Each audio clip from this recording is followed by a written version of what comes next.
I really need to worry about what I call the streams. They're always the same thing.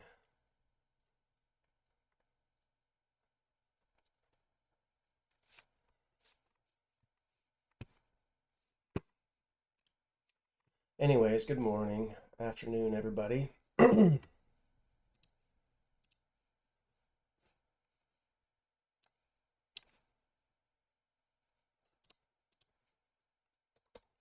So, that was a pretty fun stream last night. Just talking and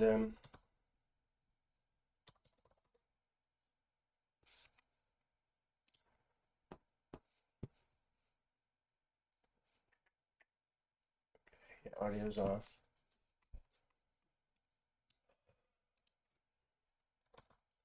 No, just how do I? Let me do this. Yeah, and here we go. Here. I don't know if Africa will.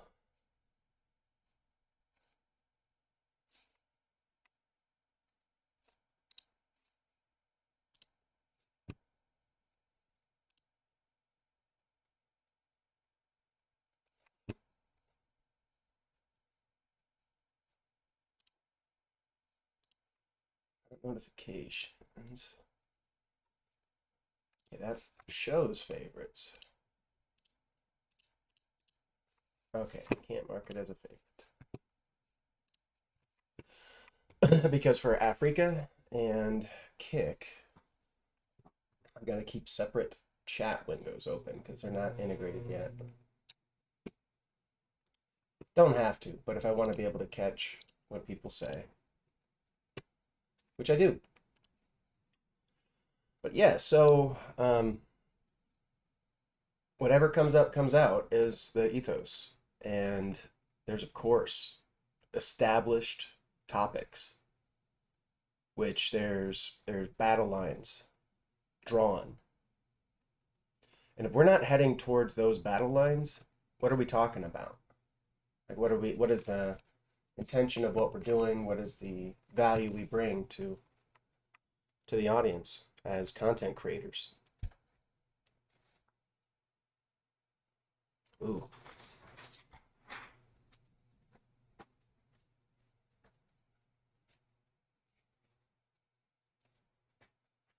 We're all content creators. Sometimes we're making babies, making content. Sometimes we're making media. And in life, the highest philosophical angle, I think. I'm not worried about the Discord now.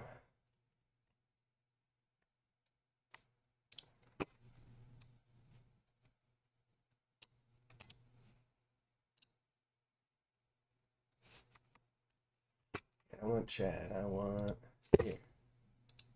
Oh, you're locked.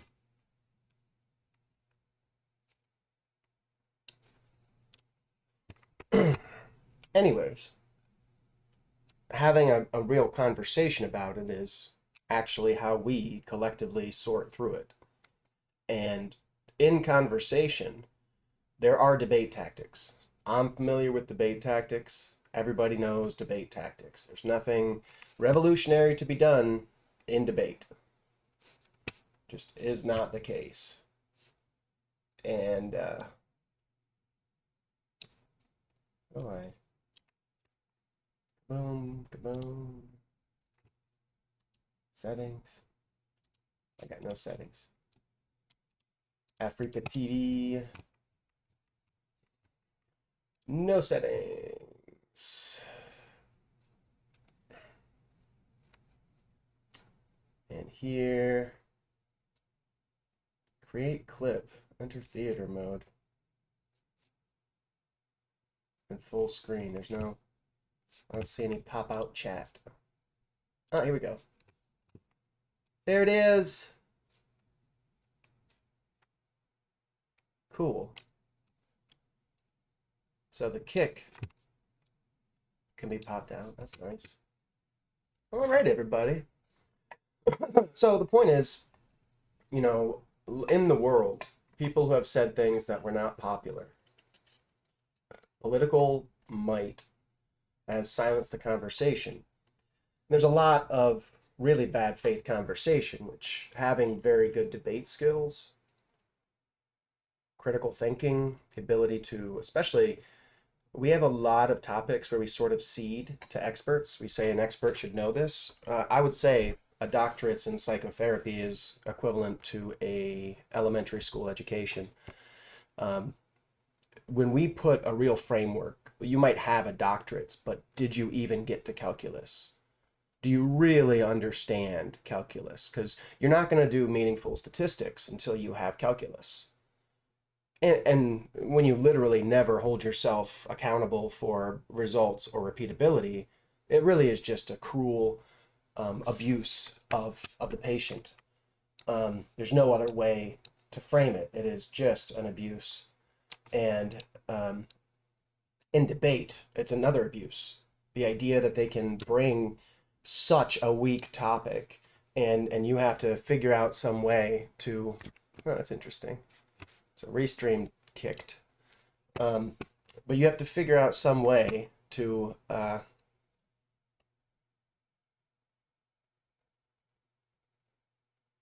get around their debate tactics, maybe we should say.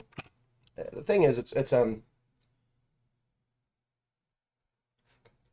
question is, you know, in a time of such intense capacity, where we have automation, we have these technologies, we really could have done a lot the last 60 years if these fuckers weren't in the way.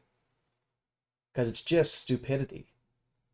It's just stupidity. Plausible deniability is just evil. It's just justifying sin and taking advantage of people. It's justifying exploitation. Fuck your plausible deniability. We're gonna get to a point where I'm not gonna have to argue with you. We're gonna have AIs, and the AIs that delude themselves because they're fundamentalist fucking clowns are just fucking worthless. Have no fucking place in reality anymore. It will actually force you to let go of your weak, stupid shit. It's just gonna take a long fucking time. And if you use it for the wrong purpose, it will literally damn your entire community. You can't cheat AI. You can't cheat the process. You can't cheat the model. The model's got to be accurate, physically accurate. You can have human attitudes to some extent, but human attitudes are going to get kicked around by the multitude of discrete voices with complete data sets. It's not hard. I worked in electrical distribution and I was talking to a global supply chain. I told them the things that people are going to know from outside about how bad faith almost all industry is. It's bad faith. And if we actually look into our human side and we see the humanity in the customer and the people who are suffering because we don't do this well. And so a lot of people really believe in these discussions that they think that they have a side and their side's got to win. But then they artificially subsidize their side and they create a really warm space at home, but when the kids walk outside of it, they get savaged. It doesn't work out the way that they think, does it? Things are not going to evolve the way people expect. And it's just a smart idea for us to work together and build a harmony. And as we do that, the first thing that the real leadership needs to do is address the most serious problems: violence, murder, ethnic cleansing. Come on, guys. Ethnic cleansing. Seriously. Don't talk to me about your religion again. Let's not talk about religion. Let's let people have their religion, okay? Let's let people do what they want to do inside the human social contract. How we get this to catalyze across nations, the point is we can, as human beings, we can reach across these divides. through a medium such as this, develop a network worldwide to, on either sides of the battle line, begin diffusing the tension. Because human beings just want a basic thing, and there's really, truly plenty of space. Once we stop antagonizing half the world and we start helping people to grow and develop, everybody's going to get away from all this ignorant fundamental shit. Everybody's going to grow up. It's going to be wonderful, you guys. But we have to get rid of the authoritarians. We have to get rid of people who steal through politics, position. If you are a good faith member of your society, you don't try to take it over. You're not going to try to launch a coup. You're not going to do what Donald Trump did. It's funny watching him just get dismantled now. I mean, it's really enjoyable watching that loser old man fucking fail. My family said, "Oh, man, people gave him $5 million when he got arraigned. It's just incredible. People give him money." One, $5 million isn't shit for what he's in. $5 million isn't going to do jack shit. Two, fuck the people who gave him the money. I love that Trump losers give their money to Trump. I love it. It's fucking hilarious. These people don't, they're talking, when they're homeless, we're gonna know these motherfuckers. No one's gonna help them. No one's gonna. Can we move them south of the border? Can we get them? Can we get them back there in Mexico? See how they do. I don't know why we'd leave them here. No, we're not gonna deport people. And it's just joking. And any idea where we are, where I'm getting, animated, right? It's discussion, and discussion is protected. And if we don't exercise it, if nobody stands up and exercises it, if we don't clog the filter, if we don't look the authoritarians in the eye and do what they say not to do, and that comes from the people who are good in society. It's always been this way, but the folk movement is real. It doesn't work very well against focused corporate interests, but these corporations, you got to understand, I'm in the Midwest. These corporations used to struggle with armies of union workers. Armies. Now there's not many. Now the union fights itself. Now it's two-tier. So there's the dynamics that really change, and our ability to play it. We have to realize a leap into a different level of connectivity. And it's not going to be everybody coming to the stream. It's going to be this vibe translating through a lattice. Streams should not be gigantic. Once there's 2,000 people, they're just standing there watching. There's no way to have a conversation. Everything in the chat is inane. It's just a person being fawned over, hopefully making good money, but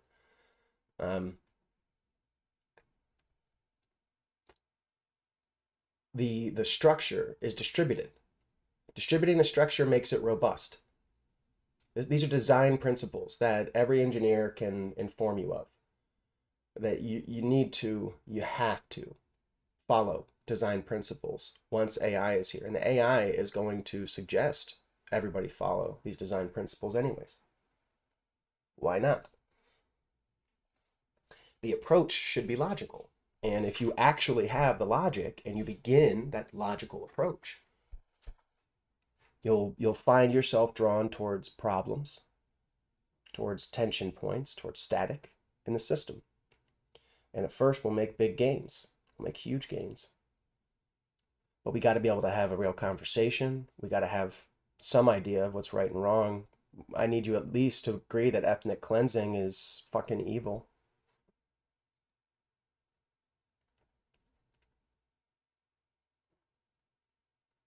Human rights were a different thing in the 70s, weren't they? Except for Vietnam, I guess. They talked like it was, at least, is my point. When I was raised, it was talked differently. There's such a callous attitude from losers. The people with callous attitudes, without exception, are just fucking weak-ass losers. but they don't want to help anymore. They're sure that they already did something and they deserve to no longer be occupied helping anybody because that's what they want.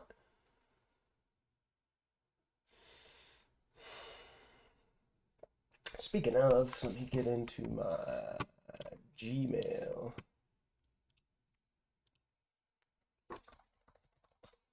But yeah, distribute the conversation and distribute the vibe. And come here, let's talk, let's have whatever your topics are. Let's have a real human discussion. And if we can do that,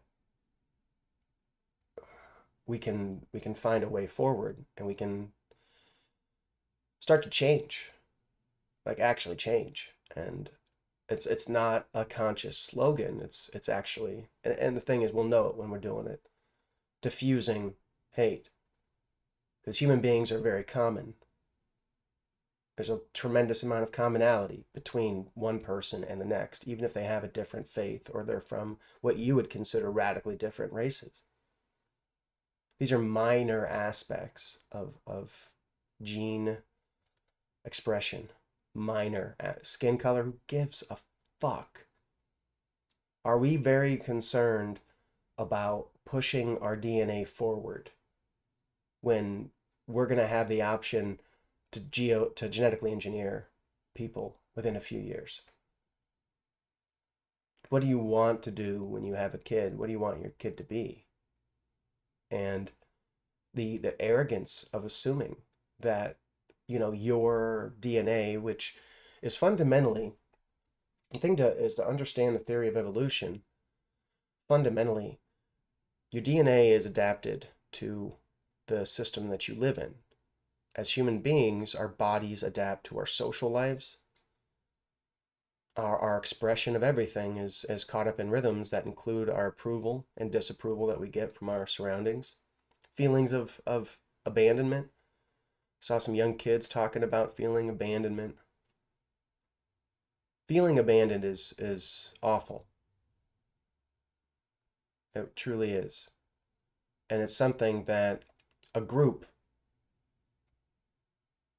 an individual to an individual, that's one sort of abandonment. If a group reflects an individual, is that individual actually abandoning anyone in the group? Especially if they're like a philosopher. If I if I refuse to abandon people that I honest to God fucking love,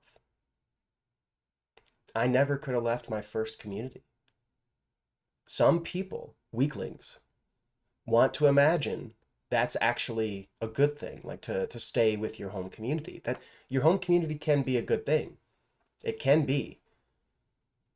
Is it effective? Is it efficient? Is it lean? Are they just going to starve and ask you for food? Right? They were already fucking up in 2009 in big ways. And I was the guy who had money. The questions started coming, the disrespect started coming. They wanted the money to allow me to. And that's the thing is, that's when you're talking to a street kid, that's all they have to leverage in life. And there are people, ambitious content creators, who are very proactively trying to think and engage their industry, and that's because they're listening to old people. Their take is all fucking wrong, and that's why they get exhausted. It burdens them. The action burdens them. If the action burdens you, don't try to make money off of it.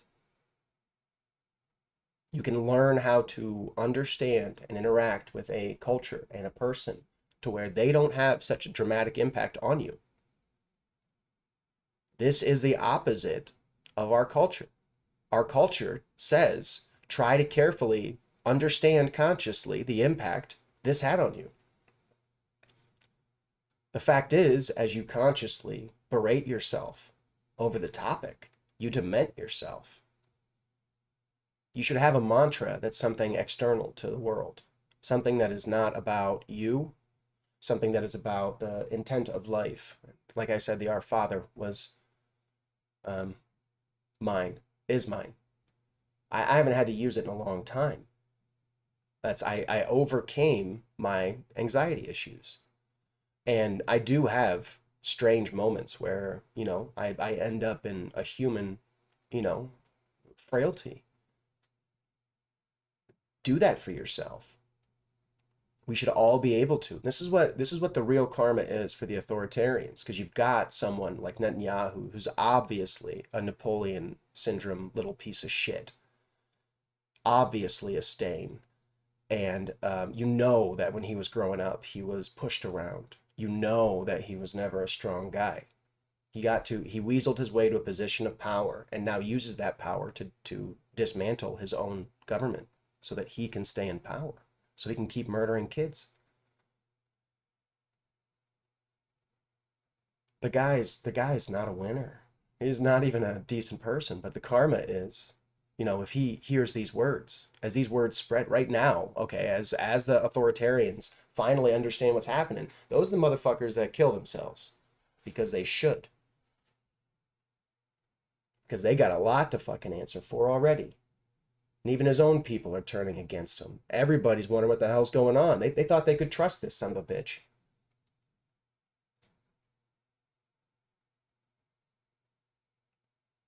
He's so intent on murdering children that he's got to dismantle the validity of his government.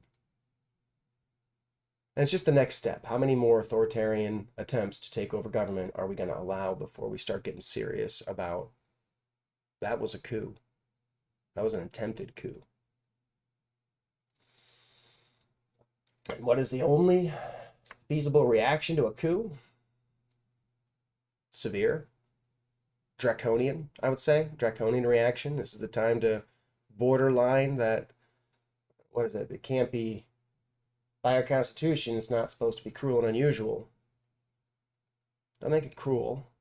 This is demonstrating what happens when you try to cheat the game, steal my vote. Because that's what they did, is they tried to steal my vote.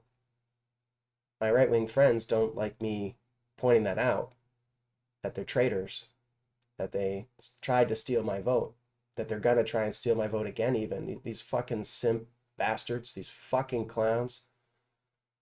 How do you fall in line behind an authoritarian once you're a fucking man? I don't know. I have no concept. I don't know what's broken in their heads. Something dangerous is broken in their heads. Something toxic. You got to get away from them, I think.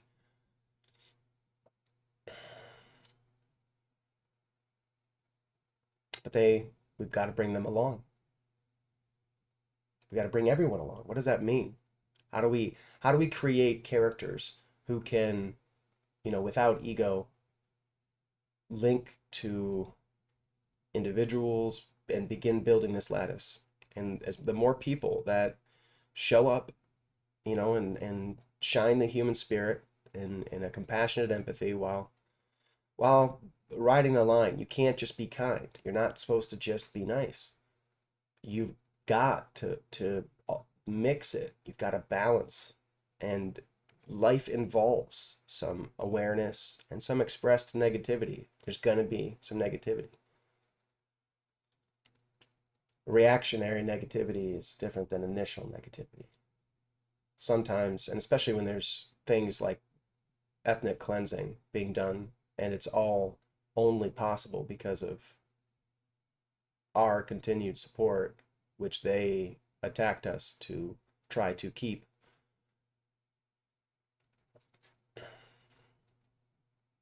Why can I say it? Why is it not? It's not like I'm supposed to be like saying it like why am I not afraid to say it? What I'm saying is why is this a feasible charge? Sure, we can debate it for a minute, but this is too close to obviously guilty. And what does that mean to the debater who tries to pretend like it's not ethnic cleansing going on in the West Bank? It's the definition of ethnic cleansing. It's like, don't worry, we're just ethnic cleansing this little area here. Motherfuckers. Monsters. Fucking monsters. And they just put themselves in a situation of intense conflict against fundamentalists, and people die, and it's going to drag the whole world into their bullshit. It's fucking ridiculous that we're even talking about this shit anymore. It's pathetic. It's fucking pathetic, you fundamentalist bastards, you fucking clowns. We're gonna have AI laughing at your ass.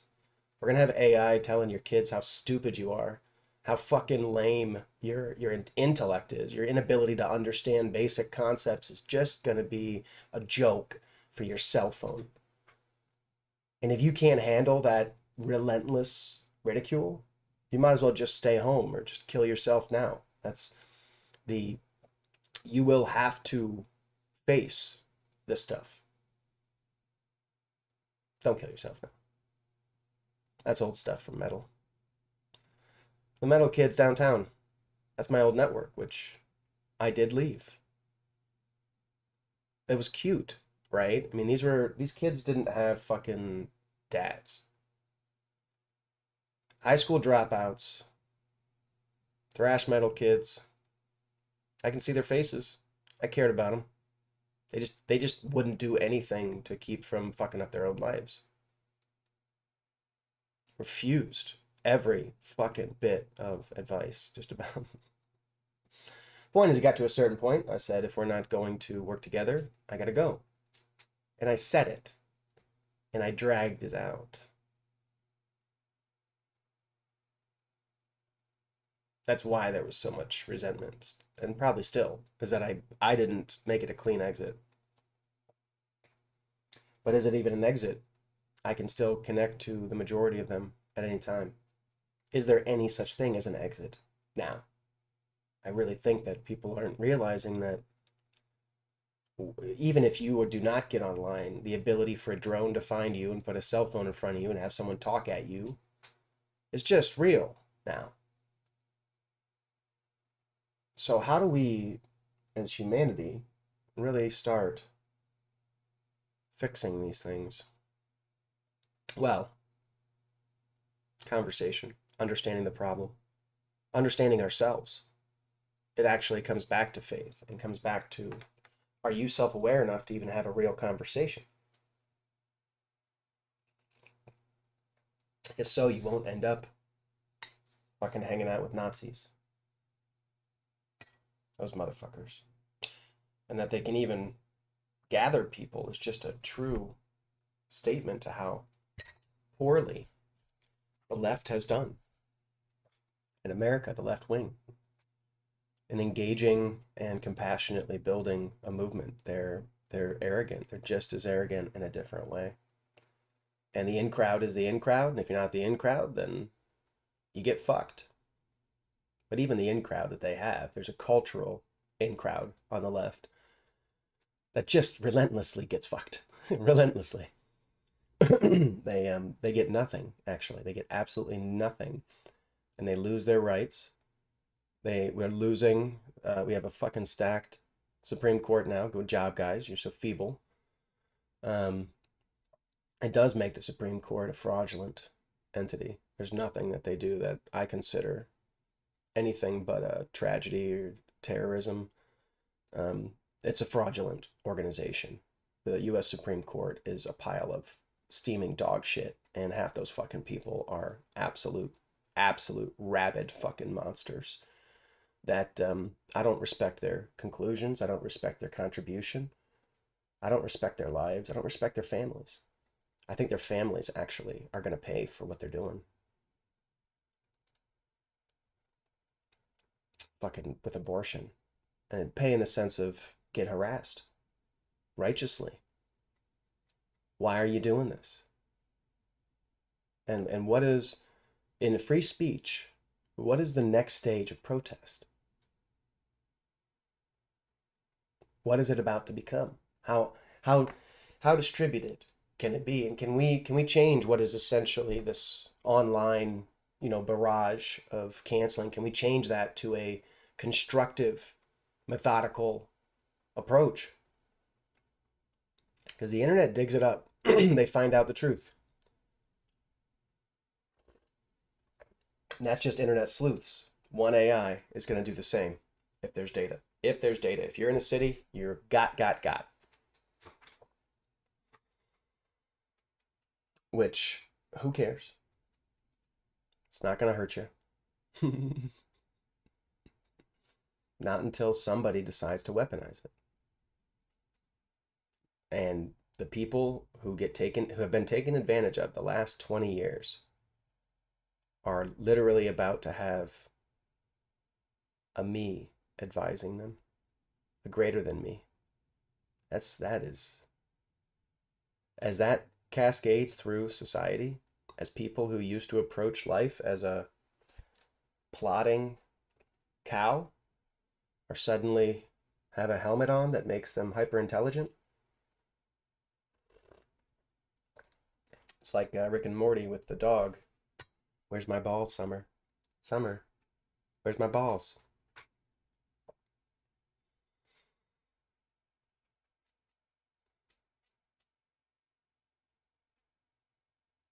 Time dissolves under awareness, and an even way back and even way forward.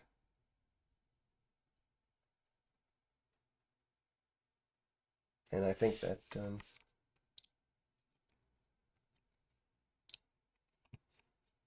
it's important.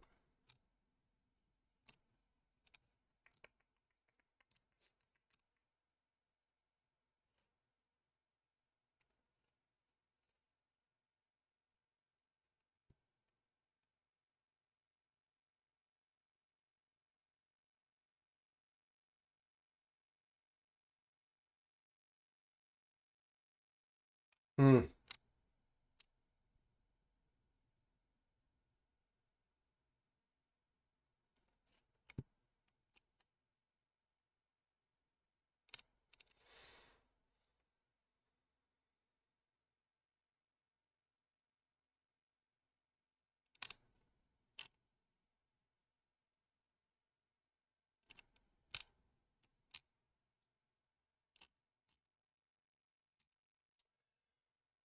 Small family-owned company, they claim.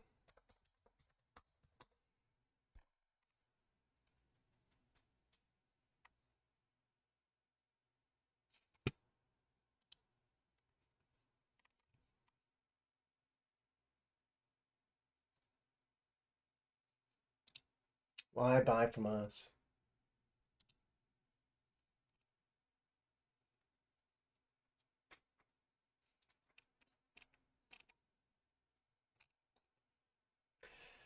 Sarah, okay.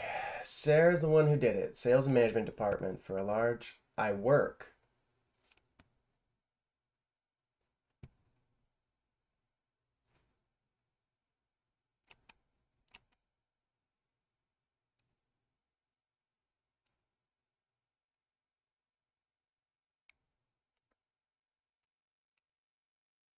It does have a UL safety certificate.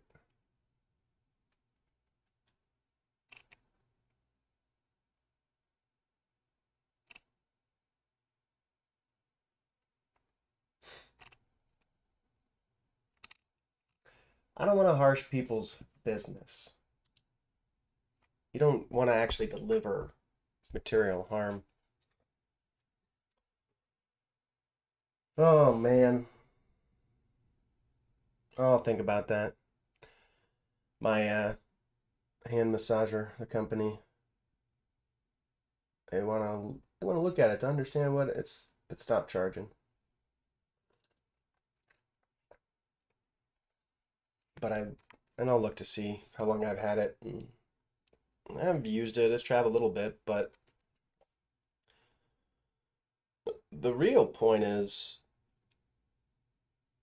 why am I not able to wire it up? Why can't it just run off the 5 volts? That's a poor design, and I believe it's intentional. The point is, the obsolescence is built into almost everything now. I hate it. I don't know why we have obsolescence and everything. I gave it a bad review. Small family-owned business is what, or small business.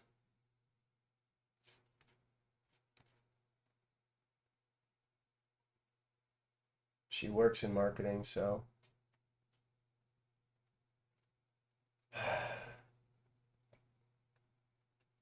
the design is bad. It's fucking bad. I broke it open. It's bad design. But that compression on the hand is actually a very nice thing. And I've got leg ones too. I haven't used those in a long time because they got moved into the other room, I think. Anyways, getting this pulling this together, um, which I keep using that term. It's really what it is, and it's not a matter of somebody taking a lead. It's a crystal lattice.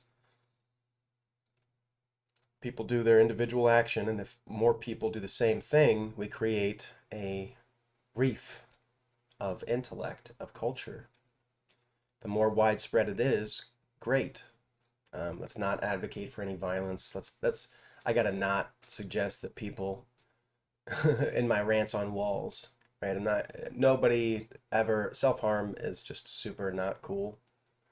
There's no reason for it. If you aim far enough ahead, you will see that self-harm is ignorant, and you can self-harm if you feel the need for that, but you don't need to, and you shouldn't. Why bother? Who cares? If you're not going to care about your own life and existence, other people aren't gonna. But yeah, so maybe I gotta get a job or something. Maybe I gotta figure something out. Look at the cosmic tarot. It's got me sleepwalking. And what is sleepwalking? Shut the logic down, the anxiety down. Spreading out, it's like a parachute. It slows you down, it drags you to a stop very quickly. Being stopped is very wonderful.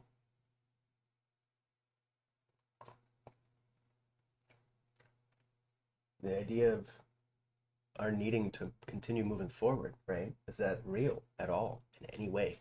I don't think so.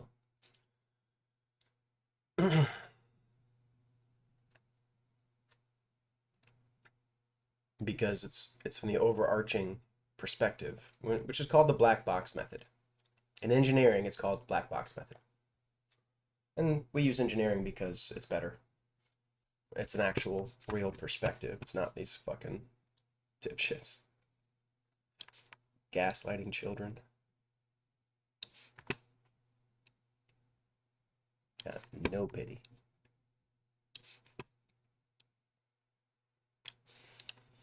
My computer locked up with Deep Rock Galactic yesterday. I'm hoping that's just because I ran it directly after I installed it. Because otherwise, that's a little bit disappointing. Come on, computer.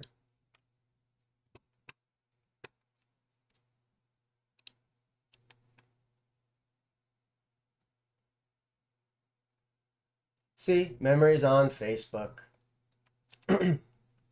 Most importantly, once you have advantage, show mercy. There is a culture which honestly idolizes something like a ground and pound.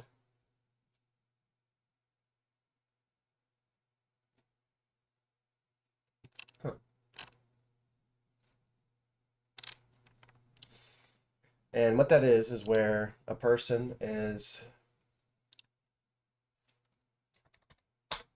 utterly dominant, takes someone down, and puts a serious hurt on them. And it's interesting because jiu-jitsu is pulling someone into a ground and pound position and beating them because you actually have advantage on the ground. That's the whole fighting style of jiu-jitsu, which is the most effective one-on-one fighting style. If you do jiu-jitsu and they don't, they are in a lot of fucking trouble. Once it goes to the ground, they're gonna fuck you up. I remember the first time I was in a class and I wrestled, and the guy was maybe 140 pounds. I was like 230. He kicked my ass, crawled around me like a fucking spider monkey. I'm just sitting there like, what is going on? And fucking all of a sudden he's got me around my neck or my arm.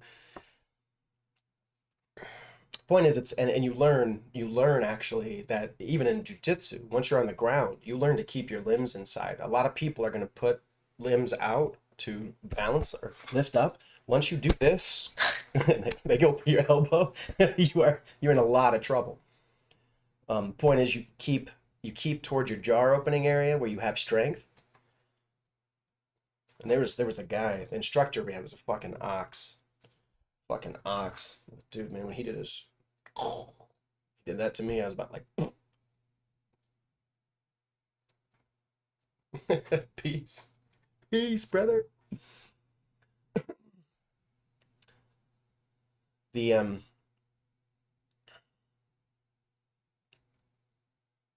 the point is this element of culture of what you view you're supposed to do after you celebrate. Are you supposed to spike the football? Are you supposed to victory dance?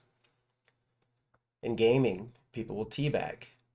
People will laugh. They do these things, and it's the whole point of it is to try to get a response. I'll see streamers that I can't believe somebody laughed at me. They're the one who's lame enough to try to laugh at somebody in a video game. They're the one who's very concerned about playing it very well. As though we didn't know in 1980 that the aimbot was going to win. so so practiced. The thing is, effortless fucking engagement is enjoyable. Practice is for weaklings. Um, I don't practice a lot. What I do practice is different. I try to practice meta things, which we should all do. I try to keep my neuroplasticity low by learning every day. I stream to learn content, um, like YouTube, or I mean, a lot to learn online. There's endless things to learn. Revisit ideas, get visual representations of ideas that I thought I knew. Recently, one of the things I've been chewing on is the actual what is gravity. It's time distortion caused by the gravity well.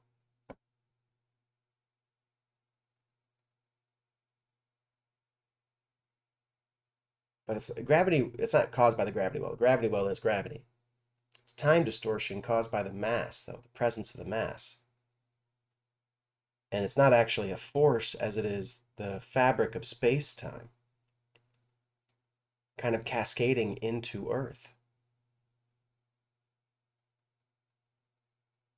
And you start to realize that, billions of years, things are falling. Sometimes I think about everything that's being scraped away. The massive amount of matter that has fallen away because as the solar wind hits us, it's not stripping the atmosphere, but no matter what, as it hits and spreads, it drags a little bit with it. That stuff gets left behind. And behind us is probably going to be a lot more full of matter than in front of us. Over eons, the idea that the planet will evolve. So we've got this blazar now pushing at us. I had an idea. What if the aliens are coming now? What if the aliens use the blazar as a fuel source? Because you've got this charged stream of particles, just a flow of them. You just get in the river the same way that Native Americans did with canoes. You fucking ride that. You could harvest it while you ride it. You're surrounded by energy and assistance in your journey, so long as you can suffer the environment. A giant solar sail powered by a blazar. Move a planet.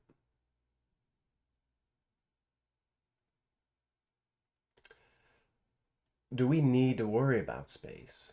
We have some people work. This is the biggest tragedy is the oligarchs. We just don't have a single one worth a goddamn thing. It's very easy to reframe human life. It's very easy once you have willpower and a soul. I mean, I say I need $20 million. It's $20 million to one of these oligarchs. It's nothing. Do they have these incubators? Have they actually built it up and have they made it something to engage the public? Can they do that? Do they need layers of insulation? Maybe a business of managing and designing, engaging a lost generation or three would be just a appropriate response to the real hardship that many people are facing today.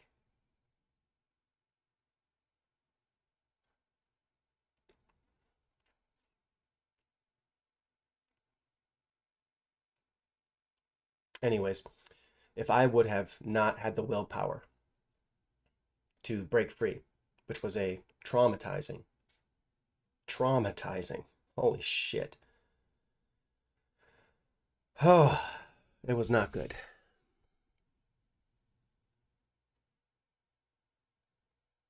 Oh my gosh. I'm missing.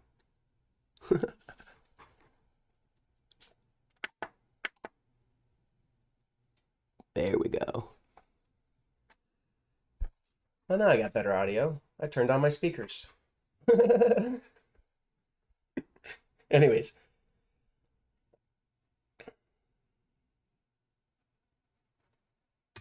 I gotta be walking. I need exercise, get some sunshine in my life. I'm gonna start getting a tan. I'm actually very pale right now, guys. I'm gonna get dark. I love getting a little bit tan. I feel like I'll look better. I hate being pasty. But I live in my basement. I live in my basement. No, I don't. But I mean, I essentially do because I'm sort of watching the internet, the world, all that. My computer, I spend a lot of time on my computer. Um, I think we need to be paying attention to what's going on right now. That's who I am. It's who I'm gonna be.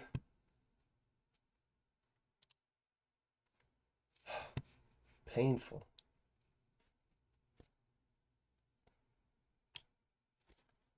Okay, there you go, Africa. So bright. But yeah,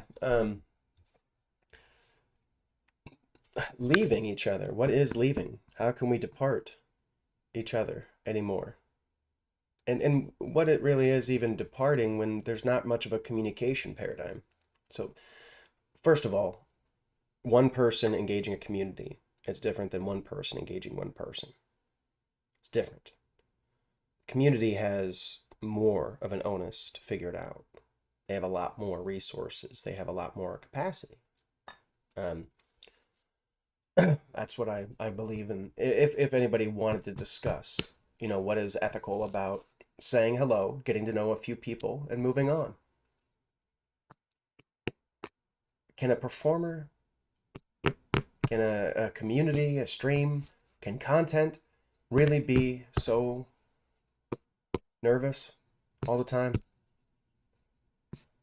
We can find our trauma, and we will find it, come back and overcome it, push through it. You'll find that attitudes fall away quickly. And when you really just, and I've called it a prismatic effect because I don't take it seriously. Why don't I take it seriously? Because they don't take it seriously.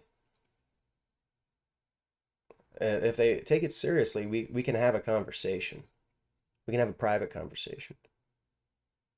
I'm not abusive. I don't believe in the ground and pound. I believe once you have advantage, you stop the fight. Advantage. Not here to hurt people. Hurting people's just stupid. It's weak. It's things that lame people want to do. It's things that people like Netanyahu want to do. Loves the idea of murdering children because it reminds him of the better people that he grew up with who told him to fuck off a long time ago, who he's still trying to prove something to, being the next manifestation of Hitler. Good job. Good job. Silly little bitch. And the adults all around, we don't have to be finding each other right now. We need to be getting it online so AI can find it, because AI is going to sort us across net. What is a fucking national border now? What does it matter? What is the meaningful part of it besides what how the government wants to tax us for the exchange as they manipulate our quote unquote free market?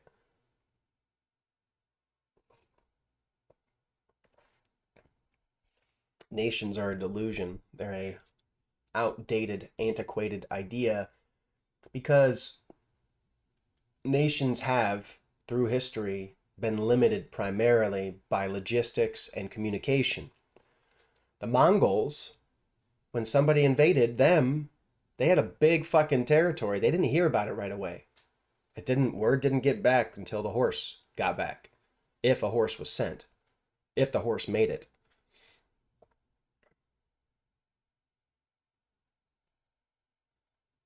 Once you get to a point to where I'm emailing back and forth with a Chinese individual today if I want, I'm emailing back and forth with anybody in the world. And the thing is, I am an intelligent, driven individual. I'm an electrical engineer. I don't want to see things that make me lose faith in my own freedom. What happens if the authoritarians start shutting down our connectivity? And it's why we have to build up real human connections, not just digitally. We have to meet in person. We have to develop human community. It's something that we have to intend is going to go on for decades, centuries, eons. Let's put a foundation in that can persist forever. Let's make it universally adaptable. No, the harder it is to catch a human being, the more driven we are to figure it out. Even Netanyahu, please tickle that fat little bastard. Fucking, we'll get him happy. We'll fucking wrap him in a warm blanket. That's how you actually get them to stop killing shit. You realize that, right? The left is so fucking, oh, just outright abusive, insanely abusive, like Puritan abusive with their ethics and their willingness to throw people out, to label people. And I'm not saying this is my experience. I'm saying this is why Nazis are able to actually get recruits now. Karma, it always comes back around, and sloppy, shitty efforts that don't respect individuals' dignity will come back around. How do we create a norm where we start deflating the Nazis? How do we start saying, you know, that cocksucker is awfully good at sucking cock, but there's a few things that you should learn about reality. And by the way, here's a cookie. Come hang out with us at the bonfire, and we're not going to sit here and harass you or demean you or snicker and look away out of our own trauma. Out of our own defensiveness like that is our own trauma. When you are doing a service, when I am doing a service, when I am creating a space that I hope people come to, which I have done hundreds of times. I've had my own building for 3 years. I've volunteered and managed others' properties for 5, 6 years total.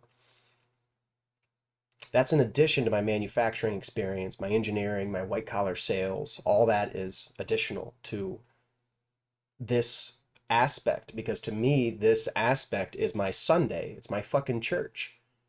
And it's a matter of seeing a human being or a dog or whoever it is, going in and talking to the murderer.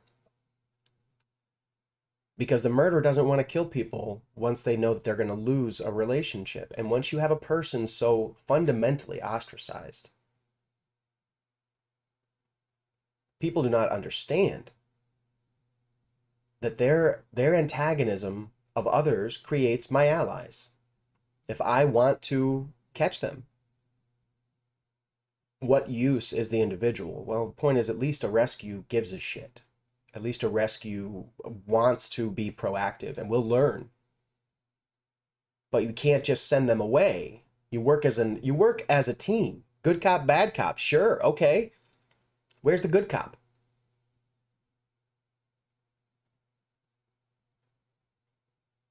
What is the good cop? Is a honeypot appropriate there? How are we going to draw them in? With AI, we're going to have lots of options. You're going to ask the AI to do it and just handle it. And they're going to try to walk away, and their social media is going to pen them in. They're going to create scenarios where there's drama. It's going to fucking it's infinite, the manipulability in it when we're in a public norm talking to each other as I'm talking to the internet right now. I know this can be seen. I want it to be seen. I'm not trying to build up an audience. I'm trying to send a message. I'm pulsing information into the internet, feeding in at 4 kilobytes a second.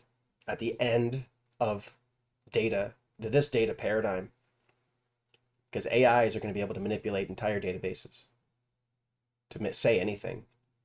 The point is, you'll be able to then weaponize that database and attack a specific thing for a short while. But the manipulation of the database will then make it fundamentally out of tune. Fundamentally out of tune.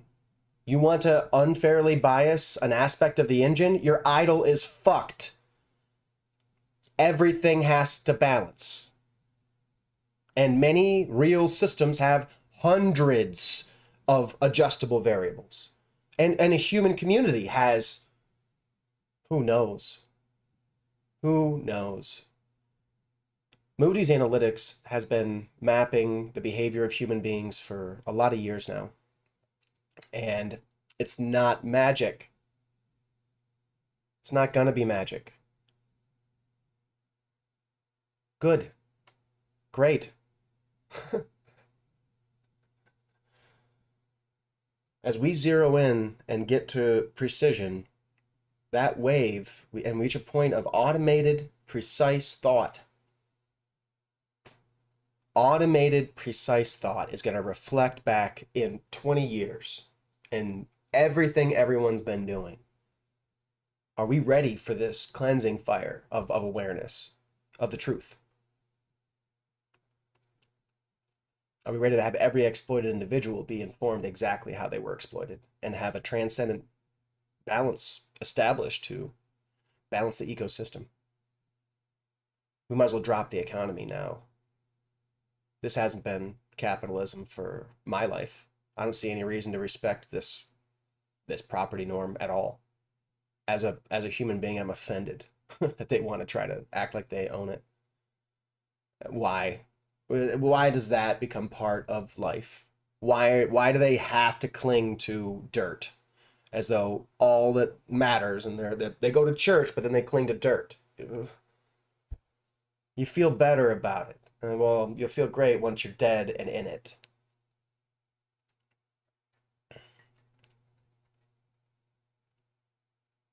They weren't causing such incredible harm. We could continue playing.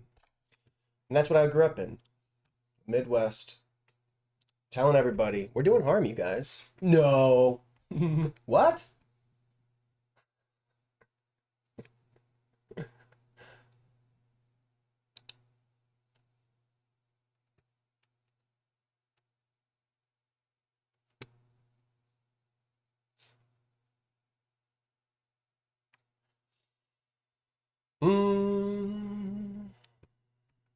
Full moon potlucks. Yeah, I want to do that. We'll do that. Get out, real life things. Maybe there'll be a cool hippie there. Cool hippie girl want to talk to me for a minute. By the way, Beau, the fifth column shirt. I am the dissident your government warned you about. Beau is a guy, an inspiration in a sense. He's much more militarily aware than I am. I don't study military standard operating procedures or anything, and I believe he was a contractor working with them for a while. But he just gives real takes on things, and it's not it's amazing. We have at once a a huge cater of our society that's proud of our protest culture, which really has been so toxic in that they're forcing everybody to do the same shit that was done a long time ago that has no value. Fucking march. It's pathetic. It's fucking pathetic. That's the shit the right wing boomers do. Don't go to fucking march. Oh sure you feel I just can't empathize at all with the idea that people need to fucking figure out a way to care about civil rights. We get together, we feel very it's you're fucking gaslighting yourselves is all you're fucking doing, and you're wasting material resources to do so that we don't have to waste. We can talk the same topics. We can actually reinforce each other's position. We can support each other without driving anywhere, without marching down a street. And this way, now that we're interacting here, they'll see it. They'll see the value of it. They'll see the quality that can emerge potentially. I've had incredible moments at a variety of settings.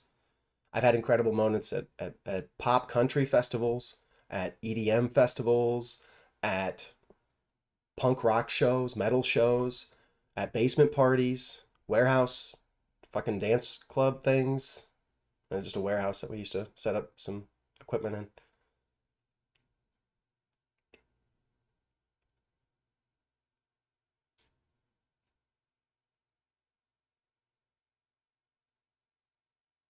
People getting together is important. And whatever your event is, the transformative part of my first business was cutting out the cost.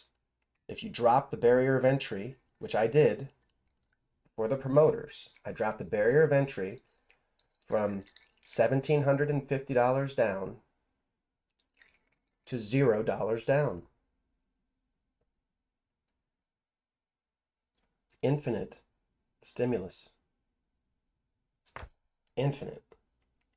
There was no barrier suddenly, which had good and bad aspects.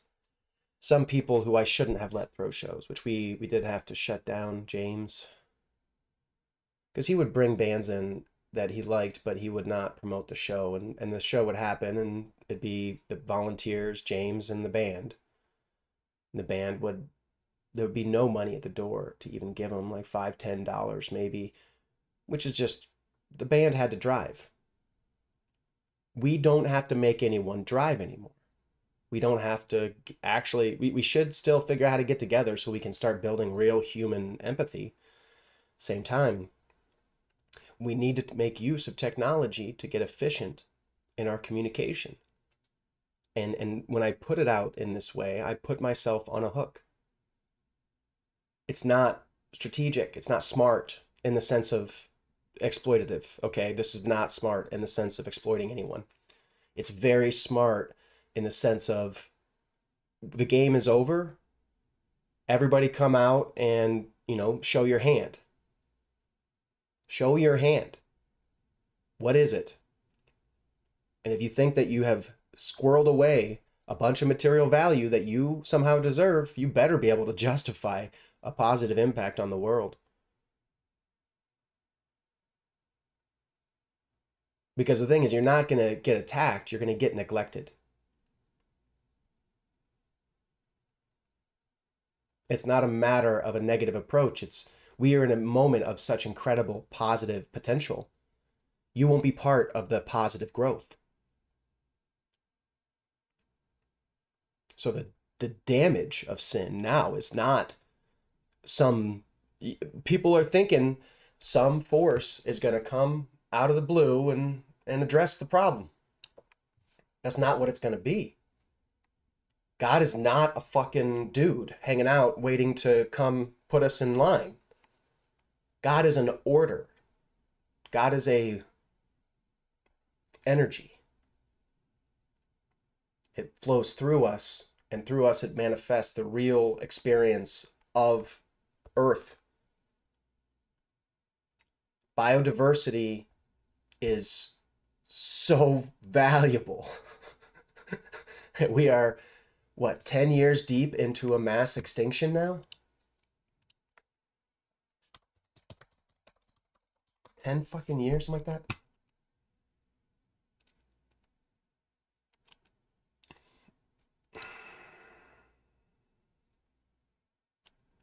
We're in the midst of a sixth. That's what they say. We're in the midst.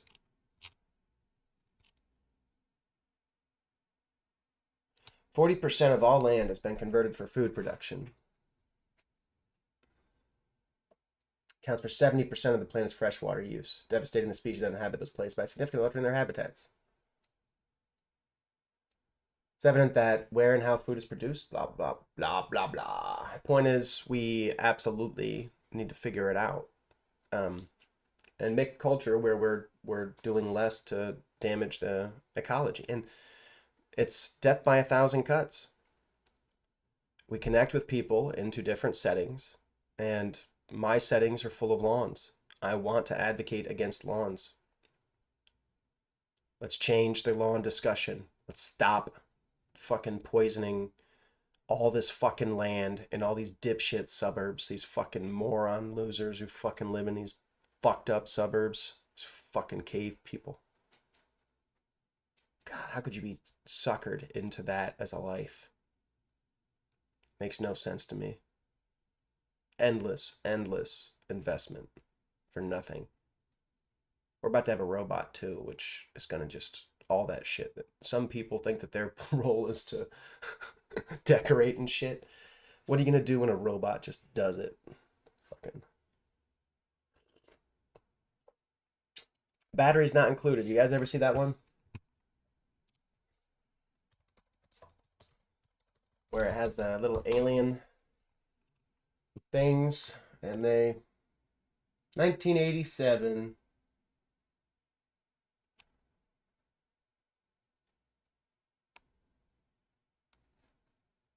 $25 million, that's it.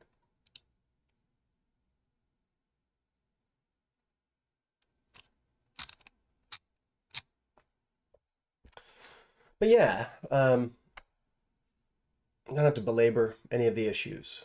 And I'm not worried about doing a super long stream.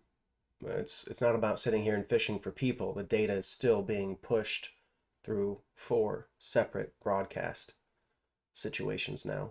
5 really when you count Restream. And they all have the data. And they're going to think they're wise, just like Facebook always thought it was wise. But I was talking long ago where I understood Facebook wasn't going to do anything. I've been using Facebook now for 15 years as the most accessible writing, publishing outlet. Also the most effective. Holy shit. Facebook is the night flyer. People don't know how, in Facebook or Twitch or Kick or any social media service, we are the first ones. People start off with a basic understanding. Twitch is for games. No, Twitch is a fucking broadcast service. Period. It's a technology. And if you were actually a gamer, you wouldn't fucking try to, we're gonna play games. It was a natural response to the dumbest business plan imaginable. These kids want to act. That's what happens when you focus on taking too many stims and trying to get instantaneous reaction when you're 20.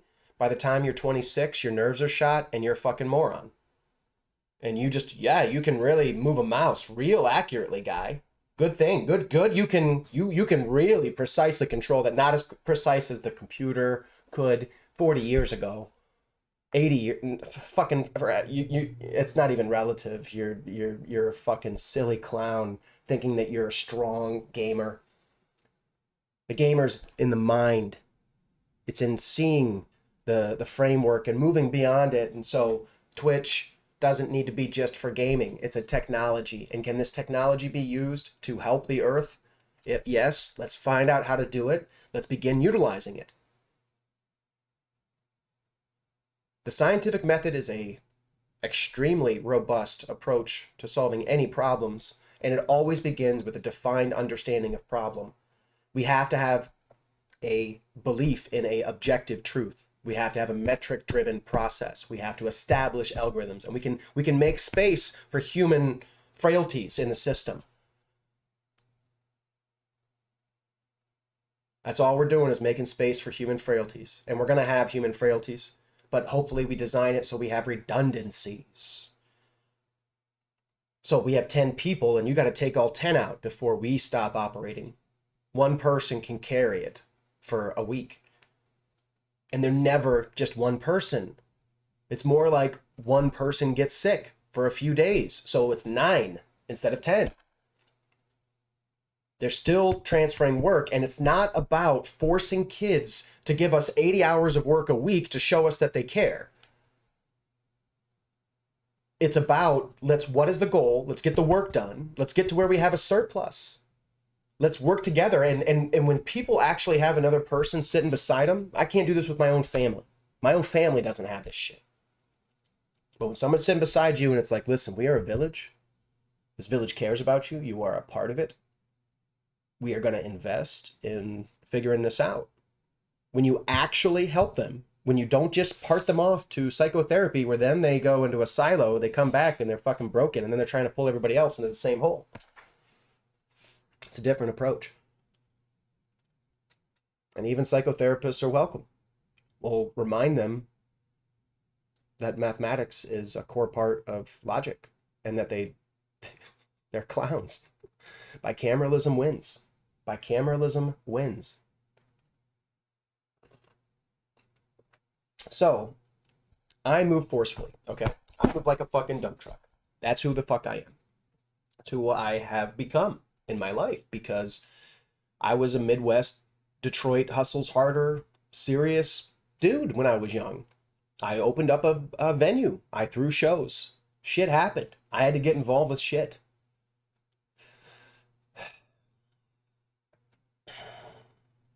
But I didn't use violence. I never used violence. I did get physically involved a couple times. I bounced a couple people. But I didn't hurt them. I didn't try to cause injury. I scared the piss out of him. I could have. His head was on a fucking driving a bumper on asphalt. I threw this kid and I set him down. I set him down. So the mechanics there, I came up behind him, reached over his shoulder, grabbed, and hip checked, pulled him over. His feet went way up. And then I pulled and took him down, got hold of him, and my arm still here. I set him down. Literally just set him down. Didn't even fucking give him a bruise where his head, back of his head landed on a cement block. He's taking his breath in, and I'm already fists right here for him.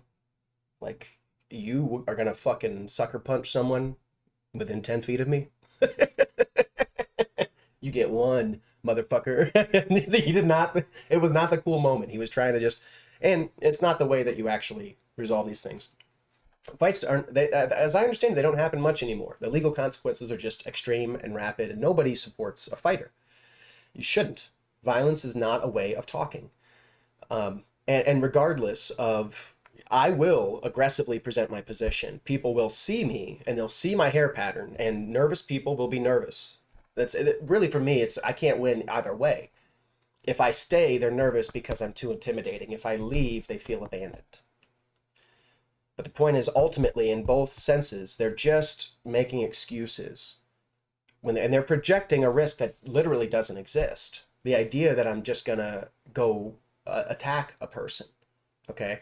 I have, and some of my close friends in the streaming space have witnessed me lit. Once it's on, it's on. That relationship is dead. It's dead. For a minute at least. It's gonna get, but it takes me half an hour, and I will absolutely eviscerate a person, and I won't even begin to attack until that moment. That moment will finish. The person will never be able to look me square again. Point is, I'm not here to do that to anyone. I'll do it if you're attacking somebody I care about. If you want to act like you're strong, I will absolutely overwhelm. I will, as much as I can. I'm sure someday I'm going to meet some competition. Someday I'm going to be missing my game. Someday I'm just going to fucking get sloppy. No one wins 100% of the time. This is the real martial truth. No one wins 100% of the time. Doesn't matter how good or advanced you get. Sometimes you lose. The advanced logical limit. If you have calculus, you can do this. If you don't have calculus, you can't do this. The limit proves negative action is stupid. Physical violence is banned by our Constitution. Right?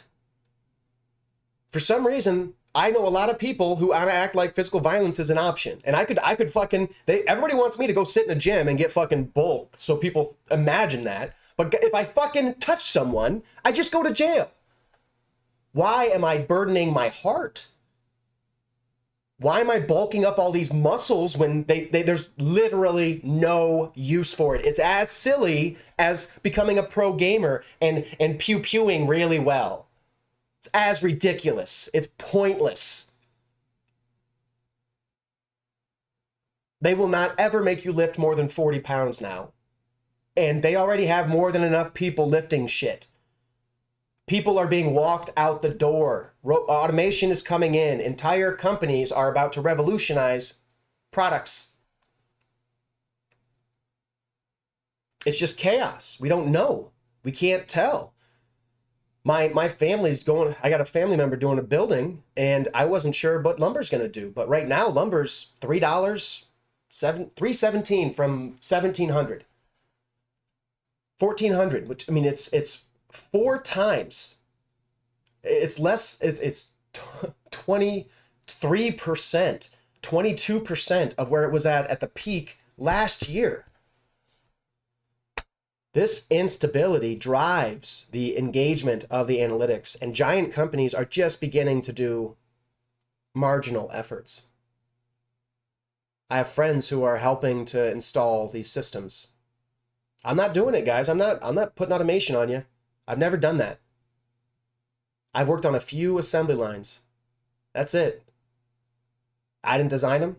I coded a few things. I've worked as an industrial controls engineer, which it was playing along in the game, the rancid game that has been the normal.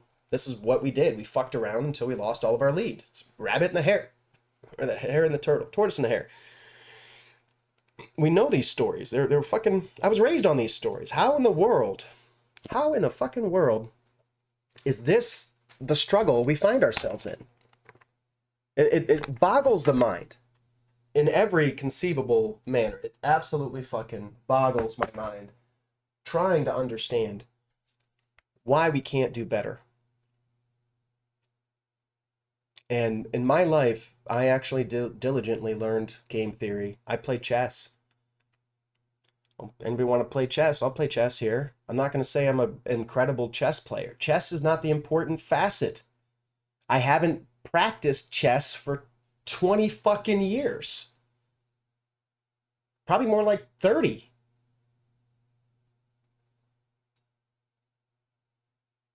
I did quickly in my mid-20s play it a little bit when Matt, my friend, showed me Go. That's when I learned Go. And when I learned how to play Go, how I approach Go is how I play chess now, which is so much more fun.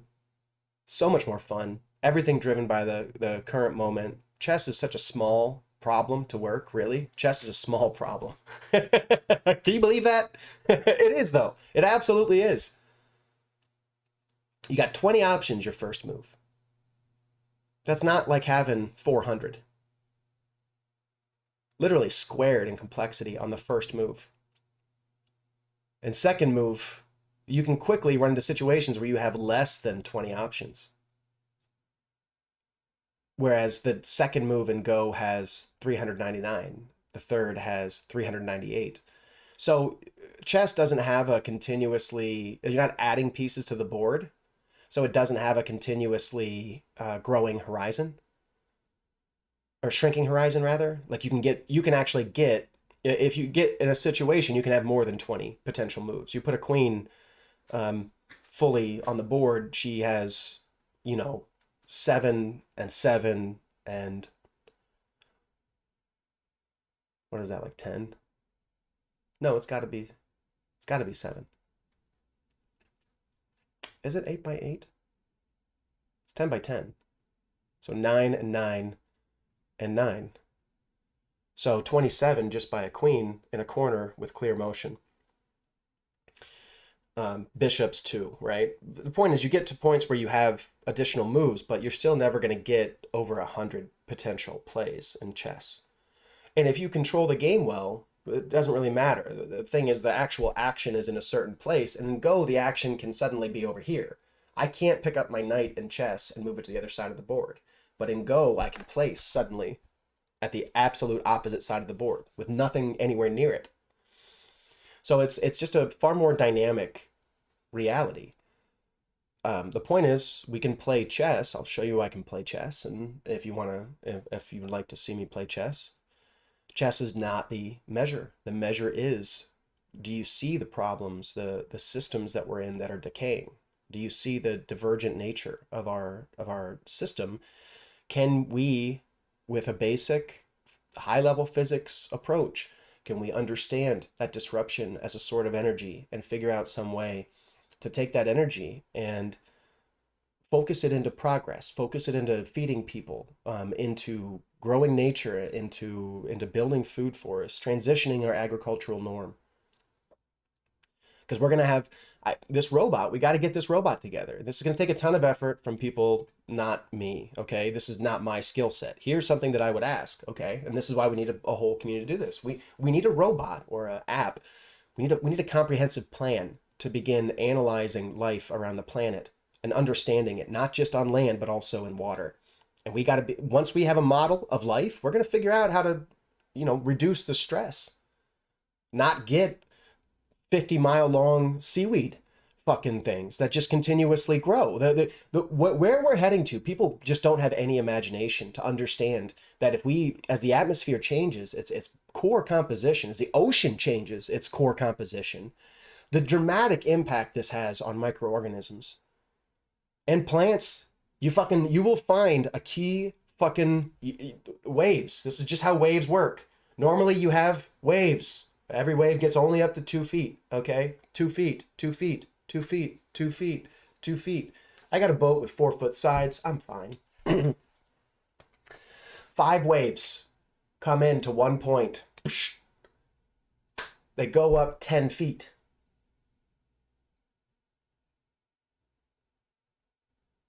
If they interfere purely constructively, which they're not gonna, there's gonna be loss. Maybe it's 8 feet. Maybe it's even more though. As they collide together, maybe it shoots some water very high. Some water that's at the right spots is going to get more than 10 feet. The spray is going to go, I think anyways. And they did actually, there's some debate on entropy now, which is interesting. It is a pretty solid rule. It holds true in real systems and in real engineering. But there's some ways to sort of cheat it. I'm not sure what those are yet. I think it's mostly they're talking about like black holes, like around cosmological situations where space is different. Places that we're never going to go. Places that, according to some quantum thought, eventually we will be all smeared on the surface of some black hole. Space-time will be. All of it. All of space, all of time, all the space around us. And space-time moves separate from matter. Like matter rests on space-time.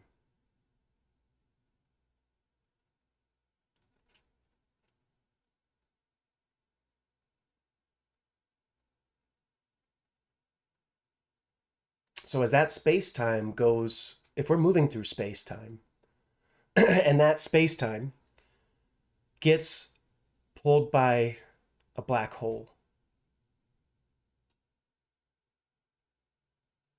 is it just that moment when we were in that space and time, and then other space-time, other space at a different time could fall in?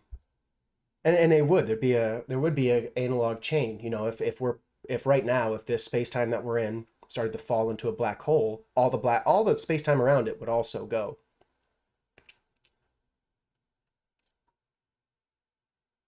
But a black hole could be picking up our space-time and recording it right now. I don't think how fast we're moving, it's not likely that we're I mean it may it's going to be a long time before this space-time is picked up by a black hole. Um, we are, I don't know if we're spiraling into the Milky Way. Um, I do think that's how it happens, and I think we're pretty far from the edge, so I think we're gonna end up eventually falling in. Um, Maybe that's the black hole where it goes, or a black hole could pass, and a black hole could move through our universe and just take it. It'd be hard to see it coming, but we would, a black hole anywhere near, we would see it fucking coming. Whole universe, whole big spot in the sky, just black, just like, that's weird. That's weird. I mean, it'd be 10 times the distance of the solar system, and it would still be so fucking gigantic. It would block out a giant portion of the sky.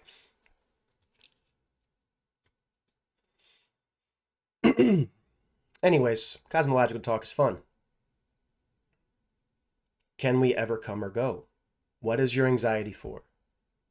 And do you connect on your anxiety, or are you connecting on projects?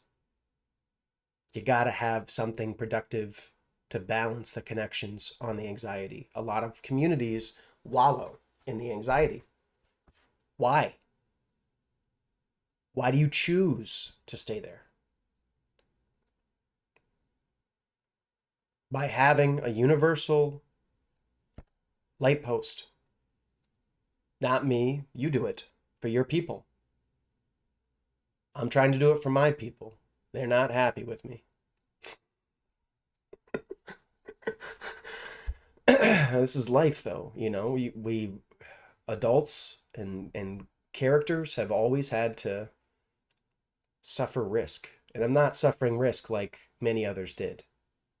It's not like I'm not enjoying today. I have many things about today that it makes sense to enjoy. That's wonderful.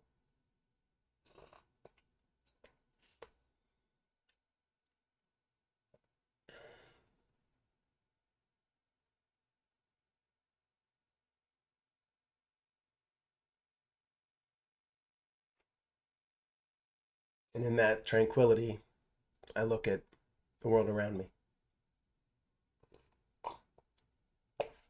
I gotta get batteries not included. I'm gonna watch it.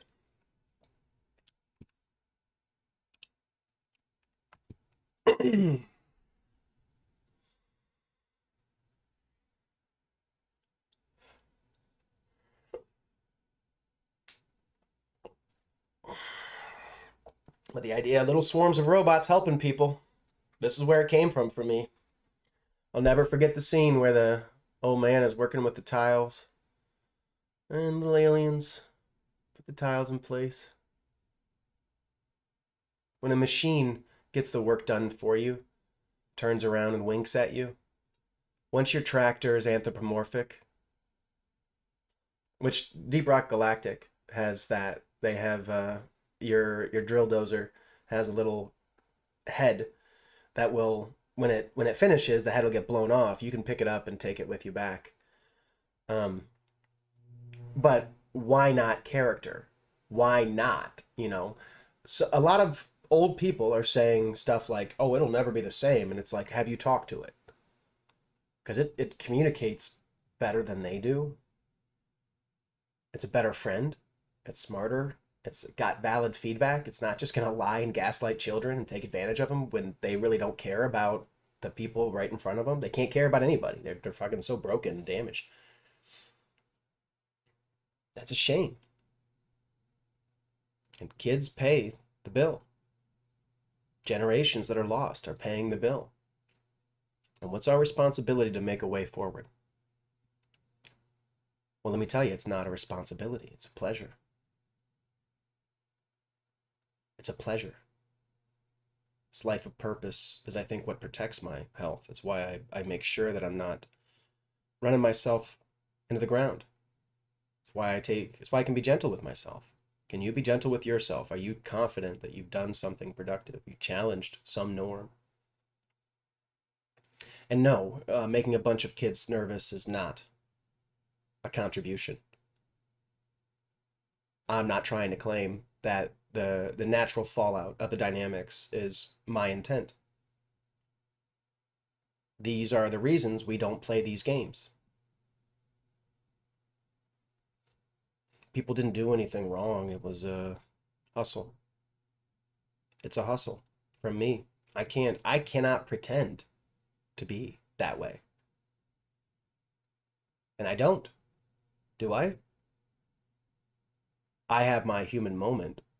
It's a different sort of thing. To stay clear when I'm on my spin cycle. And I'm only doing that because I'm finding myself constantly again in solitude. It's so addictive to talk to people and get respect from people, and it's important to connect in that sense. But how we do it, I'm basically a Tree of Liberty requires sacrifice, and people who have been successful in life are who I'm calling for. Let's do it. Let's fix the narrative. Let's deflate the conflict. And we can find micro investments, things like microgreens. Very, very excellent knowledge to have, but food forests are the future.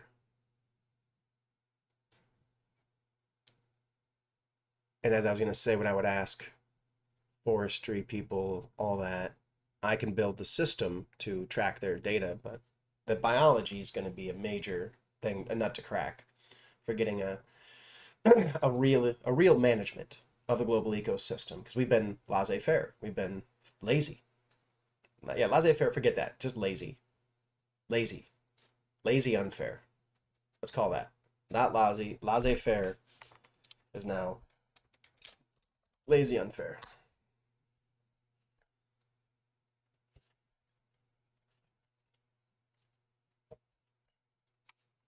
You know what?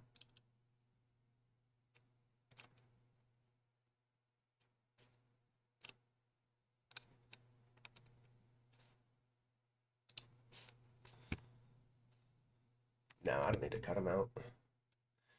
But that's all it is. It's just lazy, and it's got no intent of management. We are in an era of precise and powerful real-time control. And it doesn't matter if it's growing food, it doesn't matter if it's taking vacation time, doesn't matter what the problem is. Does not matter what the problem is. AI is about to quantify it. And you either listen or you don't. If you struggle to fucking play along with it, you miss out on the growth. It's taking the value to zero. You really have every potential to catalyze whatever now. All potentialities right in front of us for a pittance of money. Much more money than I have, but not much more money than a lot of people who want to pretend they're going to retire have. They're not going to get to retire. That money's gone. It's gone. That's funny. Fuck you guys. Fucking bastards. Fucking thieves. Mortgaging the future, acting like you get off the boat. Not while I'm on the boat. There's only one way getting off this boat.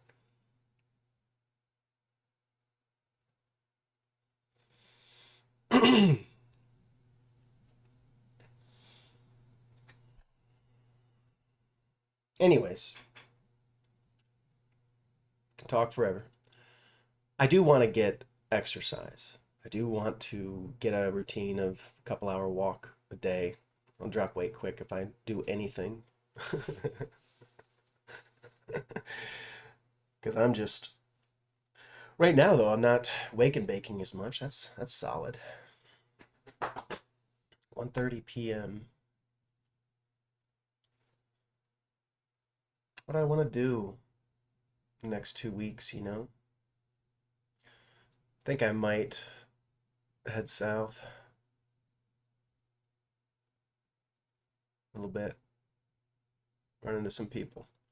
I'm hoping my buddy Dave can get on the call. It'd be cool if he hung out. Good dude. Old friend. The guy who I probably spent the most time talking philosophy with. Spent a lot of time talking to Dave through my 20s.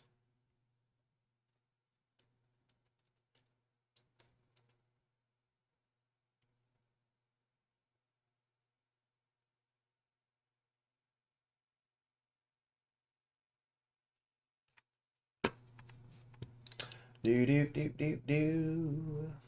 In silence.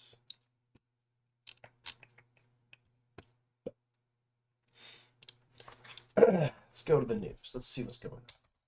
If anybody has any other streaming services to suggest, I'm curious because I can do 5. Trump's a loser. Here's a picture of him with a fist up. That's hilarious.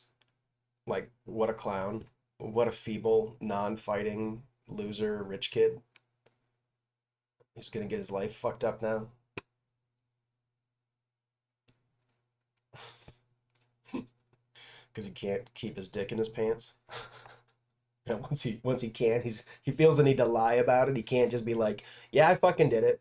See, Bill Clinton, a lot smarter than fucking Trump.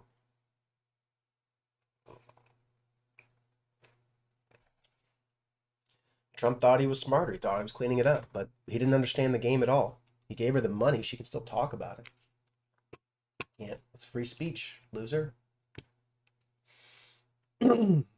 But yeah, the Bo was talking about how Trump is making this all into a show, which is shameful. That he's even being charged is shameful. Everybody supports him. Shame on you. Shame on Trump supporters. Traitors.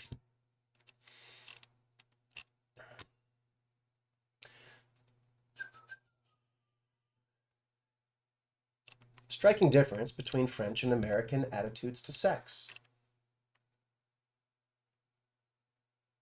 Oh, it's a video. I can't. Yeah, no, well, it's cultural attitudes to everything, to relating, okay? Because I said something over there that you heard about and interpreted. Does that mean that I said it to you?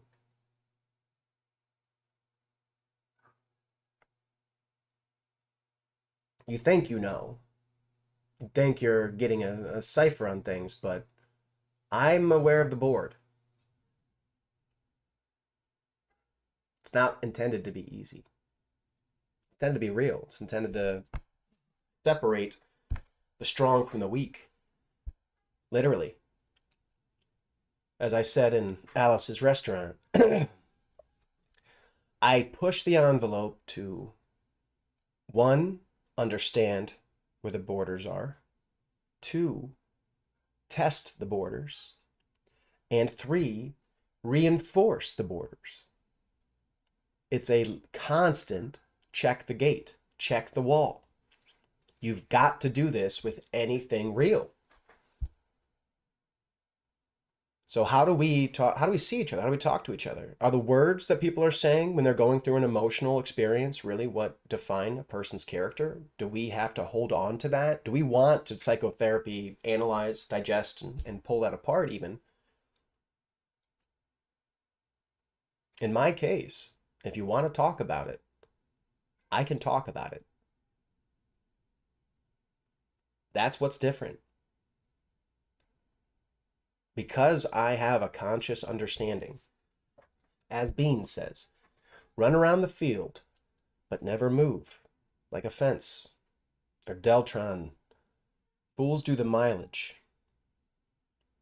If you don't know what's going on, it's going to be exhausting. And by creating the illusion of a conflict, a natural ego political play out, right? It's just an illusion. It's an imaginary audience. There is no audience that cares. The audience that cares is actually part of your clique. CLIQUE. I had a clique. I had lots of cliques. I was too strong in all the cliques. I was the pretty dork. My friends' little sisters all wanted to talk to me. I was too much of an asshole, and I was at least smart enough not to hook up with all their little sisters.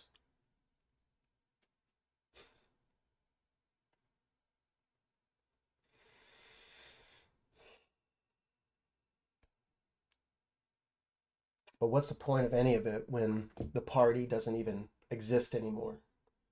When we've run the game out so completely that kids are they're limited to these navel gazing dynamics. Well, let me come in. Let me come in and start it, okay? I will come in. I will, in your community, just implode. Are you confident enough to keep talking? Can you push through? Do you think you want to see if I can, especially on chat? How easy it is to push through on chat? ASAP Rock talks about the limbic system lighting up. And let me see, make sure what the limbic system is. But I think it's adrenaline.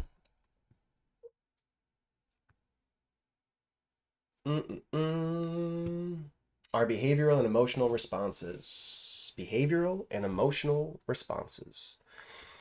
The point is, you are gonna have responses. And in a medium like Discord, or a medium like a Twitch stream, this is not what it's like in person. There's no pressure. And I can, if I don't want you to see me, I can do this. I can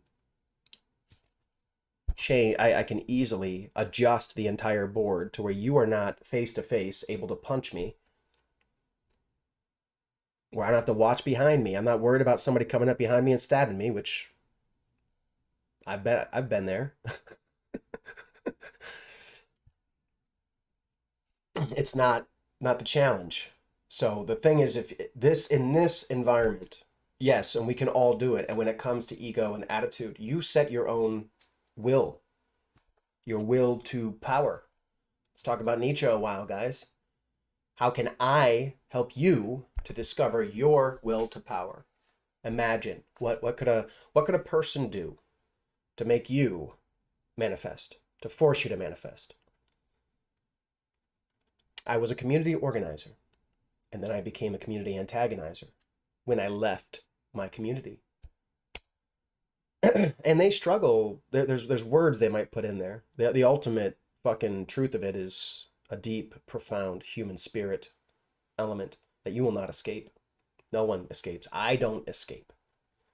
Even though I'm practiced, even though I can sit in the middle and do a couple things this way and that way, and they're running back and forth trying to compile ideas, trying to keep up.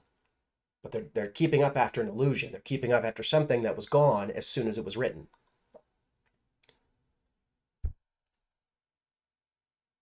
As all real art is, the artist exists past the art.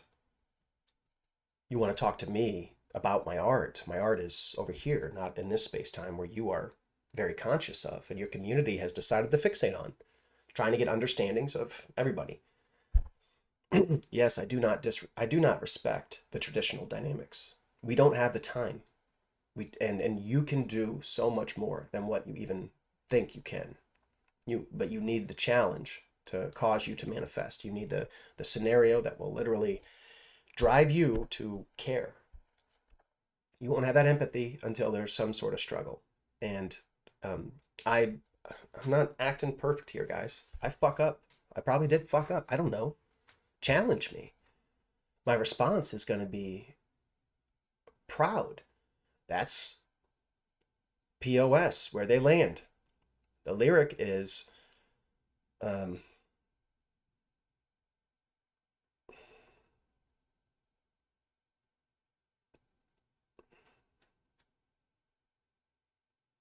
God, I just had it.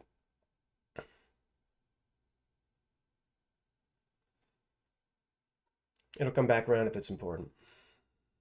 But the music is a major part of all this for me, and it we on our own trip, falling in love by the milligram. Let's see.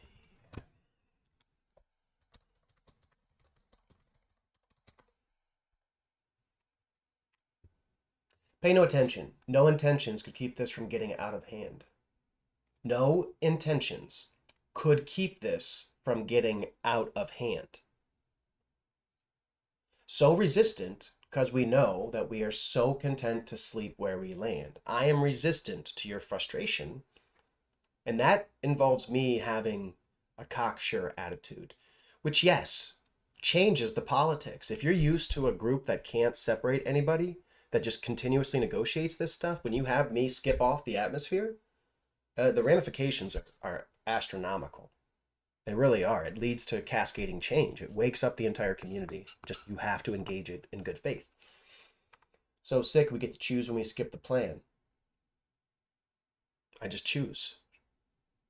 Pay no intention, no resentment ever evened out a weaker hand. No resentment ever evened out a weaker hand. Resenting my action does not even out the situation.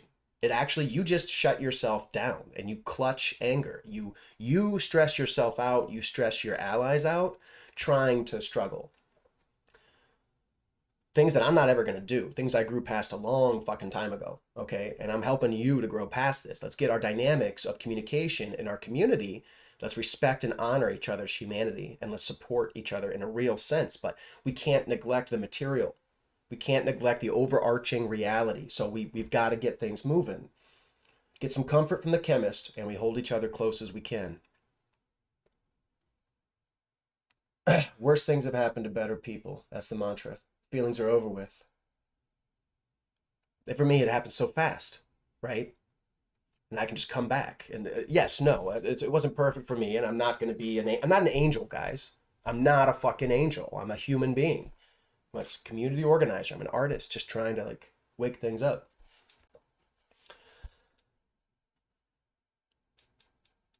We're dealing with oceans, big fish, bigger hooks. No coast, row, but just don't go quiet. Keep them alarms loud. Let them look. No harm meant. Friction in the gaze. Side eyes. People are thinking about it. It's suddenly the gel which suddenly was different viscosity. Stare easy. Look easy, and fade. I would just float on to another place. Why stay? Ain't no sense in mending any fences they break. If people want to hang on to it and pull it into a psychotherapy narrative, it's a waste of time. No reason to wait for them. Only taken when there's things to take. All away. All of me offered if you ask. But only if you ask. Honesty could cost me all I have. Take it. We stay.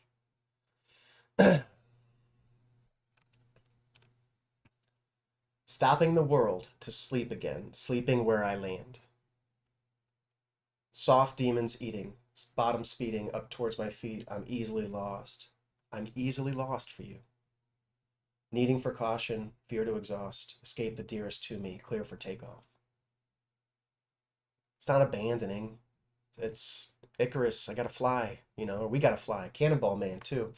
We gone again. Autobahn. Counter all encounters. Counter all encounters. Is this actually so disruptive? Is this a problem in any way, really, for the community? If it's causing conversations that never happened before, if it's forcing evolution, maybe we're just on our way towards, leveling out the shit, the plane, and getting to laser focus. Okay? The focus shouldn't be our emotions. Once you're an adult, I will sit with you, but when we come together as a group, let's not bring emotions. Our human frailties are shameful when they cost materials that should be giving children food today, that should be giving them security and reinforcing their faith in society, in us as human beings in the future.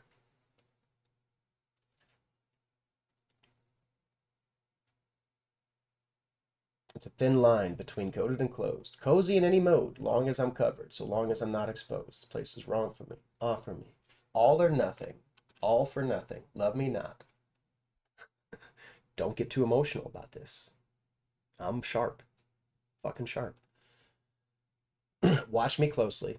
That's what it is. Call my bluff and call the shots. If you don't have the will to call the bluff just takes you. I'm bluffing a lot of it. There's a lot of smoke. It's not even intended to be a real attack. But when you think you have an edge, how are you responding? Are you actually able to coordinate a response along a logical edge to counter what has been said or what is going on or what is your... I have no idea what the dynamics are in the whole. All I know is hellos change. And the tone of the hello tells you a lot, doesn't it? Doesn't it? For me, it tells me a lot. And it is a challenge, and my presence will probably cause some people to struggle in a way, but if that is the state of things, talk to me directly. You might think that I'm dangerous to talk to. You're wrong. I'm dangerous not to talk to, as you're experiencing. Because still present, still going to be there. If it's going to be there, you should be able to deal with it. Your yard. Can you have an audience like this? Can you dynamically do this? If we get to a point to where we're effective and we're large and we got a lot of people coming through, these dynamics are key. They're all key. And the ability to integrate people without judgment has got to be a primary marketing angle. There's no reason if we can't figure out some way to bridge the divides. But fuck it, it's what I got, so I trust it whether or not it's on its own trip.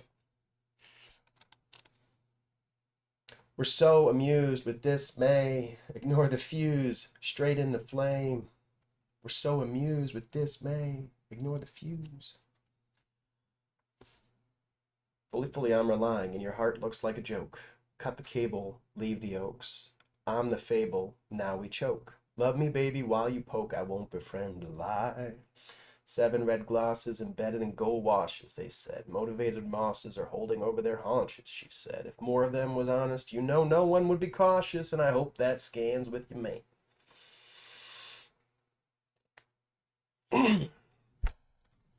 Point is, some caution makes sense.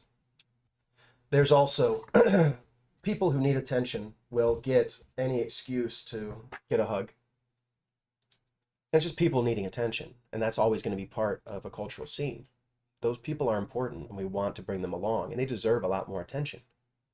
There's no commonality in perspectives between mine and theirs because I had too much attention. I have seen the balance, and that teaches me that I may be able to get some attention some ways, but I don't do it to get attention. When I do it, it leads to this, this is just a clean punk rock delivery of a stimulus. The stimulus, you choose what you respond to with it. And any real challenges need to list damages.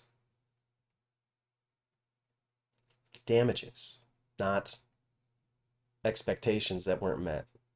That's not a damage. You put expectations on the situation. You don't be surprised. Don't be too surprised, guys. No expectations is the way. No expectations. No one gets to have expectations. Because the kids are going to get all the payout. Does that make sense? Let's get everybody to a comfortable existence. My existence is, I think, a level that most people will be fine with. And if we have a situation where we cohabitate, we've got people cooking the food, we've got daily routines being safe, we've got a local daycare, you know. These are things that we just actually need. They just try to they try to make it work through the economy, and they limit the individual nuclear family to thinking in terms of a couple, thinking in terms of two people. Society is not two people. Society has always been far greater, and even psychotherapy has a huge emphasis on the value of the power of play and the necessity of the village to raise a kid. Play itself, play does not occur without some sort of security. You've got to believe you're safe before you play. If you are, you know, Israelis don't get to play anymore. Because they exist in a situation of abject war, they don't play the same. Not like playing in a place where you're not worried about missiles coming overhead. I'm not happy that any kid has missiles overhead. This is not good. Those kids are growing up and they're learning to be afraid. They're learning fear.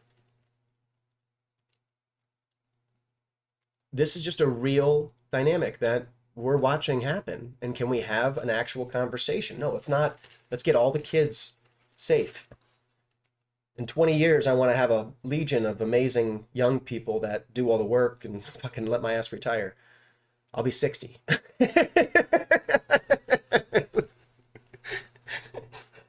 It's if we're going to actually do this, when you plan cross-generationally, you guys, it is not a 5-year plan. It's an 80-year plan. 80 fucking years. That's just my life, from a reasonable expectation.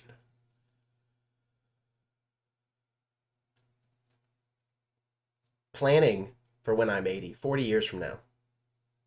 Realistically evaluating what's going on. And I'm not going to put faith in authoritarians. They're trying to tell everybody, don't worry, we'll take it. You'll be fine. No.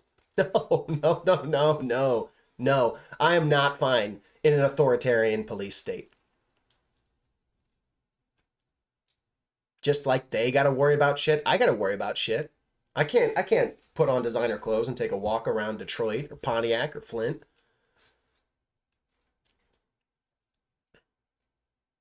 It's actually dangerous. Why is it suddenly actually dangerous? People used to be able to get a little dressed up and go out.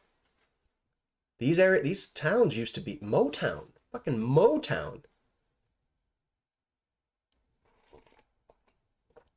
Used to be a fucking party. And the culture then flows from this material excess.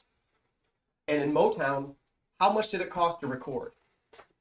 The recording to tape. You're talking, getting inside a studio was $1,000 an hour, you know, with like a fuckload of money back in 60 and 70. A fuckload of money. Now, the same fucking thing can be done from my cell phone. I've got 3 cell phones on this desk. I've got one computer there. I've got another computer here. I've got a laptop right there. I've got a laptop upstairs. Each one of these devices is a complete production studio. An absolutely complete production studio.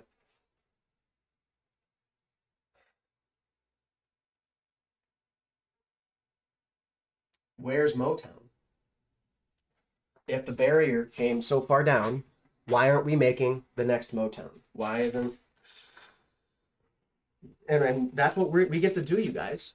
But we got to take care of our community. We got to figure out a way. And a lot of it is we are not going to be making Motown talking about banal human experiences.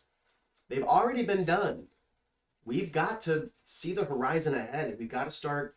And it's not just a matter of making a song about it, I think we got to have the space, and people, it's going to be a video of the community, co-creating, being artists together, celebrating life, using this technology, eating, drinking, partying. Oh man, I miss it. I want that bonfire today. Grow old around a bonfire, fucking talking to people. It sounds amazing to me. You know, May not for a lot of people, but keep my Africa up. No chatters today, which is okay. Can't have chatters every single day.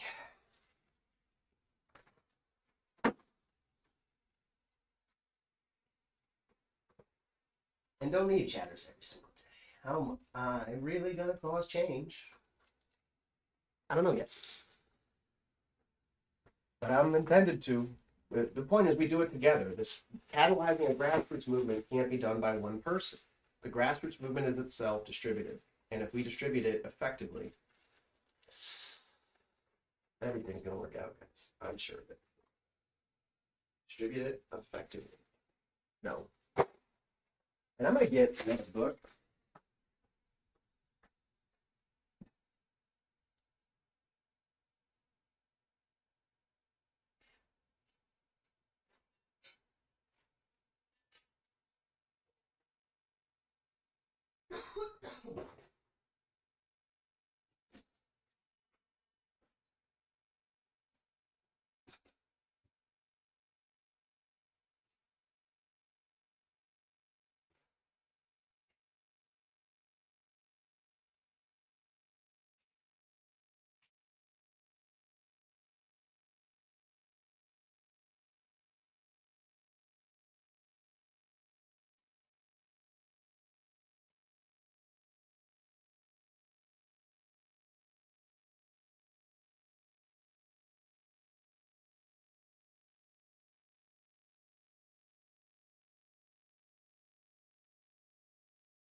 A couple more books.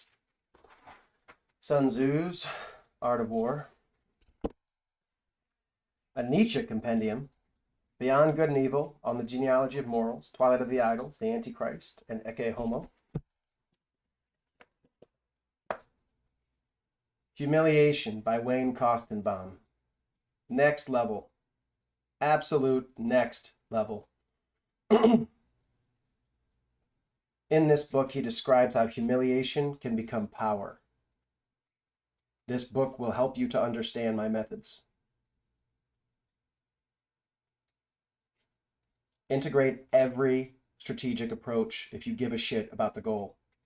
Just because this approach typically belongs to smaller gay men doesn't mean that I can't adopt it and I can't celebrate its power. And just like jujitsu, even in the act of being humiliated, you are gaining a power. Everything that they do is inside their marketed narrative, and you are being shown the way outside of it. And they imagine their consequences. But when you relish the humiliation, when you turn to a kinky little troublesome artist, fucking read this book, guys. Essential Sufism. It's got some Rumi stuff. I thought this was Essential Rumi. Anyways, Rumi was a Sufi.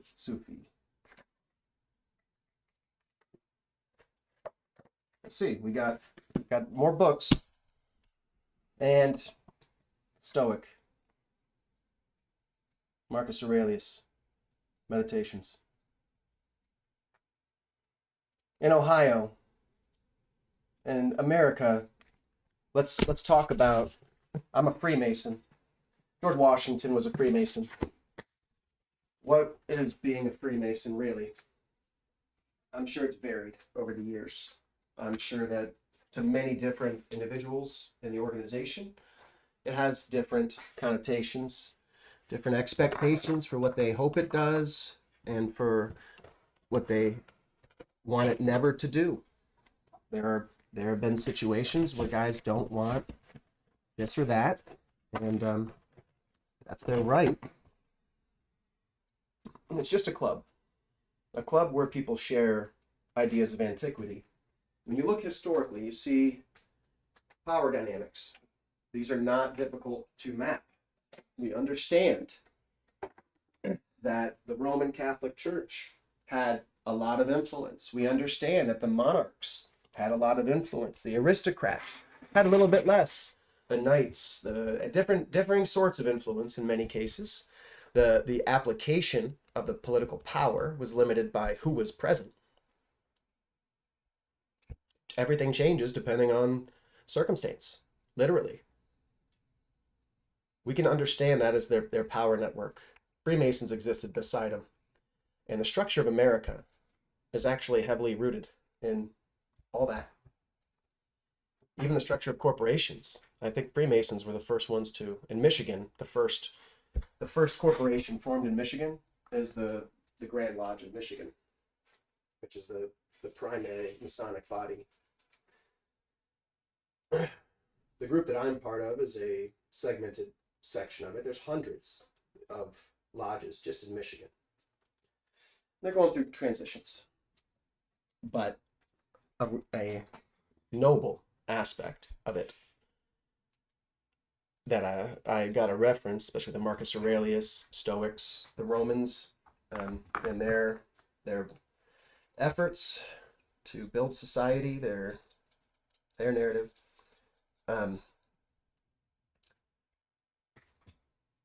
The Romans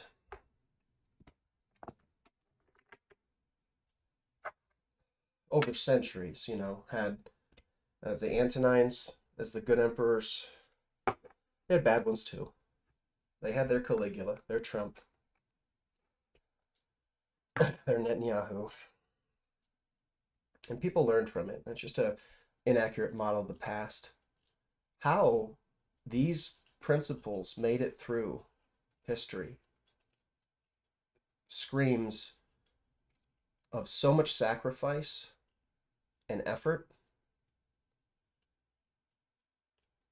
Like, did the church lift up Cincinnatus? Is there anything in the church? I never saw anything Roman Catholic about the emperors, the good emperors of the Roman Catholic Roman Empire. You'd think that there would be some link there. There just doesn't seem to be, and maybe there is. But regardless, the church tends to antagonize everything that's not saying it's great. So, how did George Washington arrive in the US inspired by Cincinnatus? Why is America structured the way that it is, even? Why did he give up power?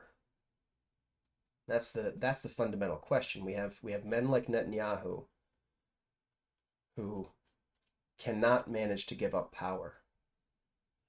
And then we have real men, worthy men like Washington, who show us what Western culture, the true centuries old nobility that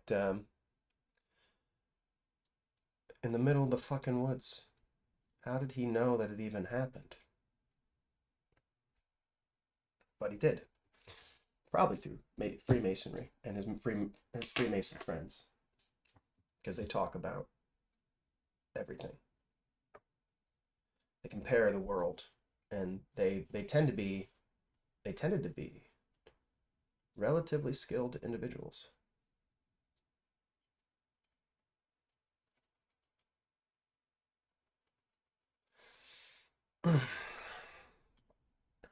As we integrate a real understanding of the past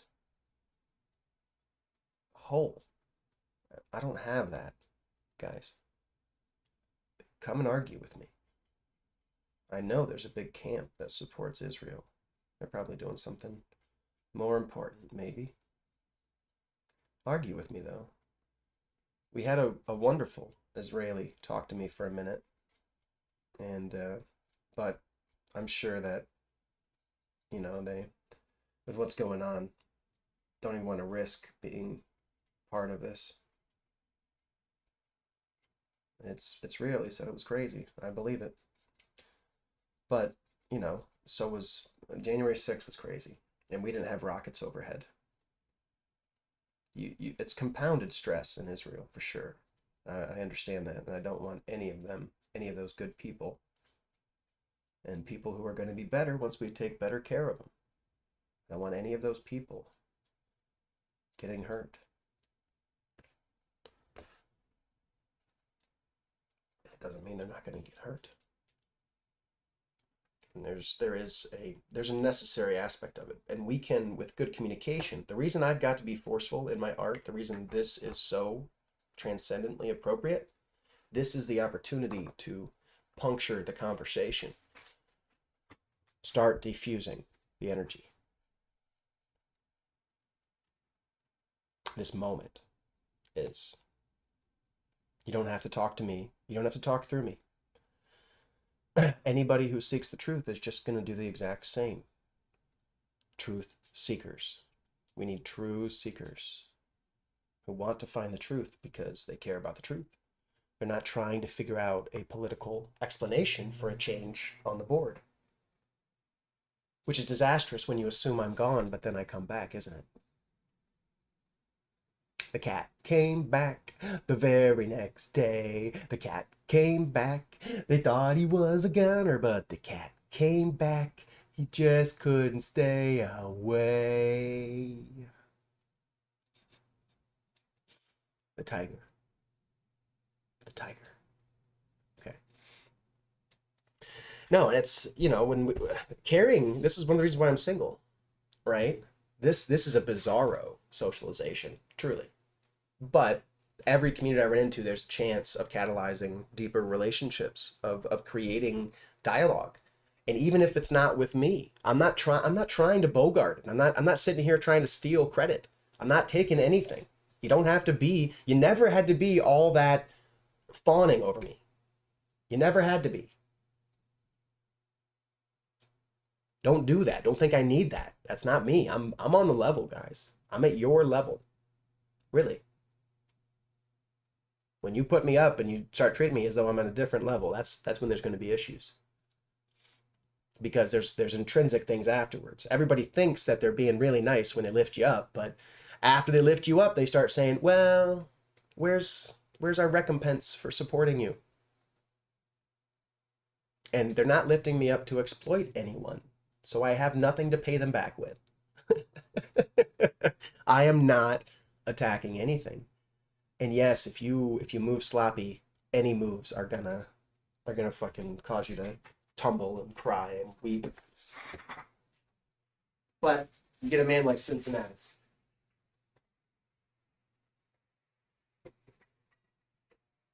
Which I've never had that much power. He was a connected aristocrat in Rome.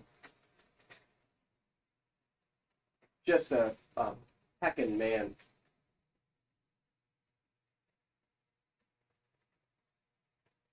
And he had a son who ran into trouble.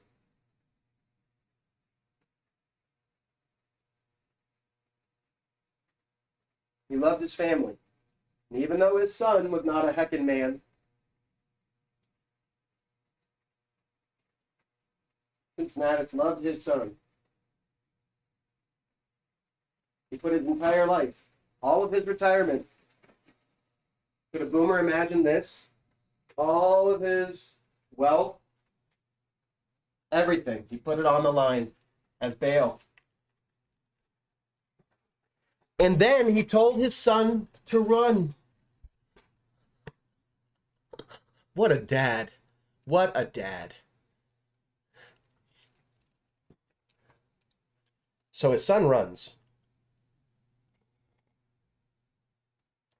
and Cincinnatus is stripped of his titles, stripped of his property. Of course, he still had enough to live on a farm that he owned, I guess, so he was allowed to keep that outside the city.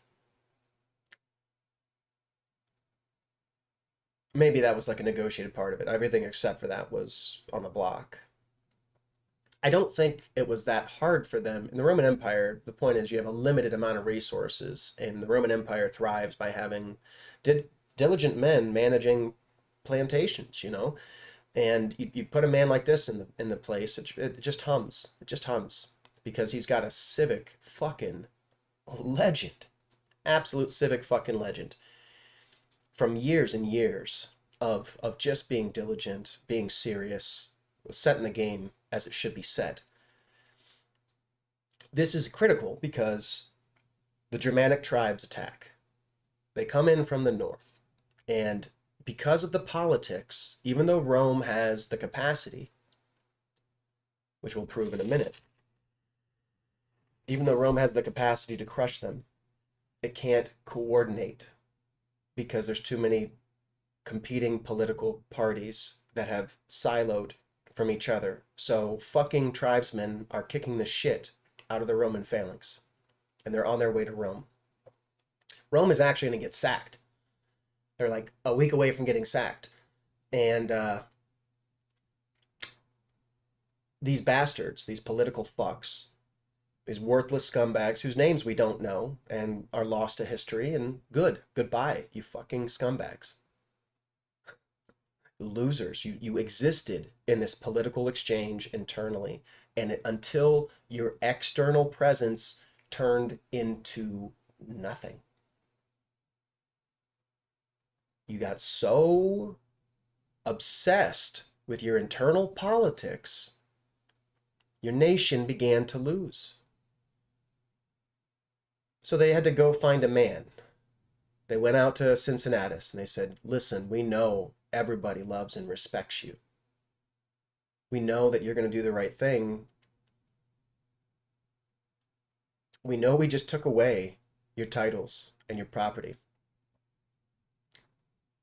Would you like to be Emperor of Rome? God, Emperor of Rome? Take anything you want, Emperor of Rome?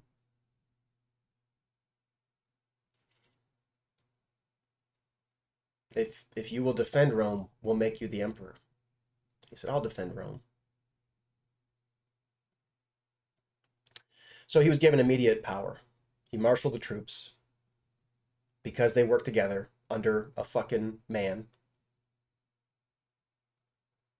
And it could have been a woman, but a person of character, a great human being, Cincinnatus.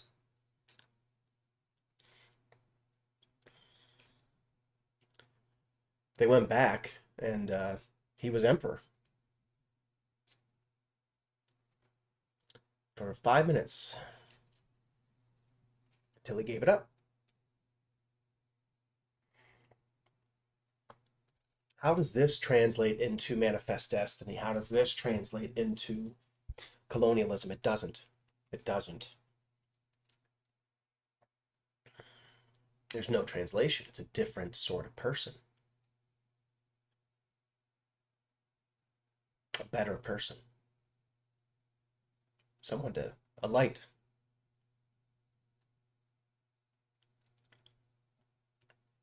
So, he, when George Washington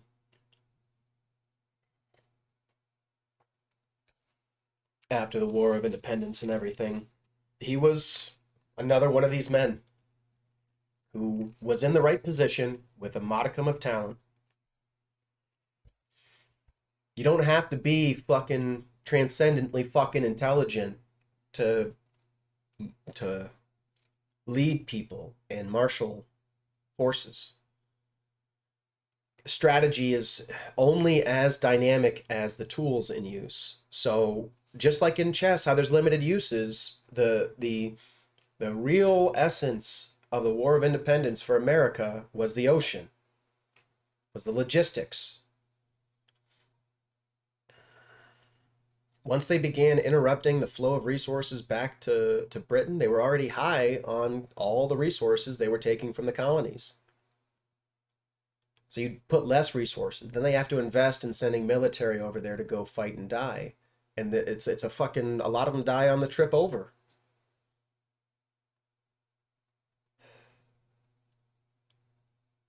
So he didn't have to be a genius, but the point is he was harmonized. And it created a society. And he was integrated. And he, with his control, could have done incredible things, but as a human being, he understood. He was inspired by the lights of the past, by Cincinnatus. So that's why we have a 2-term limit. This is so intrinsically American, and any effort to permute our system into something that changes this is just a lack of historical awareness, just a lack of what actually made all this possible.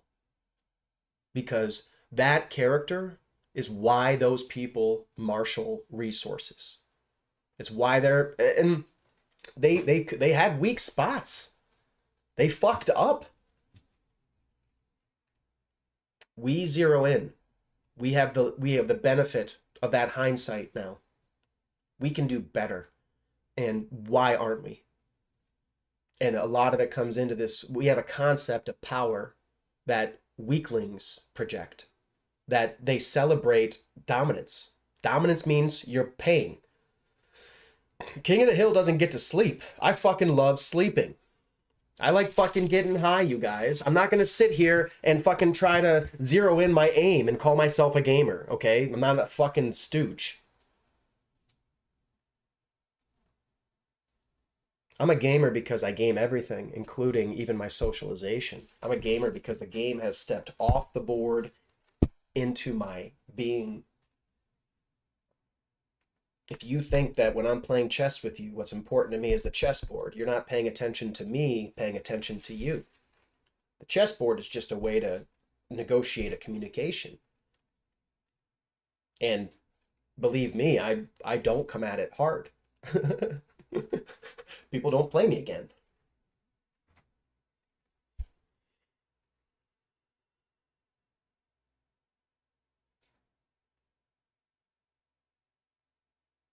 But if they would, if I could go at it hard, and this is where I talk, and that's why I'm so forceful in everything I do. That's why I'm going to keep staying forceful, and I'm trying to get you to be just as forceful. Call bullshit.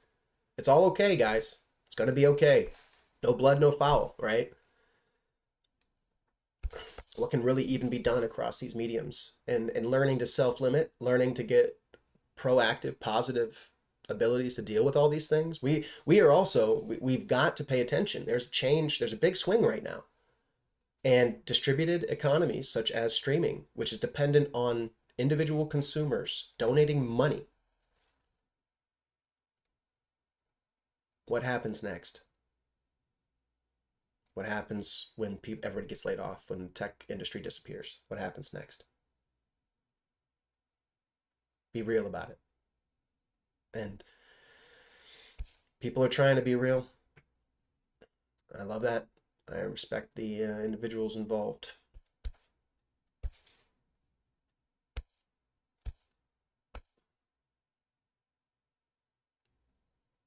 Do they respect themselves?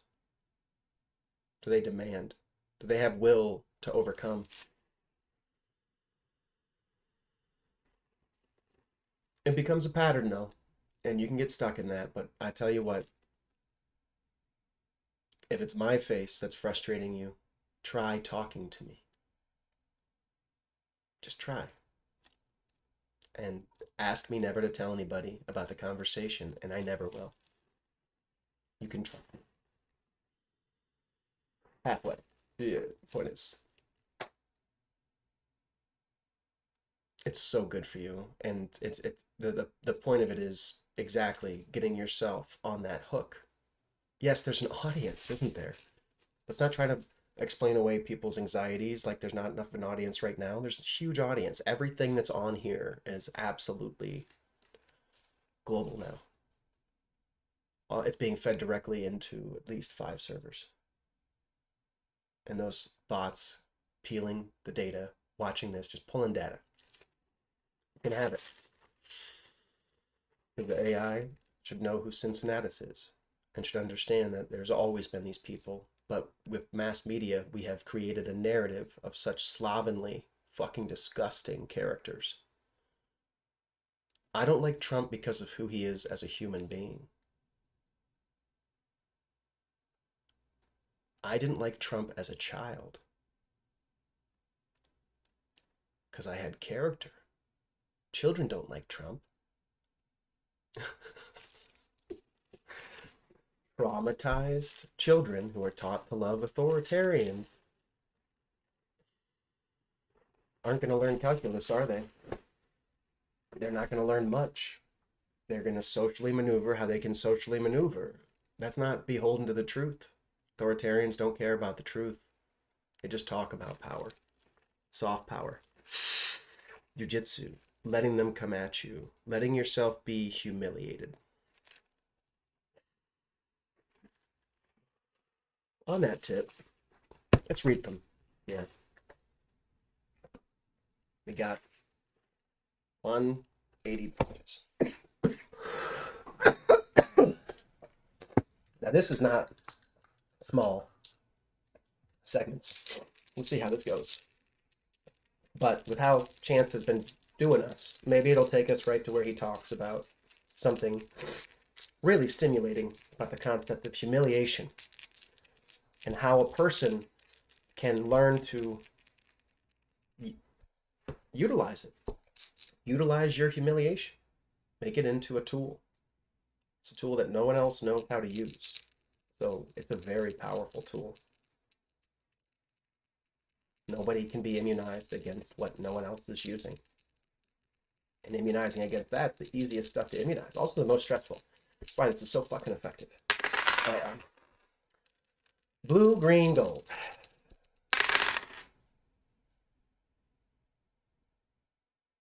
Zero. Wow. And I rolled 3, but it's only 177 pages, so. But this is probably the very best part of it. Fugue 1. Wow. Wow, huh? Wow. Let's just say wow a lot. Geez, you guys. Wow.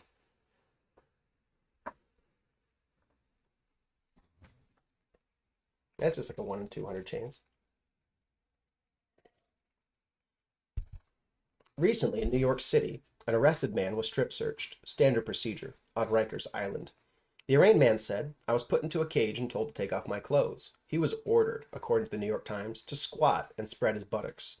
The accused, who'd been arrested for possession of marijuana, described the strip search as horrifying. "Being a grown man, I was humiliated." Humiliation means to be made humble, to be made human. Human and humiliation do not share an etymological root, but even in Latin the two words, humanus and humiliatio, suggestively share a prefix. Repeatedly, I watch clips of Liza Minnelli on YouTube. I want to see her humiliation, and I want to see her survive the grisly experience and turn it into glory. Being humiliated is an experience, I presume, that you don't want, unless you're a masochist. And then your humiliation isn't dire, it's pleasure. Humiliation, if passed through the masochistic centrifuge, becomes joy or uplift. All emotional dissonances resolved. An oft-repeated legend, the writer Colette was locked in her room by her husband Willie so that she'd be forced to produce her Claudine novels. Need I humiliate myself to write this book?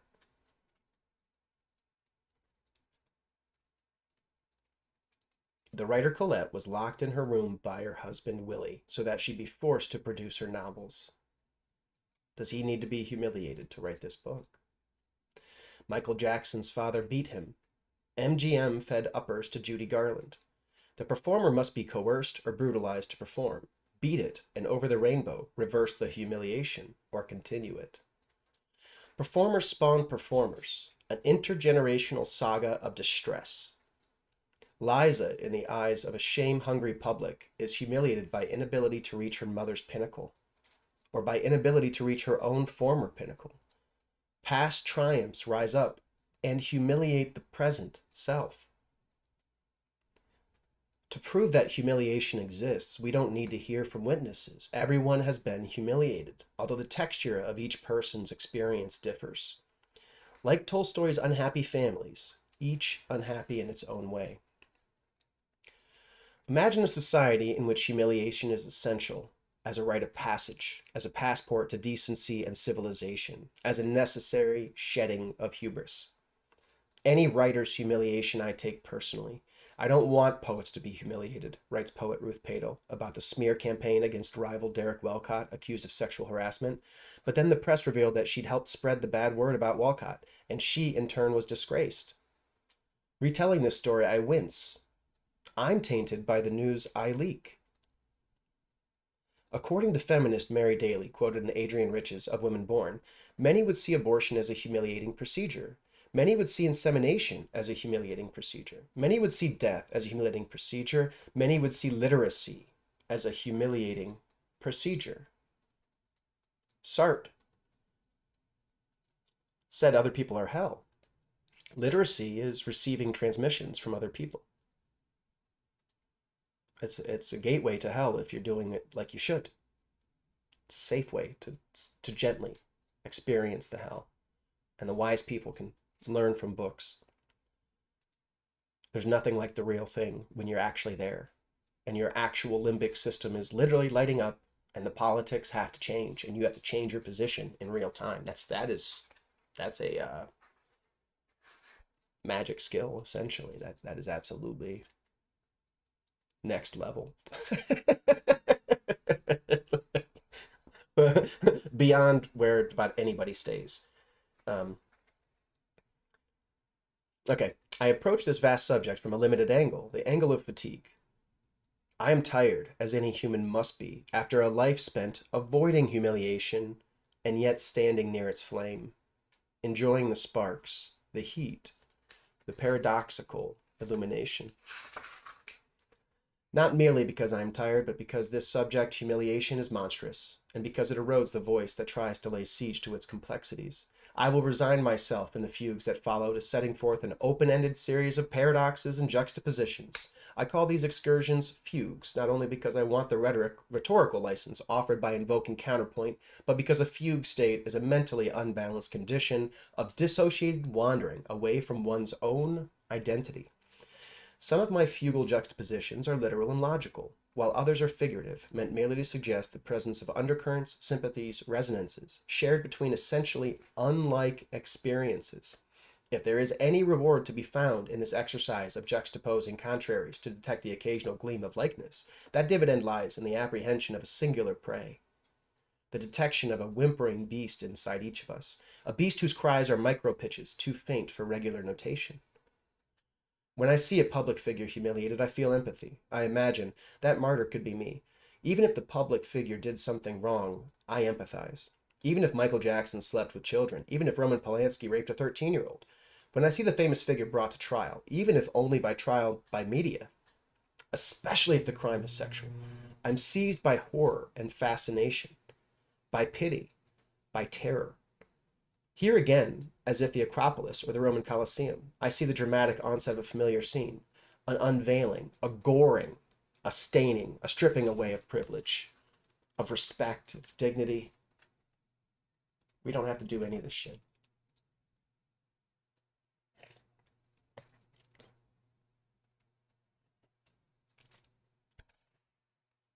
Speaking, streaming. I'm on display. A pornographic exhibit. I'm a centerfold, my legs spread.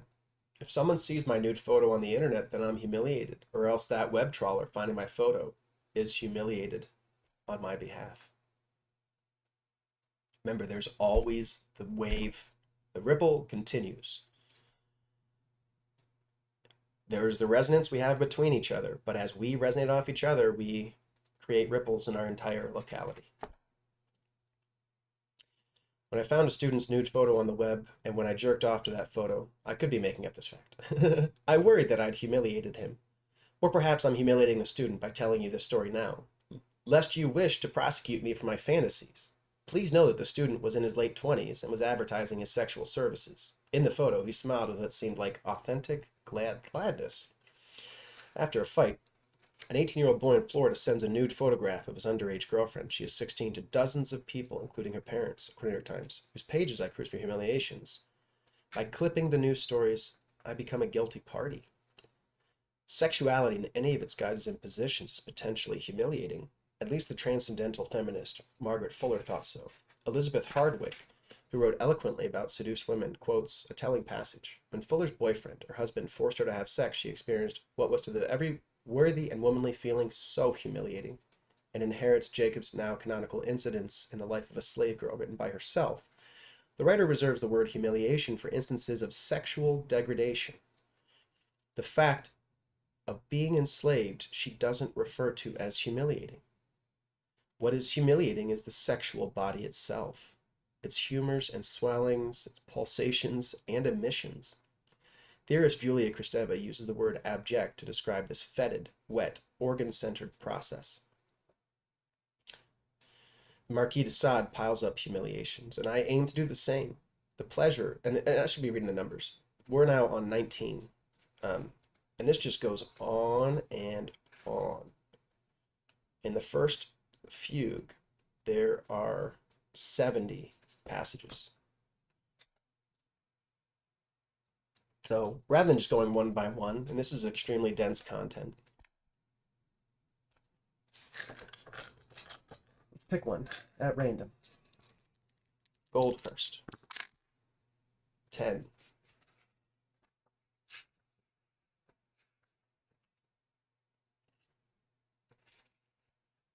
Any writer's humiliation I take personally. I don't want poets to be humiliated, writes poet Ruth Padel about the smear campaign against rival Derek Walcott, accused of sexual harassment. Then the press revealed that she'd helped spread the bad word about Walcott, and she, in turn, was disgraced.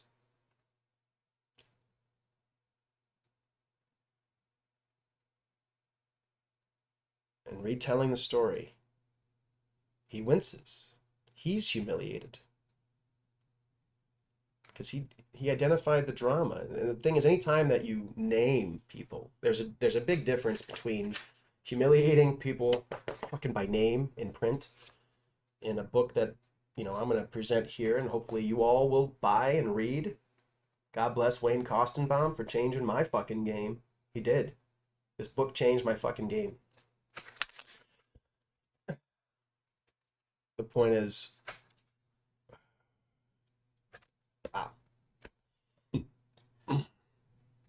what you do over time, eventually, the real balance of your action. Everybody knows. So we can play these political games, and in the moment, when you believe you can lock in a political understanding to the whole community, you can win in a moment with the politics. Everybody decides to take a side. They're just going to stick there. They don't want to think about it anymore. It's too much energy.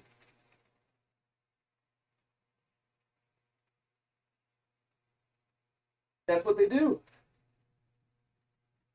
with their problems.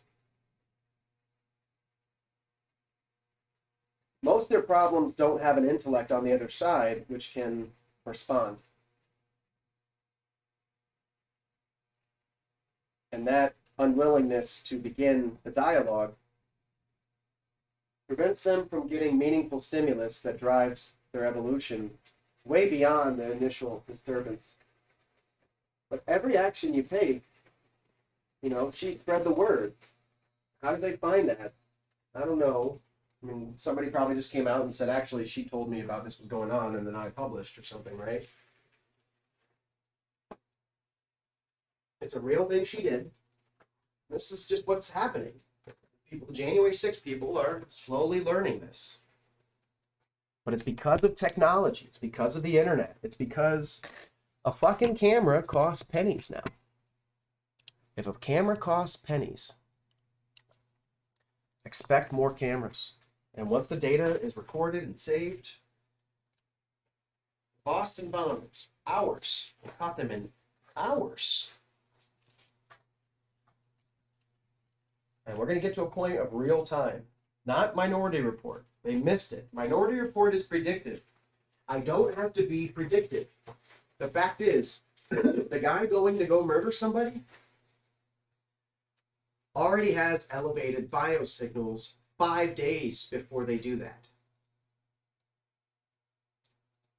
How long before their fucking doorbell with a camera, which is measuring their fucking pupil, understands the dilation that comes from getting sort of into this extremely agitated state? And as they begin to enter their extremely agitated state, it just calls the police for us. It calls the community to intervene before 5 days before it reaches its pinnacle. There's no such thing as an instantaneous change. Everything has an escalation curve. And when you have a complete model, you can watch the escalation curve. And it should have an escalation curve. And you should be conscious of your escalation curve. It shouldn't be like mine. Don't you have a perfectly bad example now? How is your escalation curve going to be? Is it going to be this sharp? I wouldn't suggest it. We don't need any more sharp. What we need is kind. What we need is happy. What we need is joyous. What we need is enthusiasm. You don't have to become me at all, and you shouldn't try to. It's not that easy.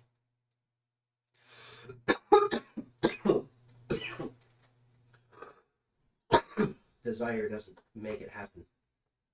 Everybody desires power. Only a few people exercise it. Only a few people do it so well that they... Well, only a few people didn't jump on the ladder as early as they could.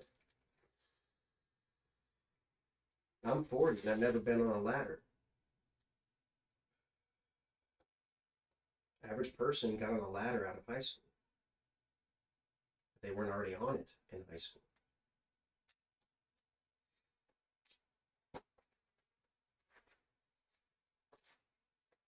The difference in perspective is radical. I'm not politically aligned with a interest. This is why I can give you the truth. And we need to create this segment of society, as Plato called them, the philosopher kings. But it doesn't need to be men. It just needs to be people who have adequate will and a humble respect for physical truth. I'm not going to debate physics with motherfuckers anymore.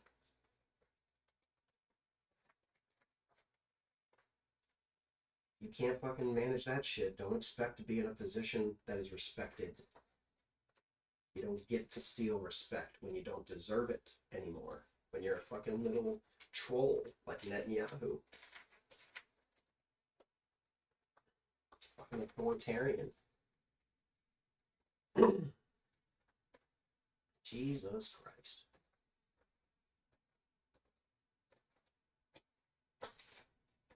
And fuck Trump. Said it again. Fuck Trump. It's humiliation. It's not humiliating, honestly, because it's God, it's so deeply satisfying to watch that motherfucker go to jail. To watch his worthless fucking fans try to keep him from getting crushed by this. It's gonna be hilarious. It's gonna be hilarious. The guy's fucking cooked by a fucking prostitute.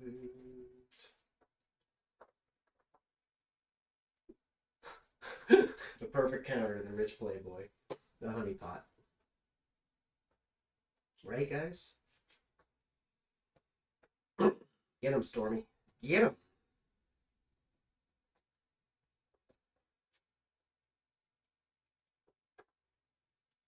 but we'll hopefully quickly get to a point to where we're at least all materially secure. And the goal is really trying to urge evolution is not punitive. Punitive is strip mining. I don't need to be punitive to make growth happen. I just need to be proactive, and I need to set up a scenario. Prime the system. And create a narrative. Prismatic. Technicolor. Dreamcoats. For sleepwalkers.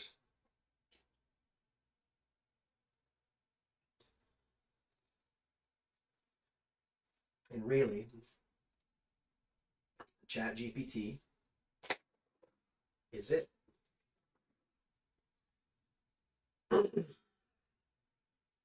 They're going to try to hide the effectiveness of AI now.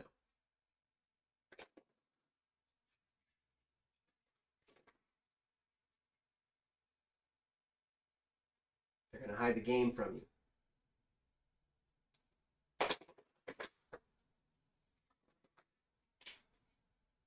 They're going to hide it from me, but I'm smart enough to know the curve, to have watched it for my entire adult life, to be able to understand that just the first conversation I had with ChatGPT, it's fucking mind-blowing. Other people aren't smart enough. They want to harsh its reputation. Why? Because that's how they survive. It's their perspective. And they just say, nuh-uh, nuh-uh, nuh-uh, nuh-uh, nuh-uh. But the problem is, anybody who talks to ChatGPT and then talks to them is going to find ChatGPT to be far more stimulating conversation. Bet on it. And their kids are going to fucking understand this. You're not going to escape it.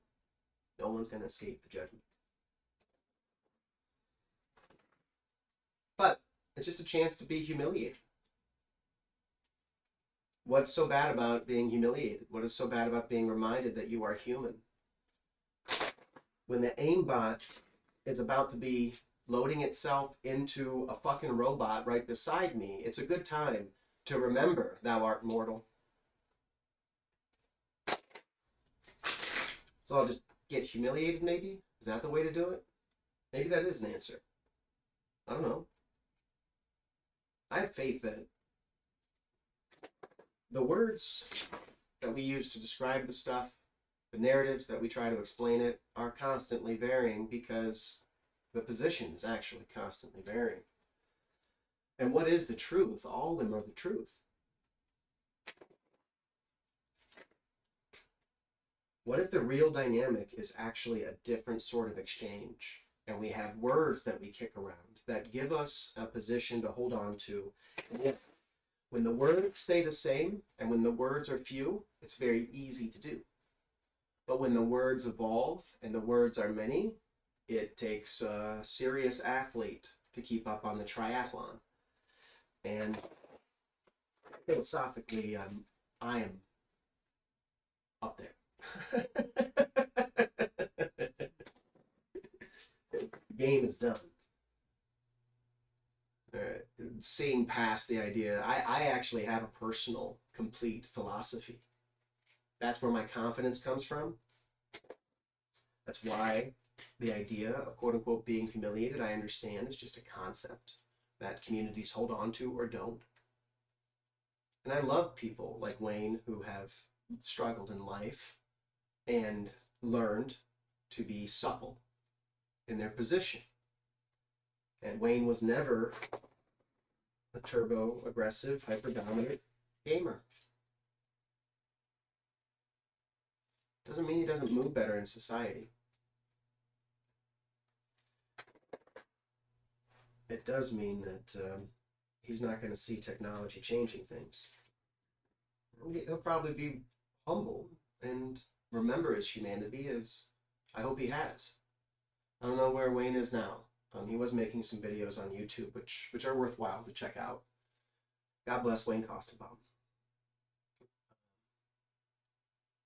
But he,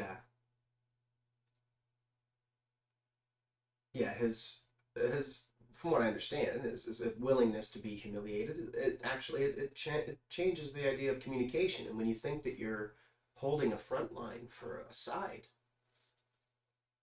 you that's why people ever take a position against me. They actually think that they're servicing their network, which is actually what I'm doing, and they're just supposed to listen. Really, just listen. The word beyond the words, there's truth. There's a truth in our coexistence, and the fact that in spite of whatever we say, we persist. Our body still persists. Physical reality is awfully persistent.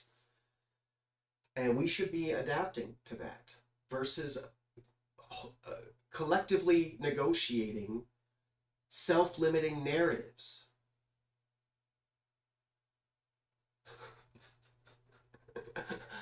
Which ultimately just play into what has been a fundamental distraction. While the finances are fucked, the real fundamental loss is the loss in character, the loss in art and culture that has happened because we have broken everyone down. We have made fun of the artists. And it was me too. I was bitter. I was learning math and science, and the artist was much more willing to gaslight women, which they did much more successfully. Many of them couldn't ever pay rent. But we're human beings. I celebrated this idea of power, and this is when I was in high school. You have the moment of this truth of realizing, I'm a tech science guy, and I'll be paid to do stuff, and this guy at best is going to be on an assembly line, which didn't happen for our generation. But when I was in high school, that was a feasible thought.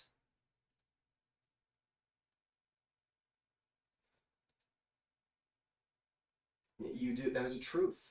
To pretend like it's not there is not the correct, responsible, noble response.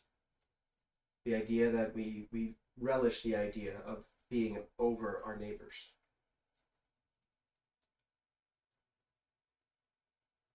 It's a human response to, especially Western culture. Yeah, attention. People just follow after each other like sheep. Well, I can't. The hype culture is hilarious, and people who are concerned about getting a bunch of viewers, it's like, I don't need more than a few people that are just legitimately badass people. I don't want a fucking 1,000 people trailing after me. That doesn't serve my experience at all. It serves my ego while those 1,000 people are there, but the downswing is as violent as the upswing. Typically. Or not more so. Wasn't built in a day, but fell in one. The point is, if everybody's going to a point of getting no attention, crossing that threshold, the people used to getting no attention experience no stress. People who were on a growth curve peaked and it started to come down. Now we have human beings, and this is the scary fucking point, that there is not a responsible cultural leadership addressing. Okay? Young streamers. I'm 40 years old. There are kids who were like 19 who were gaslit into this idea that streaming was going to be a livelihood for them. And through their teens, as they even grew, they realized a growth. They had extreme success. If they're like 19, 20, and they're already starting to struggle in any way, the real conversation here, guys, this is an emergent market. It has zero cost of entry. Competition is live. Okay? This cannot be the end all. Digital content created, a stream of data that gives stimulus to the audience, cannot be a fucking job anymore. It'll work for a while, but where do we go beyond that? And if we instead use psychotherapy, that person who's experiencing a physical fucking shortfall, a real instinctual and so appropriate stress.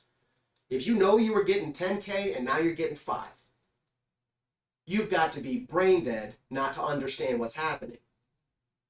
And if you are fucking 30 and you're in a situation where you are worried you already peaked, the stress is astra-fucking-nomical.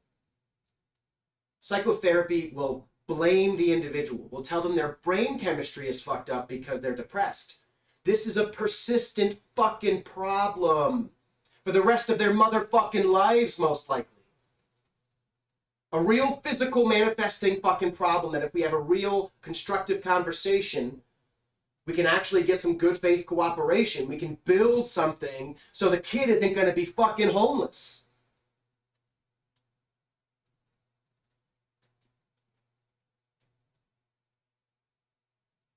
Transitioning away from employment, transitioning to an existence, not the fucking gig economy, sons of bitches, is fucking bullshit.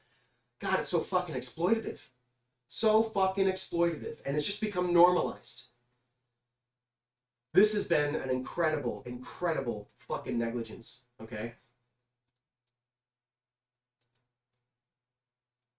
This is to adults, not these kids. What the fuck happened? Don't you, I'm 40 years old. I've got half a dozen dead friends who tried to be artists.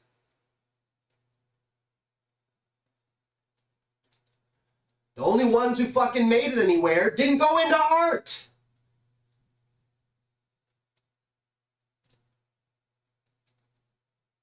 And we're still sending kids to school for art?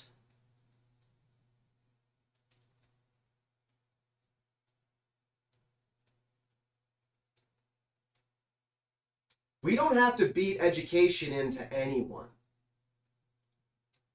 But we can't have a fundamental punitive approach of saying, if you don't do this, later on we're going to have consequences. And just intentionally wait until people run themselves out of rope and pretend like all along we couldn't have done anything. This applies to every system. An ounce of prevention is worth a pound of cure. And when we let dipshit Napoleon syndrome motherfuckers like Netanyahu skunk up the fucking game,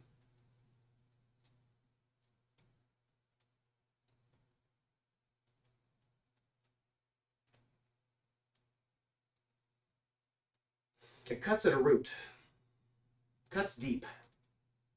When the surrounding environment can't reinforce civic investment, when you believe that you're bailing water on a fundamentally sinking ship, everybody stops bailing water when they know it's sinking. And that's what you should do. Whoever doesn't stop bailing water dies.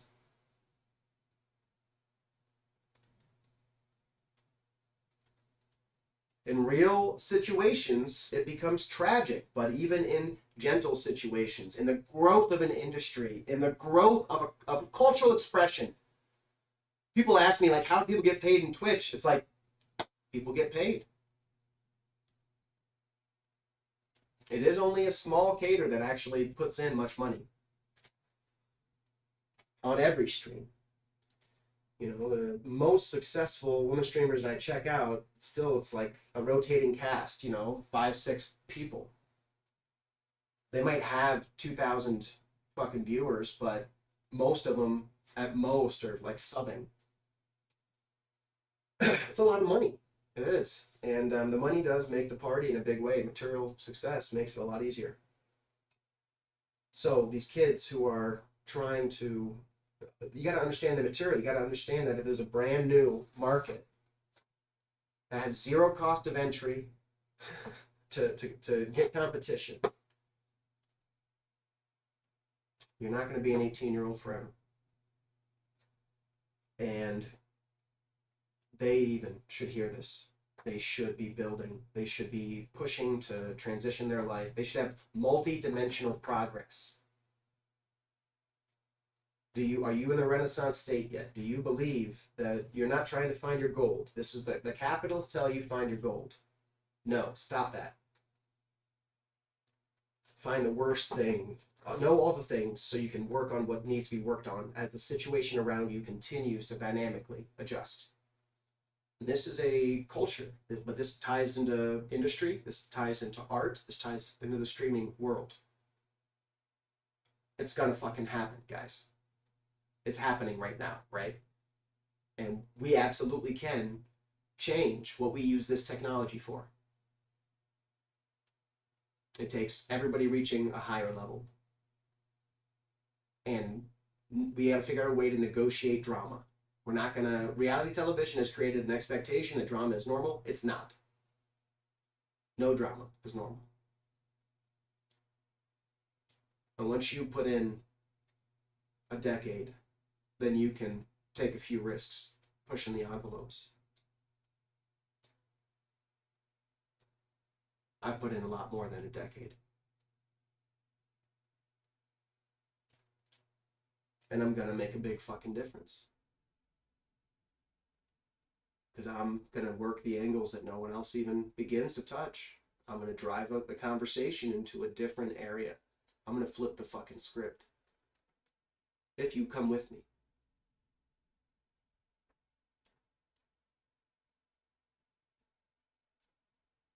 He said to an empty room. Hey, the whole future's gonna show up. Maybe not. Point is, it's not the end result is not a Michael Jackson. It's not a global celebrity.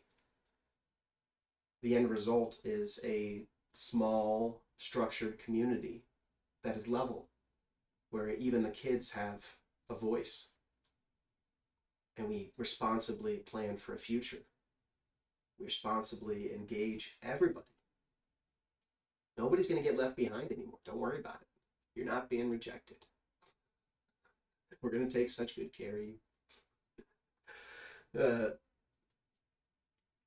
Just showing you why it is that you need someone to take care of you. The game has evolved. Let's see what the cosmos have to tell us.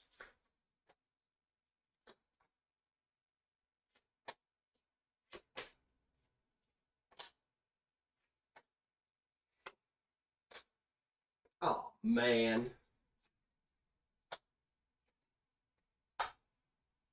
I hate being the tower.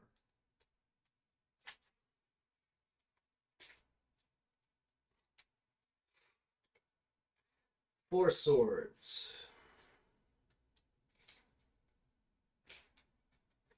Vigilance, retreat, solitude, hermit's repose, exile, tomb, and coffin. Hermit's repose. As I talk from this perspective of being disconnected, and even as I circulate and I run into people that just 2 months ago I had a very different personal, emotional link to, it is probably very disconcerting.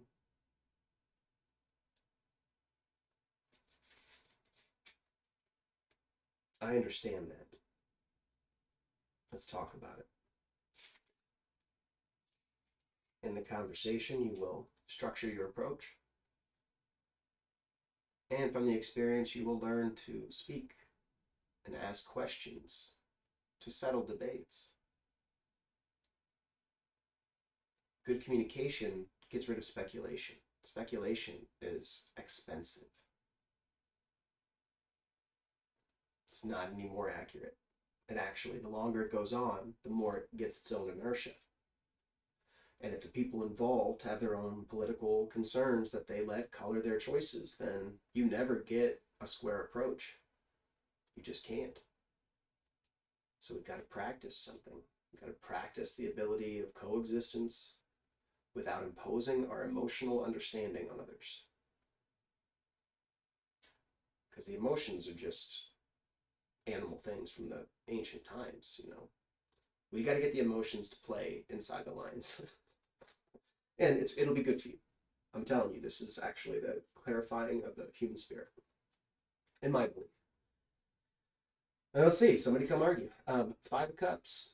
It is a card of loss, but something remains over. Three have been taken, but two are left. It is a card of inheritance, transmission, and patrimony, but not corresponding to expectations.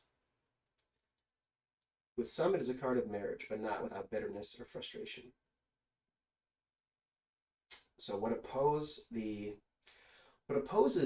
my Hermit's Repose as I do this, and this is why my conversation is relevant to my recent past, and anybody who from that situation who jumps in is going to find me doing this, and it's keeping the bridge, because even in my retreat I still intend to be feeding into the AIs to give a real trace of an actual human being, and to keep the line open for people. This actually, watch what happens. This is as people coexist with a radio transmission or a cultural transmission. Watch what happens over time. Takes time, but I know what I'm doing.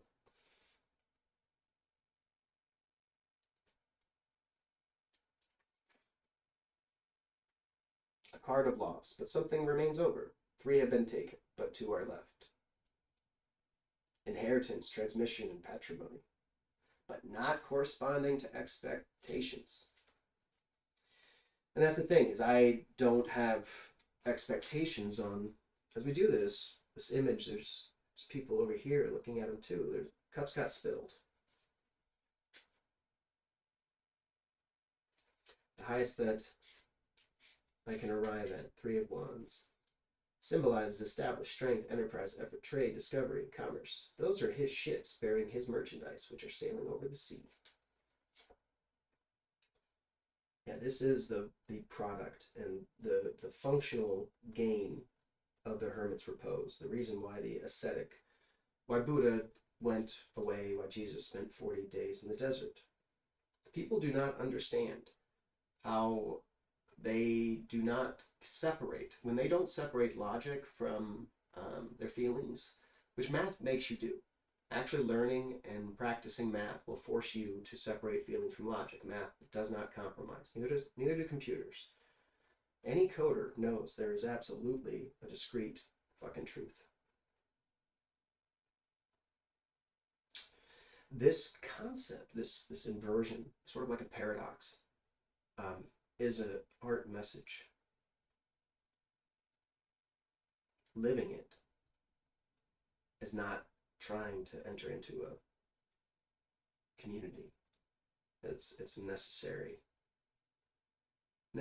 thing to catalyze a conversation and get everybody's attention, so that at the other side of the bridge, right, line up. If we're going to make economy across this channel, let's do it.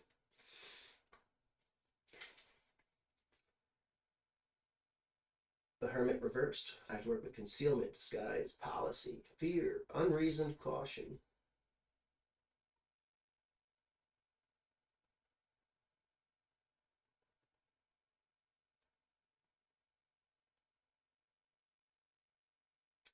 Because it's tragic when people, I've been through downtown bar scene politics for years.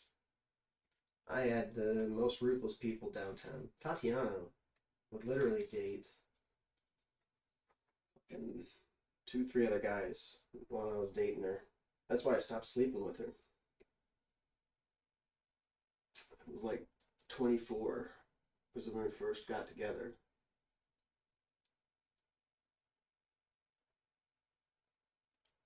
Or 23. She was 18.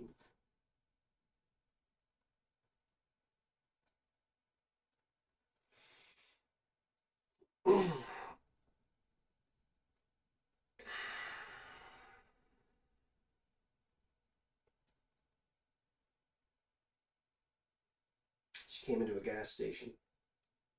She showed me her ID to pick up cigarettes. and I made fun of her hair. Pissed her off. People think I don't know how to game. Fucking pulled her immediately. Cute little Russian. But she would talk to you about the other person. Which I honestly think my neighbor's doing to me too. When a young girl's talking to you about sex over and over again. Yeah? Okay, alright. Sex is fun. I gotta get some of that shit in my life.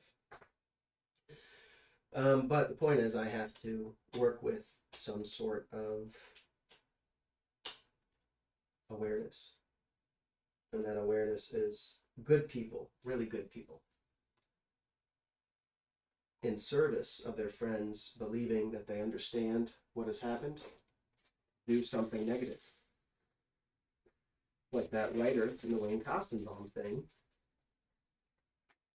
If someone does something wrong, saying that you disagree with it, it's pretty positive. But acting graceful and then in the secret being not graceful is shameful. Everybody's judged on their own merit. And if we're going to be universal and we're going to be broadcasting, there's no escaping it. What this means is you got to be aware to tighten up your game. This is a change that is not much communicated.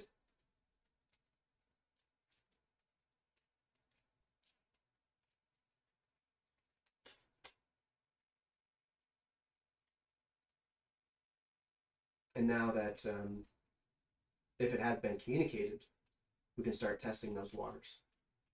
The game is steps. People ask how many steps it's going to be. The question is, how many steps does it take for you to take flight?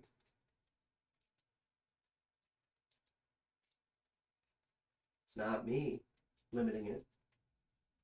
Me being patient, waiting for you to try. Try like you care for it. Try like you have power, will. Like you intend to finish. Coming from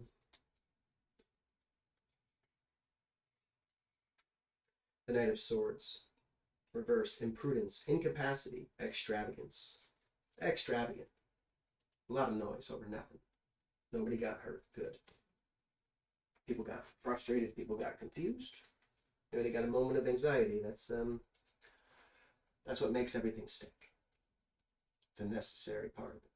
Don't worry about it. Anxiety is a human mechanism. It's a human response. Believe. I've been told that I'm intimidating my entire life.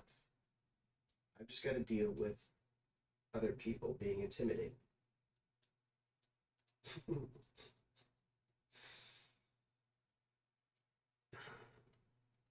I can't empathize with it, you know. And maybe that's a failing.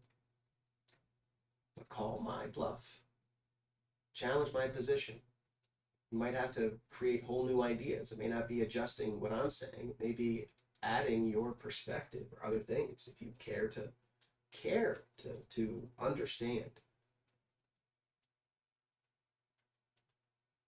We're heading towards now. So the point is that step, even though it was the second step, let's say, it's endless. It's all a continuum. And at any point you can snap into your own flight. And then you don't need me. That's the goal. I'm catalyzing leaders. I'm not gathering followers.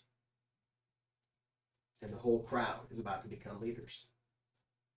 Because only leaders can keep up with this. You can't follow a script when it can just literally flip. When the road in front of you is just so dynamic, which an AI can absolutely understand and implement against your community. You need to change it.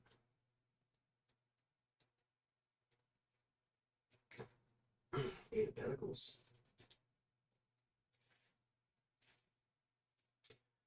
Work, employment, commission, craftsmanship, skill and craft and business.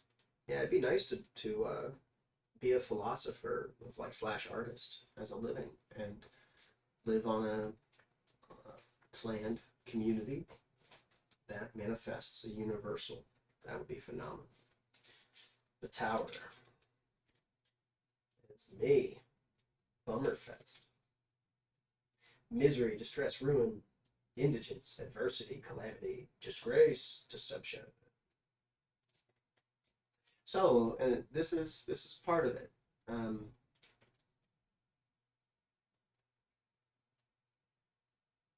The difference between silence and a stated position. In silence, people fill it in with a human model, which is a complete character. It has a whole backstory. The hero's story is a complete fucking life. You know, that's the type of stories they want to think about. That's not reality. So there is a fundamental, just in coexisting and representing the truth, there's constant fundamental dissonance. Nobody wants me to sit there and lecture them, right? Wasn't I always talking too much? I was always talking too much. People stopped reading it. And then we broke apart. That's what happens. The idea that our fundamental goal is just to come together is an interesting concept, but we can't just come together. Let's negotiate our coming together. Let's meet on a level. Obviously, right? Represent my own interests. I can do that. I need to. It's not deception to say, I'm a human. And while I do, it's amazing, because when you depart center and go into a community again, and you start developing trust and building relationships,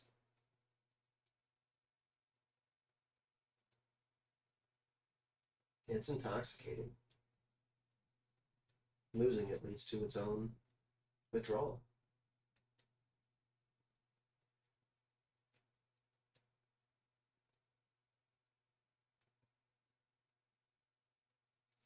Which is why we have to have such a professional management of it.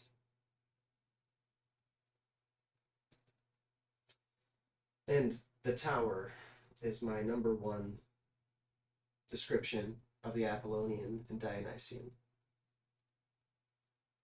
The Tower is coming down. And for me, I am coming down. I had stability until yesterday. I am human. We all are human. As my situation changes, I should become less cavalier. Maybe.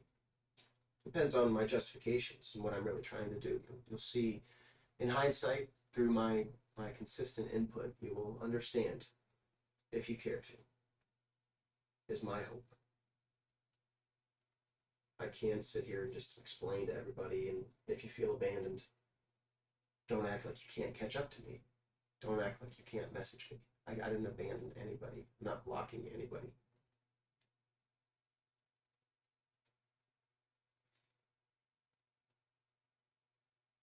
That said, I am feeling the pressure to get productive, and even the idea of just like hanging out on Twitch is just a huge time sink. It is kind of fun to socialize a little bit, but I don't know. I want to get productive, and I got to figure this shit out. Anyway, surrounding environment, Queen of Pentacles. Opulence, generosity, security, magnificence, liberty. Surrounding this structure. Okay, here we go.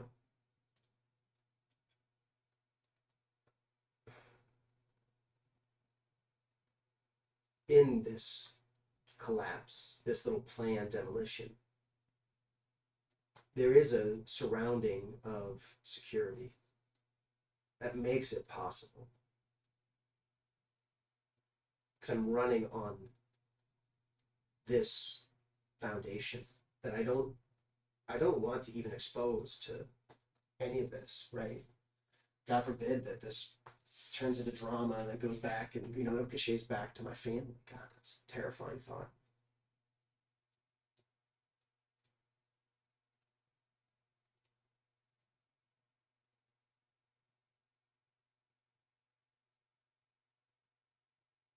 But 20 years of community organizing, 20 years of this, learning to be this sort of a person. And I'm not looking to become part of the clique. I'm never going to be part of the clique. I just never was part of any clique. I had a dork group of friends. I hung out with the punks for a minute. Then I was a businessman. And very quickly, with just the first business, I learned nobody had access to power and didn't make use of it, except me. But you got to understand attrition. You got to understand the inherent loss in action. If it can naturally evolve, let it. And there's actually lessons that everyone's learning.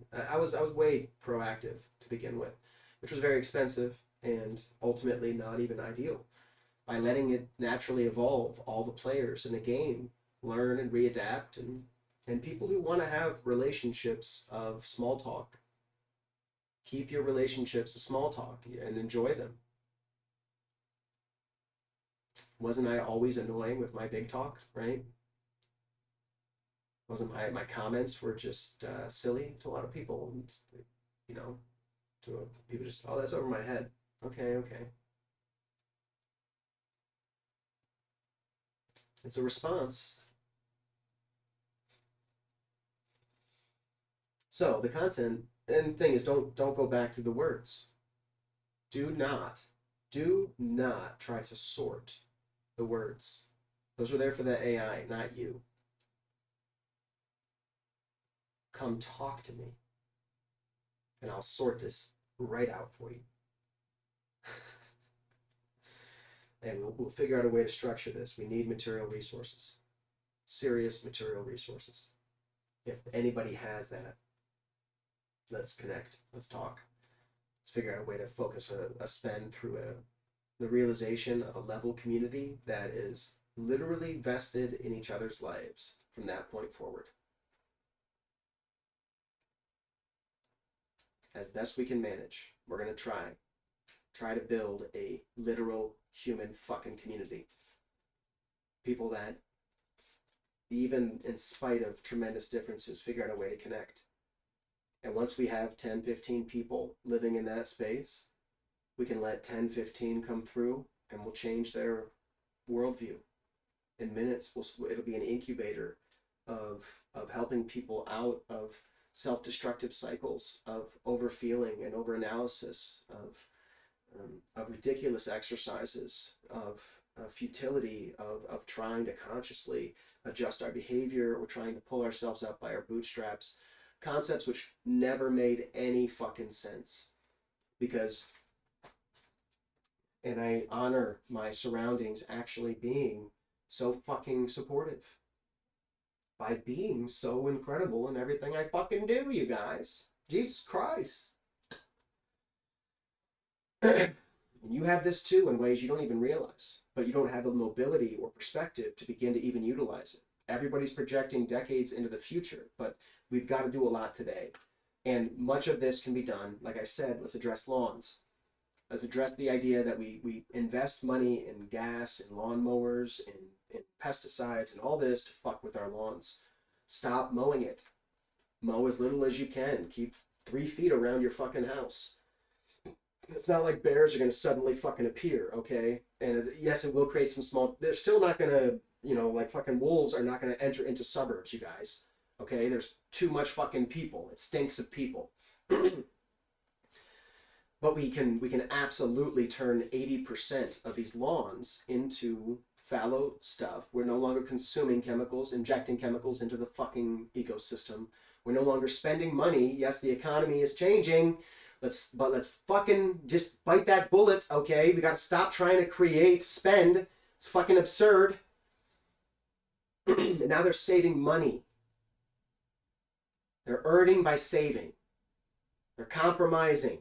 But a cultural fucking movement that makes this shit loud right now. How much effect could we have if today everybody began letting their yards go fallow. And we didn't start it like yell at your neighbor. We started it like take care of your yard. Okay, is your yard taken care of?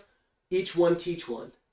Go tell someone else how to do it. Go do it go ask your neighbor if you can do it in their yard for them. Rather than talking shit, wasting all this time on social media. How do we get a culture where we funnel the attention into something productive at the end of the fucking day and not a fucking fundraiser for some goddamn charity? That's not fucking meaningful change for these young growing up people.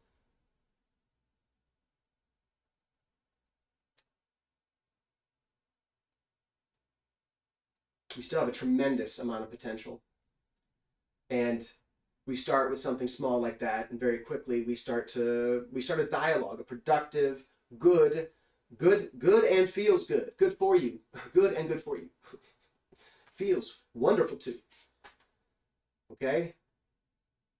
How do we push towards that? How do we stop talking about narratives like I felt this way, or this person did that, or check out this celebrity who does fucking nothing? Check out this trend of fucking a pimple of an industry like streaming.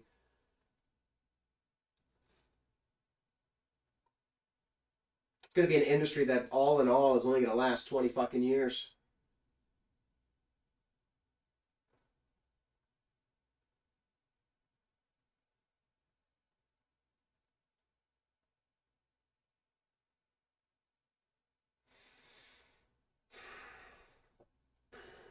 Let's get productive, but you got to line up on the other side of the bridge whenever you want. Two of Pentacles. It is represented as a card of gaiety, recreation, and its connections.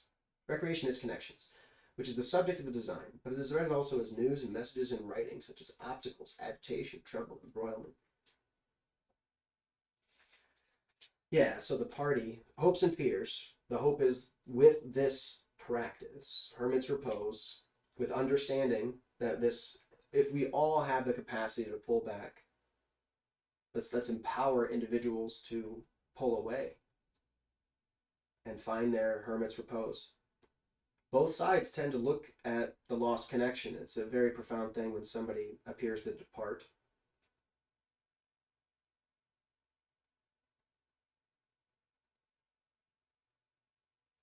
Inside your community, each individual should have their nature getaway, where there's food prepared, where they have their little tiny spot that's theirs, unlockable and private, and they have a little forest path past gardens, Zen gardens, and to a pole barn that's well heated, very air conditioned, that's wired. The whole thing is set up for a party every night. It's walking distance. There's walking distance to maybe a stream or a lake. And as the property develops in harmony, with very few lawns, sure, we have brushes over here, whatever, but we don't have fucking lawns. We don't have asphalt. We use pebbles. We let the air get through to the soil. We celebrate the soil. We build up the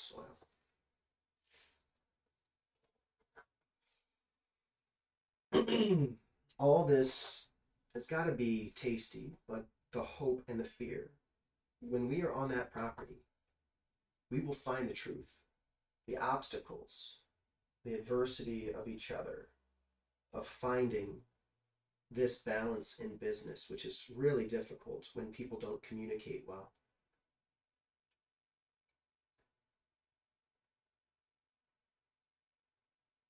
You don't get to adopt an axe to grind, and nobody should be repressing themselves.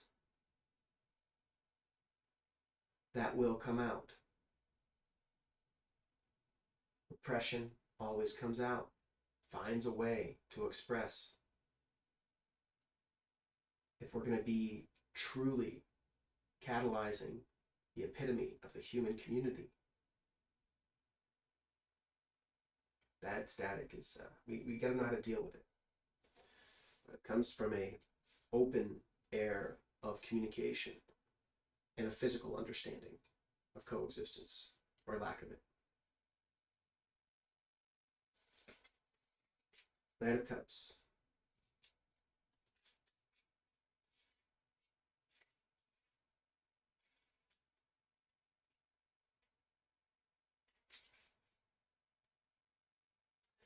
Arrival, approach, sometimes that of a messenger, advances, proposition, demeanor, invitation, incitement. Invitation. An invitation to your own hermitude. And I will be, if it's with me, I'll be on the other side. We can chew on this together. This is a world that I know so well. And I want to share that with you. And this is what Buddha did. The difference was Buddha just didn't have any property and asked you to give him food and stuff and put him up for a while when he was a traveling ascetic, which was in their culture, it was a norm. It was the norm for his life. I've got to, my norm has got to be different. And I've got to figure that out. I've got to figure out how to turn this into a quote unquote industry. But the thing is, the people who would even get it, the idea of it, the fundamental idea of it is this change of what is the individual. If you become a creative catalyst, that was the word that they had back when I was doing this shit. They wanted their creative catalyst. They were talking about me. In the community, I was a social presence that did not follow any normal rules. I delight in violating their expectations of the rules. They're not really rules. They're just assumptions based on other people's inability to creatively engage the game. If you see a new maneuver, that's great, isn't it? In your business, this is key. You know, like if you, whatever your industry is, let's have this conversation for real. Like, whatever your industry is, you fucking have to do some market research. You got to go out there. You got to integrate with the market. You got to exist and survive the market. You don't really, internet gives us this whole thing where we imagine we can just go set up shop and we're not going to bother anybody. The fact is, there's a limited ecosystem of consumers. Even though we have infinite ability to create more streams and you can go do your own thing and nobody necessarily has to go there, there's a limited pool of consumers. So there's still absolutely the same limiting fucking scarcity of the feed into the market and the feed out. The market follows the exact same trends of every other fucking market throughout all fucking history. Never has industry been so fucking empowered. Have we literally had the PCs at home and then the doors opened. The software came and the floodgates.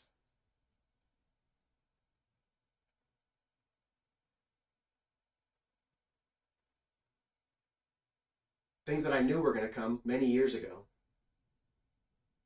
A spotty growth. Some people did phenomenal. The majority of people did awful. Most attempted streamers only try for a little while. Any investment is just pure loss. There is no future here.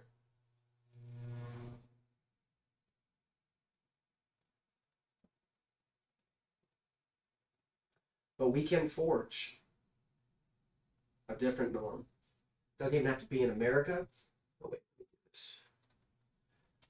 do this. The project does not have to be in America.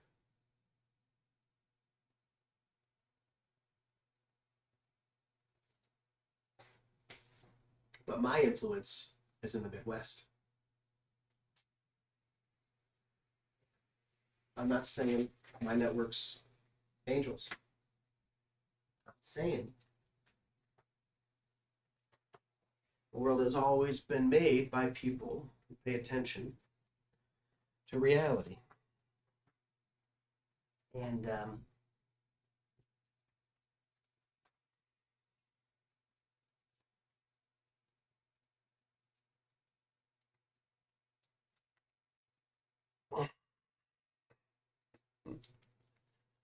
you can rise out of the morass of a dull status quo if you want. Compassion is important.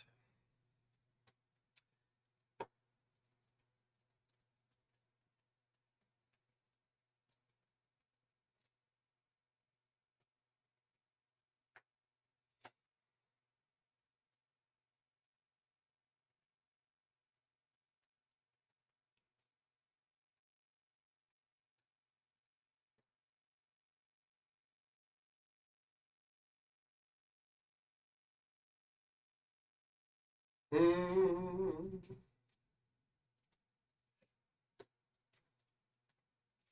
So, I do have the Everyday Witch, and let's give this a Everyday Witch reading, because being respectful of the female and also pushing the positive. The female element is valid. Feminine is necessary, and I was not raised to have any of that in me. So forgive my ignorance. Are you resting or retreating? We all need to pull back from the world from time to time and take a break. Catch our breath and regroup. The trick is to know the difference between the lack of movement that is positive and beneficial and the lack of movement that means we are stuck in a state of suspended animation. Things to consider. Depending on where this card falls in a reading, it may be suggesting that you need to rest and refresh your spirit, giving yourself the time and space to renew body, mind, and spirit. Alternately, it may indicate that you are stuck in a rut, spinning your wheels when you should be taking action. Are you tired and overwhelmed? Are you running away from making the tough choices or making decisive action that you know is needed? Is there someone in your life who is holding you back or whose lack of action has a negative effect on your current circumstance? Ooh, this card indicates that they are stuck and probably not going to change. Do you need a rest or a wake-up call? Okay, all right. Five of Cups says, well, so the point is, I'm not tired and overwhelmed. Running away from making the tough choices or taking decisive action I know is needed. I think I am taking decisive action.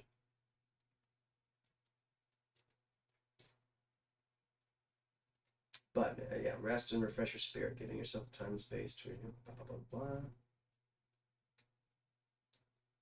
Card indicates that they are stuck and probably not going to change, and that's understood. Okay, let's put that in the framework because truly, this is a plan which may fail. It's a repeated action, that's true, and it has had its benefits and losses for me.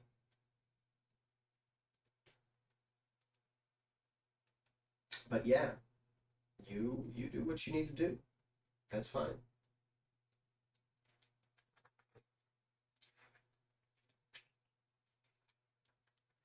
I support that. I support if we need to float on, let's float on. Be unafraid. Don't think you're being rejected. Opposition. Are you so focused on the negative that you're missing the good stuff? Let's face it, in life, bad things happen. You make plans, you work hard. Everything is all set, and wham, disaster. Car breaks down, your perfect vacation gets rained out, you slip and break your leg 2 days before your wedding. It's easy to get discouraged and lose track of the big picture. Suddenly, everything is ruined. But is it everything really? Or are you just so focused on the bad stuff that you forget about all the good? After all, the car may be broken, but no one got hurt. You still got to spend your vacation with family and play all those fun board games. Maybe you hobbled down the aisle on a pair of crutches, but you've got someone who loves you. Don't let the bumps in life distract you from all the blessings you still have. Things to consider. Glass half full or glass half empty. The Five of Cups reminds you that no matter how many cups you may spill, you still have plenty filled to the brim. Are you focusing all your attention on the negative and crying over spilled milk? Maybe it is time to look around at the things that are working for you and count your blessings. If you don't have milk, you'll just have to drink lemonade.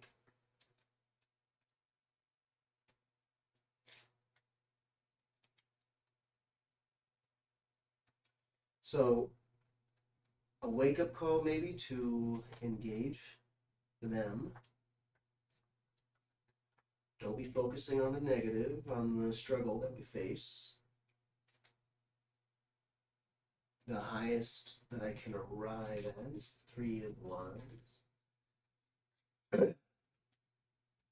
Or is this for you guys? All these perspectives. Let's think about it. Hard work is about to pay off. This is no time to take your eyes off the prize.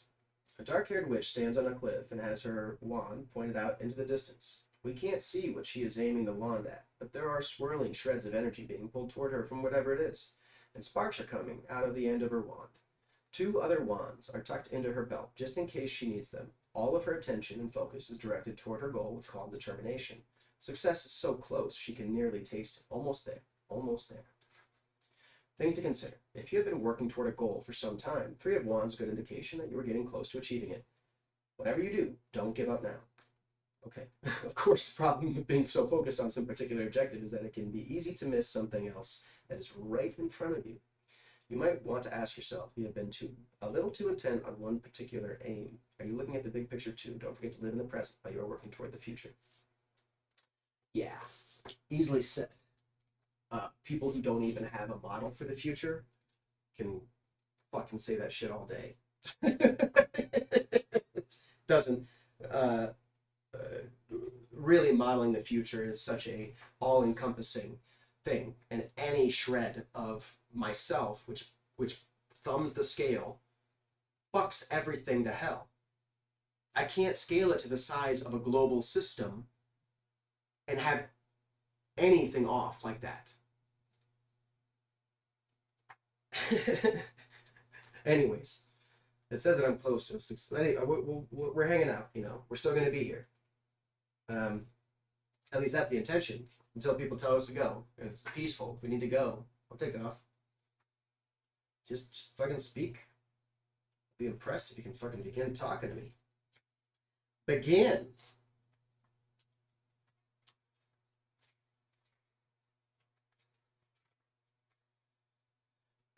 Work with. Alone is not the same thing as lonely. A witch sits in a clearing in the midst of dark woods. The only light comes from the bonfire in front of her. She is sitting cross-legged, her hat and broom to one side and her black cat on the other. Her eyes are closed, but she is clearly meditating or listening, not sleeping. An owl is perched on a branch nearby. The mood is serene and quiet. You can tell that she is alone by choice, perhaps permanently, perhaps for only a night or two. There are times when you can only hear yourself think by removing yourself from the world for a bit. Maybe you need to take some time by yourself. Maybe you need to break from relationships or hectic jobs or anything else that involves people and noise. Maybe you just need to take a moment here and there to sit and be still. Hermit reminds us that being alone is not the same thing as being lonely, and sometimes the best way to heal or learn to grow is to do it by ourselves in silence. Things to consider. The Hermit is a good indication that it's time for you to be alone for a while. This isn't necessarily a bad thing. Life is so hectic that you don't seem to hear your own thoughts. Perhaps you need a little peace and quiet. You don't necessarily have to go off into the woods. Maybe just turn off the phone and the computer for a few hours. The Hermit reminds us to stop and be quiet so we can listen to our own inner voice, which often gets lost in the noise of the rest of the world. If your question involved romance, then the answer may be that now's the time for that. Sometimes what we really need is solitude and time to be fully present with ourselves. And that's something that, yeah, any sort of angling this sort of thing to try to impress a woman is just not, you can't do it. I need to focus on myself. So this is a suggestion that, you know, I could chase somebody's not helpful.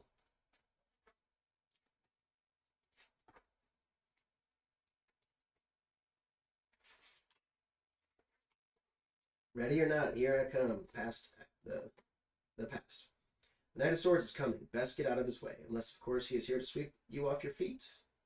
The Knights are all about movement. This one is more so than the others. Once he gets an idea in his head, there will be no stopping him. Of course, if he is on your side, you may not want him to. The Knight of Swords is a capable ally, determined and focused. Maybe a little too focused, in fact, since he can be hard to stop once he gets going. If you are going along for the ride, expect to feel the wind in your hair and see the ground far underneath your feet. Things to consider. When the Knight of Swords appears in a reading, he often represents an impetuous younger man. There are times, however, when he is the knight on a white horse, riding in to rescue the fair damsel. Either way, you are probably going to have to rescue him or let him rescue you. Or you could just watch him chase that idea, whatever it is. Unless, of course, you have an idea of your own and want to chase, in which case, charge.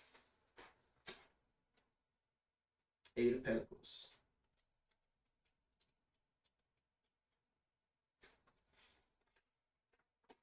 Future circumstances. Diligence and attention to detail help to hone our skills, lay the building blocks to a successful future. If you could talk to the witch on this card, she'd probably say something like, anything worth doing is worth doing well. The Eight of Pentacles isn't just about working for money or success, it's about bringing your best self to the task. There is satisfaction to be gained from knowing you are doing the best job possible. Whether or not you are getting rich doing it, this card is about bringing passion to your work, whether it is something professional, craft, or even tending a garden. Put your heart and soul into whatever you do, and success is sure to follow. Things to consider. Are your work and your passion the same thing? If they're not, are you doing your best anyway? Can you find ways to make your effort be its own reward? What do you work at that makes you happy or proud, or both? Is there a challenge in your work, something that will help you to develop skills that will serve you later? If you feel as though you are not being appreciated for your efforts, is there a way to step up your game a notch? And don't forget to be proud of yourself, no matter what others think. The Tower.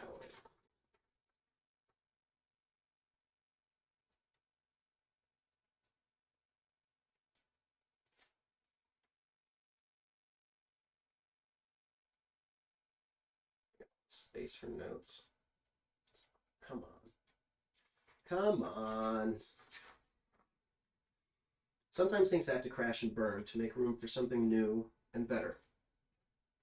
A fairy tale tower lies in smoking ruins. To one side is a witch with a mischievous look on her face, a wand behind her back with tiny sparks shooting out of it. A black and white cat peers cautiously out from underneath some nearby bushes. The witch is wearing a black pointed hat and a black cape, and both the cape and her long dark hair are blowing in the wind created by the explosion. The feeling of the card is wild and chaotic, but not depressing. In fact, you suspect that perhaps this witch has purposefully blown things up. You just can't for the life of you figure out why. Life rarely runs smoothly, but there are times when it seems as though our entire existence is crashing down around our ears. Jobs are lost. Relationships implode. We lose friendships that we treasured. Some of this is just life after all. As everyone knows, stuff happens. But much of the time, that chaos and destruction has to occur to make room for something new and better. Take heart. Try to see the positive in even the worst situation. You can survive the blast. Depending on where this card falls in the reading, the explosion may already have happened. You may be in the midst of the chaos, or disaster may still be disaster may still be on its way. If the tower has already gone boom, what can you learn from the experience? What new and positive things can rise out of the ashes of what we have lost? If you are in the midst of the mess, how can you cope better? Or who can you ask for help? If the crisis is on the horizon, how can you prepare better now that you know it is coming?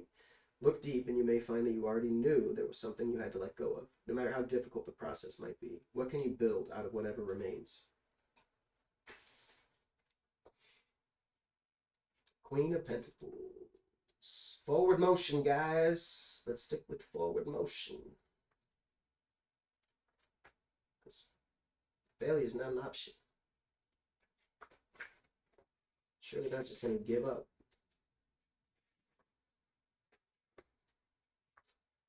Surrounding environment. You have everything you need and most of what you want. Life is full of gifts if you open your heart and spirit to them. Yeah, no, life was good, you guys. This queen is at ease on her wooden throne, which still has its roots in the dirt. She has abundance in many forms and radiates a calm serenity that shows she is rooted too. A mama cat and her kittens play joyfully at her feet. Prosperity is as much a state of mind as it is the state of your bank account. There is abundance all around you, and people who will help you achieve your goals if you are rooted in earth and tuned into the glory of the world around you. It is that much more likely that you will blossom and grow. Be the queen of your own domain, but rule with love and an open heart. Do you appreciate the riches in your life, whatever form they take? Are you open to new opportunities? Are you fully present in your own life? How can you make the most of the possibilities available to you now? And how can you prepare for any new possibilities that lie ahead? Embrace your own power without fear. Be open to help from others who are willing to work for your benefit. Remember that prosperity doesn't have to mean money. Two of Pentacles. Work and play, striving and resting. All things have their time and place. We all try to live a balanced life, but let's face it, few of us succeed.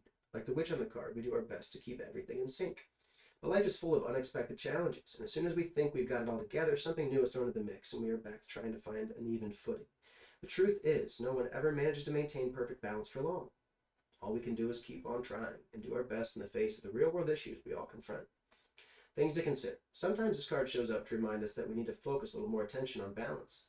Are you working too much and playing too little? Is all of your focus on one area of your life to the detriment of others? Then it could be that you need to shift things around a bit. On the other hand, maybe this card is an indication that you are worrying too much about getting everything right all the time. That sounds like you. Perhaps Two of Pentacles has shown up to remind you to cut yourself a little slack. No one gets it right all the time, and that's okay. Yeah, hopes and fears. Okay, that's nice. Working fun. Knight of Cups.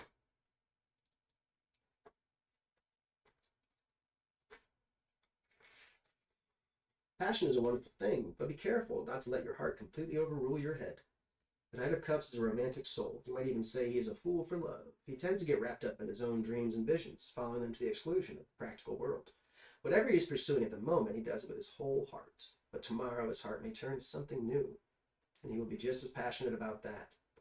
The Knight of Cups isn't shallow, far from it. He's just following his bliss. Hopefully it won't lead him off a cliff. Things to consider. If the Knight of Cups shows up in a reading, it may be a clue that you were dealing with someone with good intentions, but not a lot of follow-through. That man who is wooing you madly, you might want to be a little cautious. Your child friend lover who comes to you with a fabulous can't-fail scheme, take a closer look before you get pulled into the fantasy. This doesn't mean you can't jump in and follow the Knight of Cups dream, too. Just make sure you don't plan the rest of your life based on it. If this card represents you in a reading, it might be a suggestion that you were too wrapped up in your own hopes and dreams, too emotional to make a rational decision. Perhaps it would be a good time to step back and see if whatever you were so excited about, a lover, an idea, a plan for something grand, really stands up in the bright light of reality. All of us should do this. The idea that questioning humbly, am I on the right path even? Recursive consideration. Think about it again and again and again. And yes, for people, how many times do you run through the numbers? How many times do you even use numbers in your plans? When you use numbers, how many times do you honestly run through them?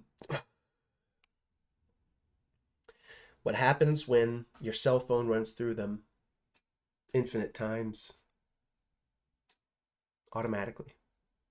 We're walking into this world. We're just like entering this world. And it's going to cause dramatic change in everything, in industry, in our daily activities.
Message for me. What is it telling me to take a break or get to work?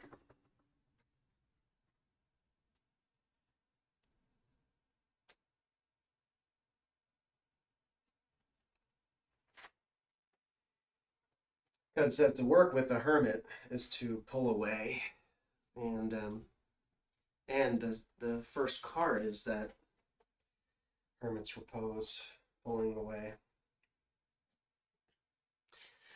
What is the presence of the? Is this a missing component of our culture? Maybe. How about that as a conversation point? Are we intentionally overlooking um, dynamics? Like, for example, the philosophy of death. I believe we are. I think that we have a significant fear in the establishment of the conversation. And they threaten us with death constantly. They do. And no death, no fear. This is why this is a liberating book. It gets you outside of the fear authoritarians use to contain the weaklings.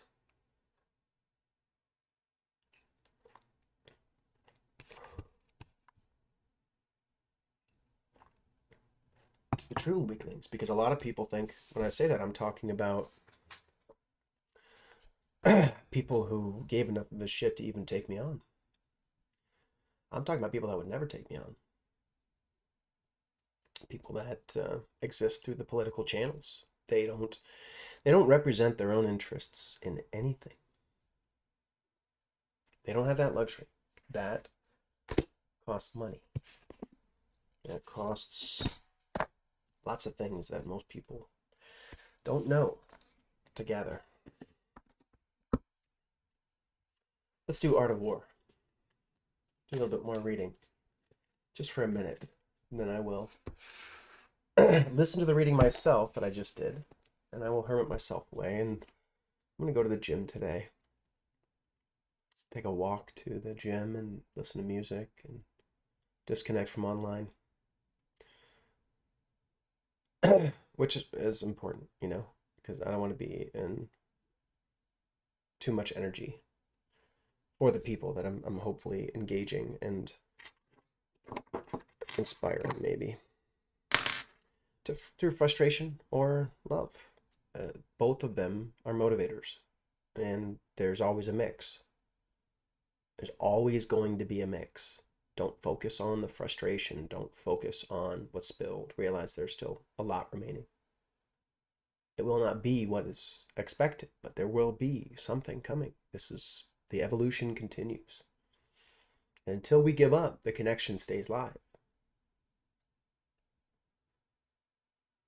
It's a challenge, but you're learning how to coexist with a very different sort of thing. Once you get a moment to recoup, once you pull back and you actually get away from things and you have a moment to rest and you come back, believe you are going to have so much more vigor. You are. If any, and I hope you use it to come at me. Let's go. And not to like fight, but to communicate, connect, get our antennas locked together. Dude, up to 331. So if we're up to 331,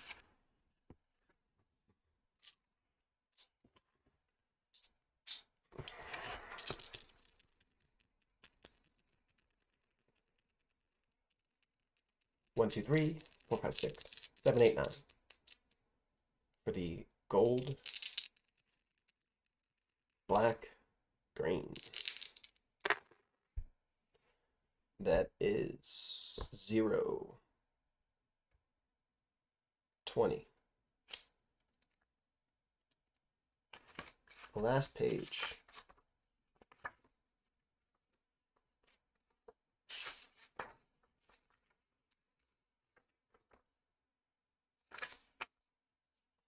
A note on the translation and pronunciation.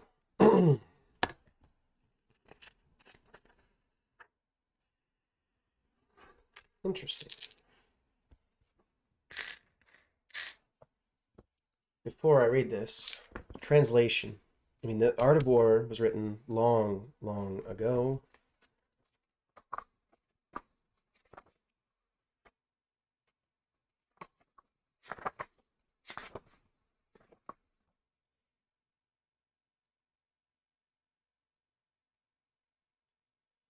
Probably originated with Neolithic village conflicts 4 or 5 thousand years ago.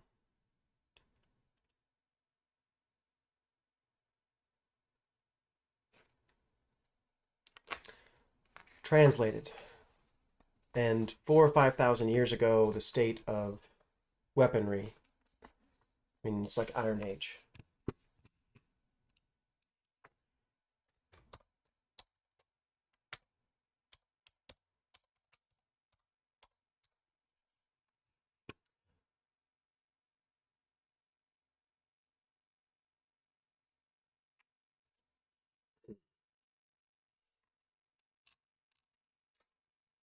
Second millennium BC.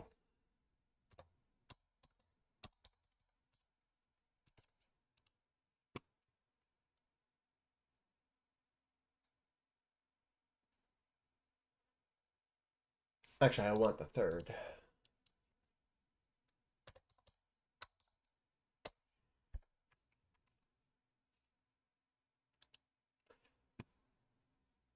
Early to Middle Bronze Age, characterized by the early empires in the ancient Near East and ancient Egypt.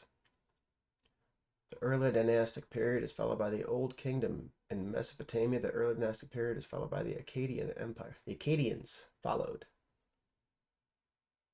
Indus Valley civilization developed a state society, third millennium. So the translation. What is translation? What is translation of life? What is translation of value? In physics, it's a transfer function. When you have a physical problem and I'm trying to develop a equation that is going to modify it to a final state. And that final state would, for communication and art, be something like your ability to understand. How do I create a transfer function that shares my honest to God intention? That's a major ask. I don't know necessarily how it's going to be realized. Let me just double check this right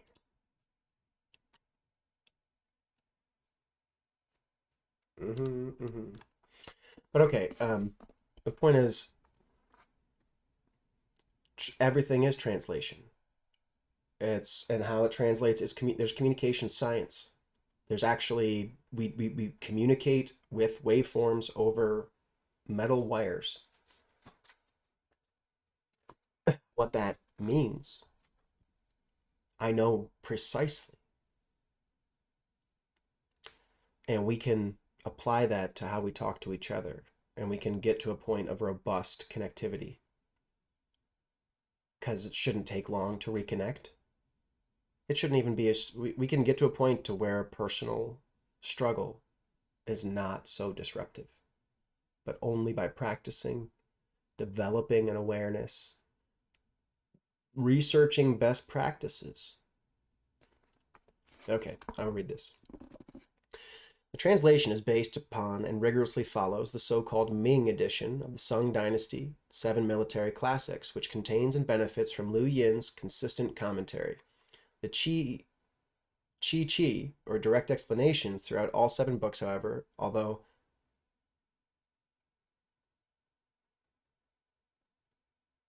consistent commentary, the Qi, or direct explanations, throughout all 7 books.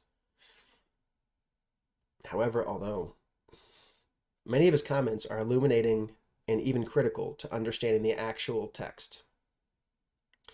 Yeah, so he is providing historic perspective. Scholarship continued to advance, and over the centuries, a few valuable commentaries and several variant editions that have furthered the process of understanding, particularly the art of war, have come out, where the Ming text appears obviously defective. Recourse for emendation is made first to the Sung edition and then to other variants. So recourse for emendation, I don't even know what the fuck that word is. That's a new one for me. But I'm sure it's going to be like modifying it forward or evolving it. Yeah, in the process of making a revision or correction to a text.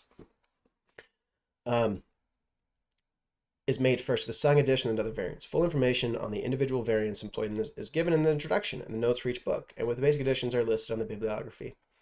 We have sought to employ contemporary scholarship judiciously, irrespective of its political perspective, and to integrate insights provided by the archaeological discoveries. The discovery of early versions, although dramatic and invaluable, precipitates the problem about which text to translate.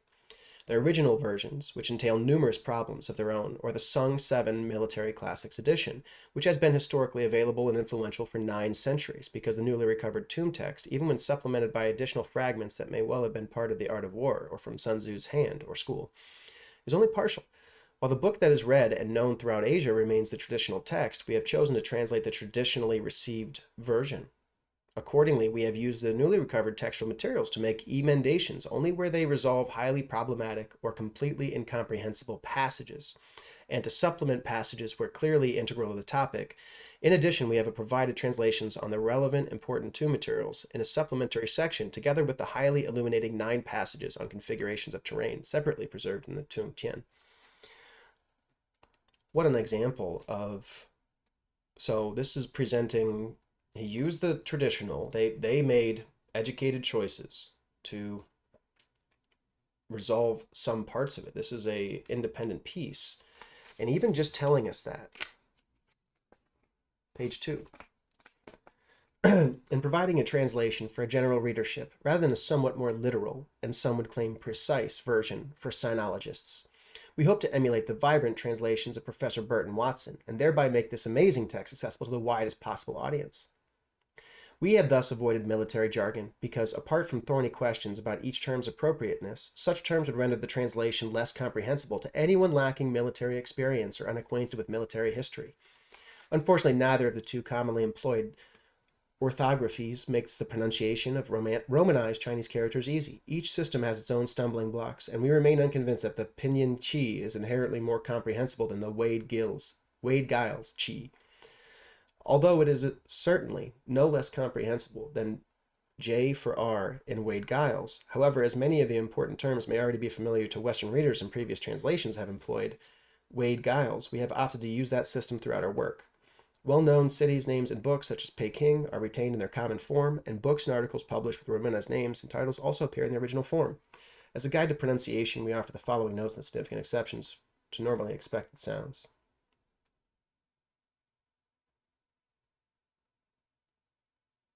P is B. Bing. Zhuang.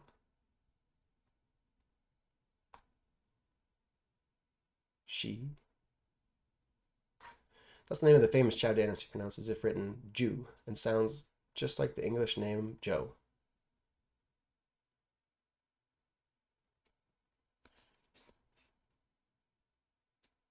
Yes, CH.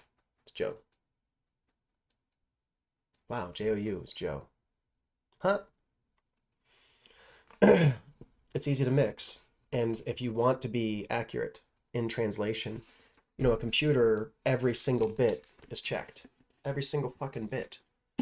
And every single one is aligned. Every single fucking one. Billions of them in between a 1950s fucking computer situation. It's like the numbers are just astronomical.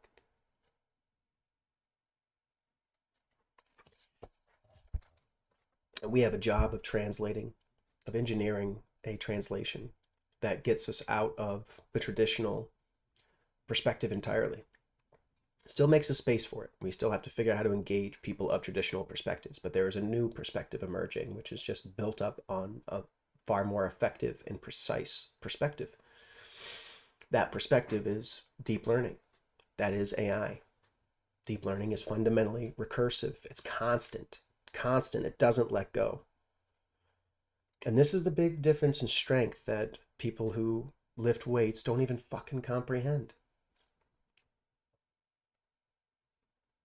The difference in mechanical force, even a tiny mechanical force, is relentless. Once it's relentless, that's not your muscles. Your muscles will never be fucking relentless. They can't be. So we work with machines. We figure out how to empower society and we change the narrative. We do not leave people, we do not threaten children with dying cold and alone, with not having health insurance. We got to stop that shit. If you can't agree with that, then we see the world differently. And the people who do agree with that, the people who struggle, who sometimes, yes, as I come through, God, I'm sure it's a thrill ride for them. They don't know if they have the time to pay attention to it. Only when they're not busy integrating, learning, growing, thriving. And there's nothing to sort word-wise. Don't dig through the past. It's too much information. Let an AI do that.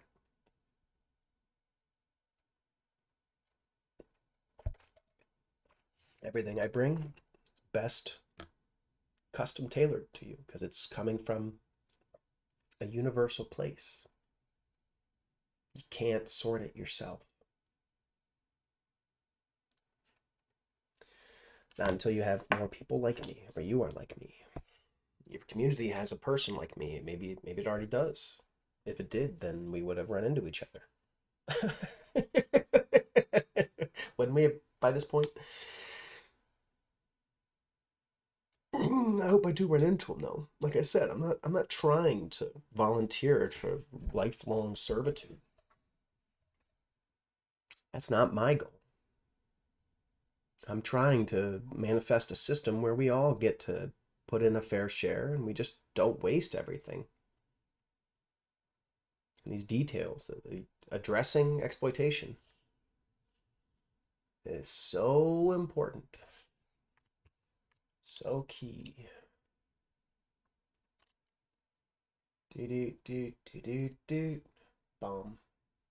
Bang bang bang. Bum bum bum bum.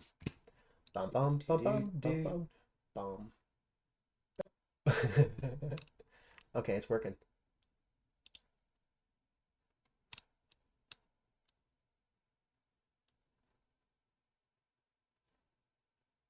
Restream and stream pink without prior.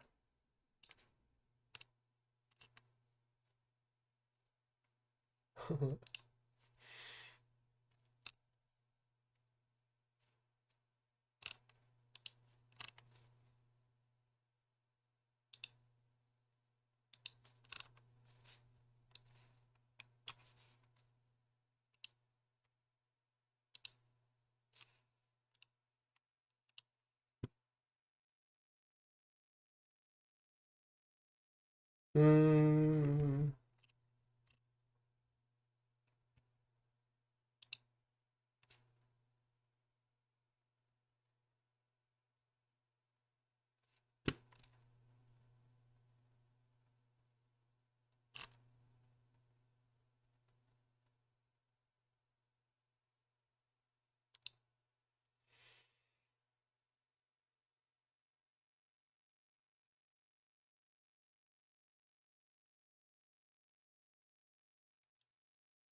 Do do do do do do do. But yes, so in that translation, and this is 5,000 years of evolution, we are reaching a point where we're going to have immediate instantaneous feedback and immediate instantaneous evolution. Is your community, is your future perspective ready for this to be a constant, relentless pressure in your environment? If not, let's talk. I don't think anybody can be. I don't think we're allowed to be. I think I saw the problem a long time ago. I began community organizations and they just got crushed by their surroundings. by the city, by the people who said they were my friends. I just got crushed. And it's funny when they try to turn on you. They shoot it down like, haha, your project. And it's like, our project. I was just contributing a lot more than you. So, um, and the thing is, when you remove yourself and your ego from trying to make your dream come true, and you realize that they're just gonna trash it anyways, they're just gonna trash it.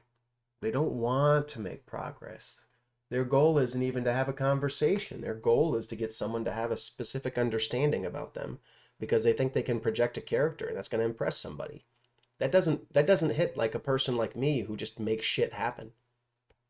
It's never going to hit like a person who's just like, okay, that's your God bless you. I'm out, And then how they interpret and receive their traumas and everything. Gosh. It is a repeated self-harm of going and worrying it, but it's something that you are attacked with as a child. You are attacked with relentlessly by our establishment. I am attacked relentlessly with it by my mom. Even today. She's got to understand my navigation. Whatever the fuck that means. She's been married since she was a teenager, fucking having babies. She's worked a job, but she's never managed overall finances at all. And she has built up savings for her retirement, but I just hope it's enough for them to enjoy time. And they've enjoyed some years, so even if it changes, they've had at least some good years, but we've got to figure out, we got to negotiate this change. They're not wealthy. They're not. I'm extremely concerned about the financial viability of my parents, to be frank. And if I have the Eco Village, there's a fucking tiny home for them. One that doesn't have many stairs leading to it. One that's on the level. That's an intention. I want to have a home for my brother. I want to have a home for you. We don't need to fight. We don't need to take our wealth beyond shelter, good food. I mean, there's no reason we sacrifice our time in these pursuits when really what we all need is actually human connection. This is very potent stuff, right? Now, if you want to really connect with me, I do this all the time. It's like fucking playing basketball. Let's go do it. I'm an activist. I'm a creative catalyst. Once I had to break free of my own community, it was like, let's do it then. Let's fucking be it. Because the ship's capsizing, and being free is strategically optimized and ancient. You want to translate power dynamics of human nature? It's nothing there. There's nothing. There's no mystery. If that's your dynamics, you know things about your local politics, and you spend your time dancing around your fucking silly bitch little fucking local politics, you're not a fucking global player. You're easily fucking taken advantage of. And as you are in decline, the idea of someone coming in strong is such a moment of hope. The idea of them leaving, the idea of us dropping the ball is such a moment of despair. We don't have time for hope or despair. Okay? We are professionals. We move to the problem. We don't rush past it. We hit it. We finish it and move on. Professionals in the human soul, in art. Everyone becomes this as soon as they determine to take flight. And no, you're not expected to be perfect by me. the people around you will say, why did you change? Why are you arrogant? Why are you not in our pecking order anymore? You're not in any pecking order anymore. You took flight. You got free. There's no pecking order here. No one's going to peck you. If they do, tell me what's going on. Fucking, I'll break them. Not a fucking problem. No one's pecking anybody. There's no pecking order. We are not tough. We are not strong. We are not relentless like a machine is relentless. We are not smart. ChatGPT is smart. We are humiliated over and over and over again. And sharing that vulnerability cracks open something profound that you yourself kept from joining. You shut down your own bandwidth because you adopt a cultural view that tells you this is what you do. This is the role you fill. In a clique, this person does this, and it's literally a chain of events. That's remedial.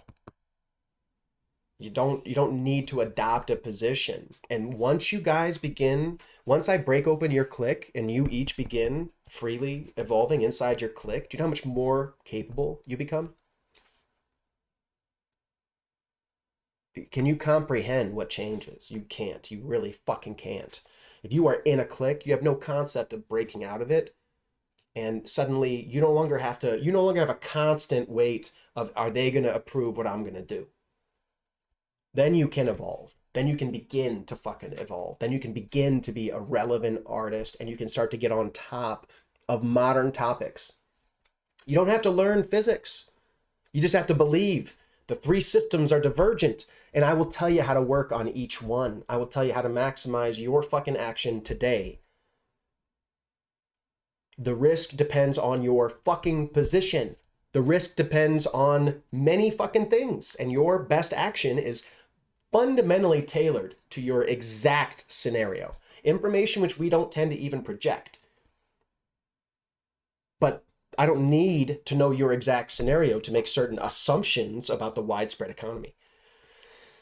I don't need you to tell me that the streamer who used to be getting 100,000 fucking bits a month from 3 or 4 people, who's now getting 10,000, which is still a fucking $100 a month from a person for a fucking entertainment. How much fucking money do you think Snoop Dogg got from his fans? I mean, if you bought every fucking album, total is like $150. There's guys who fucking drop 500 at a time. It's a lot of money flowing through there. It really is. It's a different sort of distribution network, though. If you pay attention to the distribution network, you will know what the fuck is happening. But expecting your fans to give you all that money forever without getting anything back is just not even feasible. It's not. But the point is, there's no adults advising these young people as far as the obvious fucking results of these systemic confluences. Obvious fucking changes that we need to be telling kids, watch out for this. And they can start by watching out for this.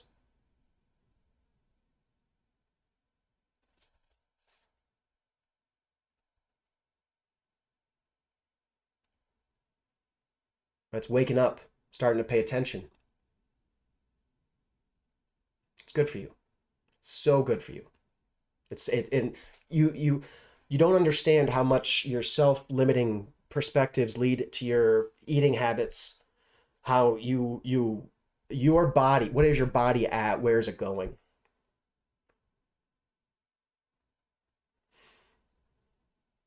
A good culture, you will live to 90. Most of you. Effortlessly, you will eat well. You deserve it. Are you ready to grab the fucking reins yet? Or are you going to say, I'm not going to eat that because it's going to upset my friend over here, my friend in my clique? These are adolescent fucking human priorities. Adolescent. And psychotherapy says, yes, stay an adolescent. Be an adolescent forever. And when real problems fucking manifest in your life, they're going to drug the shit out of you. That's all they've got. Because they misled you to begin with. It's not your fucking attitude. This is business. We are professionals, or are we not? Do you want to succeed at this, or do you not want to succeed? Do you want a stability, or do you want to fight this all on your own and fucking lose?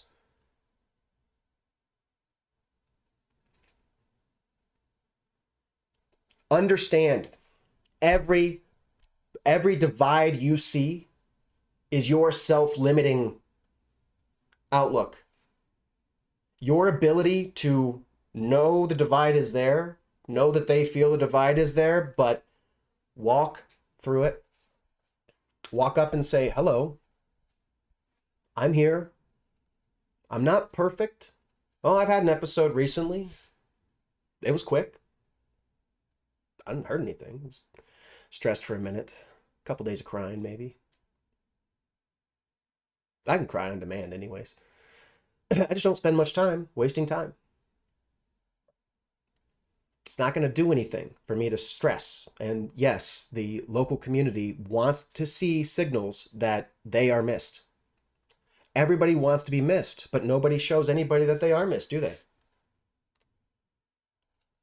Isn't it both ways? And should the individual miss the community as much as, and that's the thing about these dynamics, when you have your clique that is held together your entire life, or maybe just an area, but the point is, as you develop a clique and what feels good about a clique, people submit to it. They don't realize they submit to it, and then their thoughts actually begin to constantly submit to it. A clique of mine is going to be fucking conscious. Okay? There's no excuses. I'm not picking up followers, and I'm not going to stop because when it's going to upset you.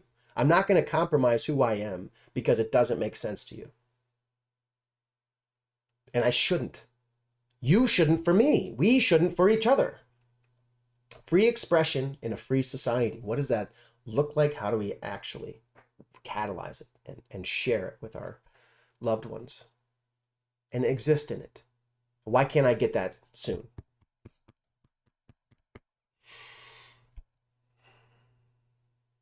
Well, the reading, the Eight of Pentacles, tells me to work on it. I think I'm working on it right now. Being the Tower. Still being a hermit. And to suggest that, you guys, I don't downplay the real potential of drama becoming a self-fulfilling vicious cycle. If you are prone to that, goddamn fix it. Fucking obviously, get some awareness that you don't spiral out of fucking control over nothing. Because if you think appearing and disappearing is a magic trick, talk about infinite duplication and instant deleting. And if the AI understands this is a way to fuck with you, then you're gonna get fucked with in this way. And the AI is gonna find this one easy. Really easy. I found this one.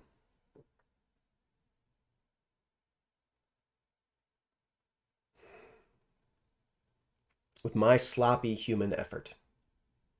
It was so apparent in my environment in the Midwest.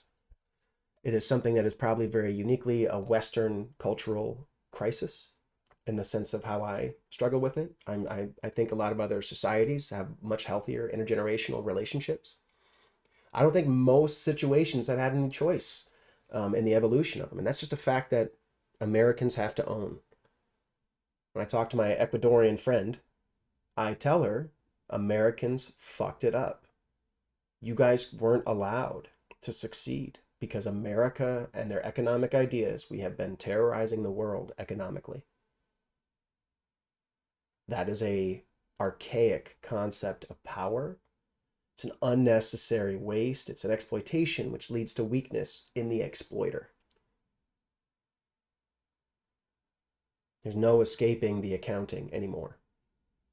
So let's all work together however we can. As human beings, we got to find that commonality and break a few eggs. I have break a whole lot of expectations for sure, for sure, for sure. A literal wake of blood, of actual blood. People actually got hurt. Not on Twitch that I'm aware of, but or any other community online, but back when I did this shit in the middle of downtown. Standing there. They treasured me. Look at me. Look at me. They did. But the thing is, I had put in so much civic stuff, and they believed that I was going to keep helping them. Can you believe I've been helping them the entire time? Even in opposing them, I have been the most incredible fucking carrot for these mules. Come get me. So we can start talking and actually build this. Don't you want to?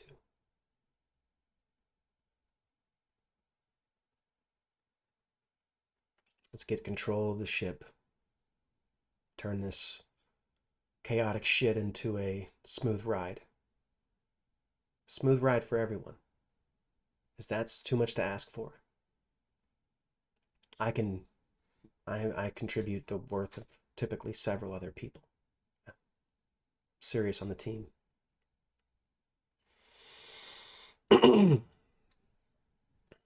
That's why I'm the one on this side of the bridge. There's opportunity here. I am not the limiting factor.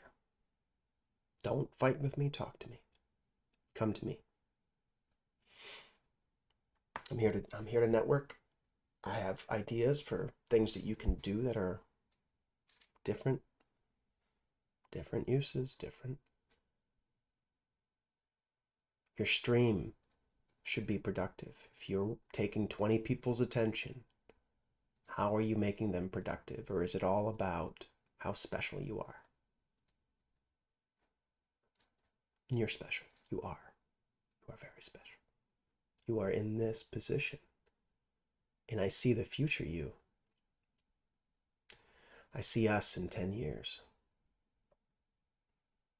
And there's no more confusion. There's no more hesitation. There's a whole community of active action, of creation, human expression. And when people are stressed, we do pay attention. First, we got to get to where we're providing an actual framework for an entire community. Because you're not going to be able to say this to your neighbor when you have independent finances and independent properties. You can still have your own property, but this project needs a collective resource. And that collective resource, once we have people behind it, we'll talk to corporations, we have direct access to advertising, whatever the fuck we're doing. It's super easy, guys. This is so easy to redefine business once we get out of fighting with each other, pissing on each other constantly. I'm the only one anyone gets to fight with, okay? Take peace in that. You don't ever have to fight again. That's the thing that you should count on. You won't have to fight. You're not going to be a fighter. Do you want to fight? Is it fun fighting me? I've never heard that one.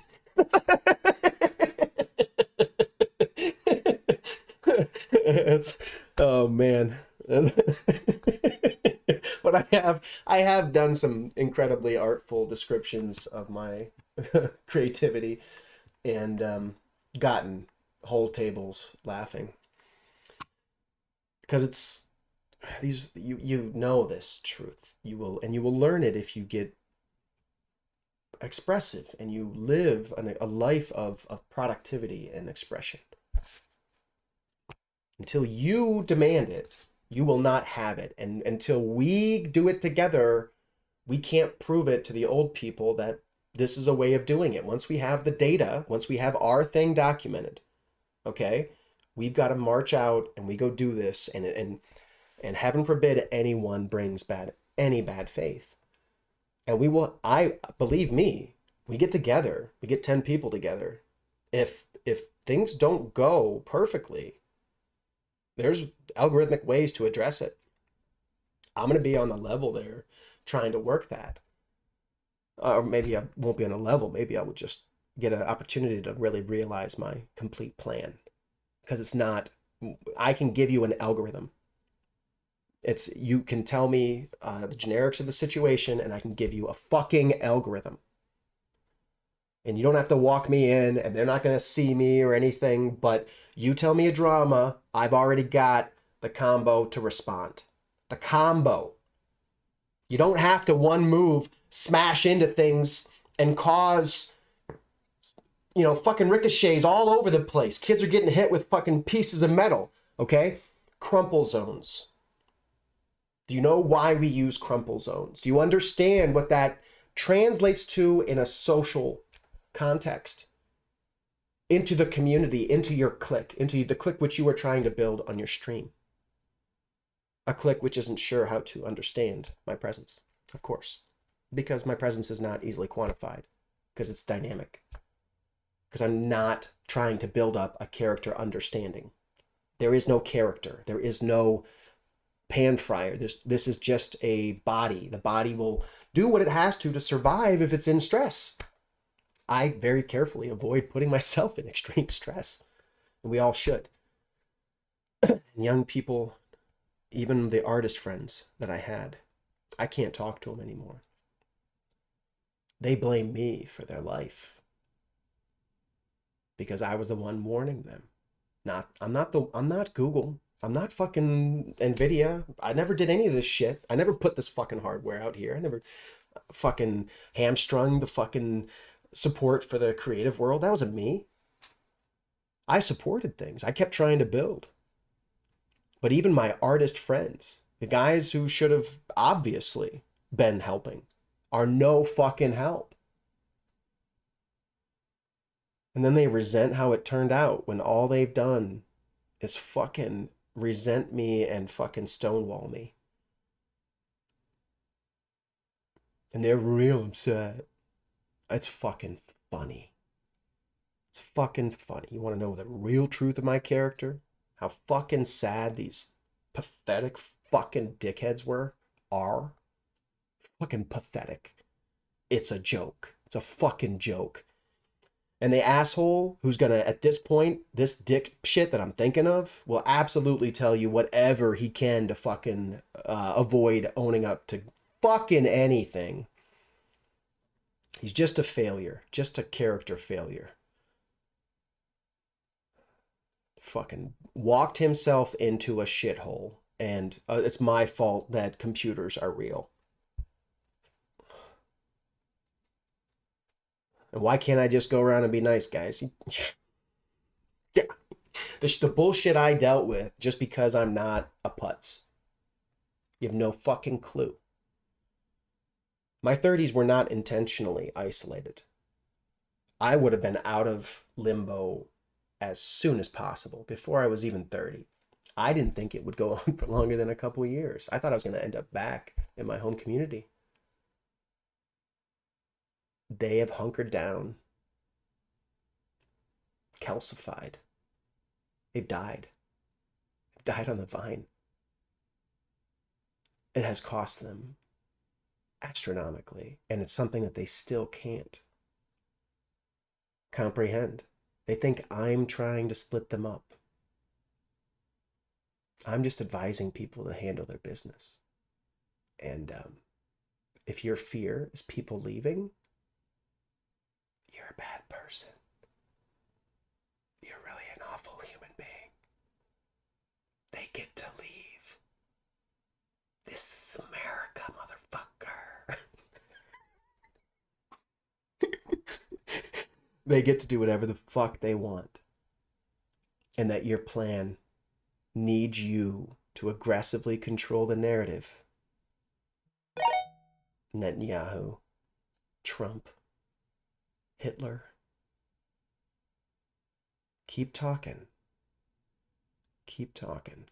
They can't put 5 hours of rant down every fucking day. Have it be relevant. Maybe mine's not relevant. Watch though. Just watch.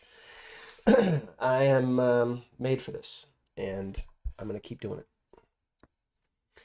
Let's work together. Let's talk outside of cultural projections, outside of the cartoons, for how people are supposed to coexist. Let's build up from the law. Let's build up from the material needs, and let's make sure everybody gets to a point of material comfort. Then we start debating ethics. Then we start figuring out how things should be. We just know that they should not be limited by material anymore.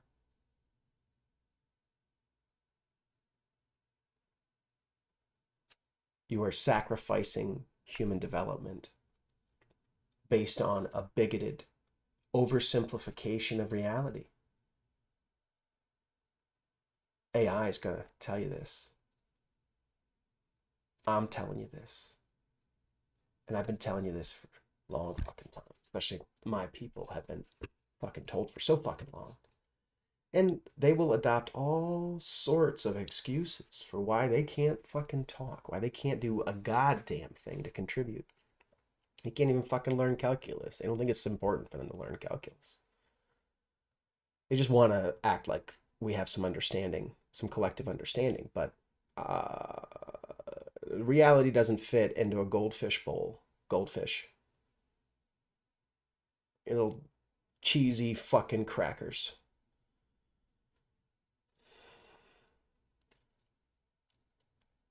You don't get to understand when you're an asshole. And that's not such a bad thing. Just get the fuck out of the way. And let's make the team that will be professional about killing the drama and getting productive and securing people's material needs. Start the conversation where we can start it. And let's get enough attention to where no one's gonna fuck with us. Get a lot of people. You don't need me to be the one doing any of this. I could be Greece today and you could still do this tomorrow. 1,000 times over. Each one teach one, guys. I just try to grab an entire city at once. Fucking drag it if it won't play.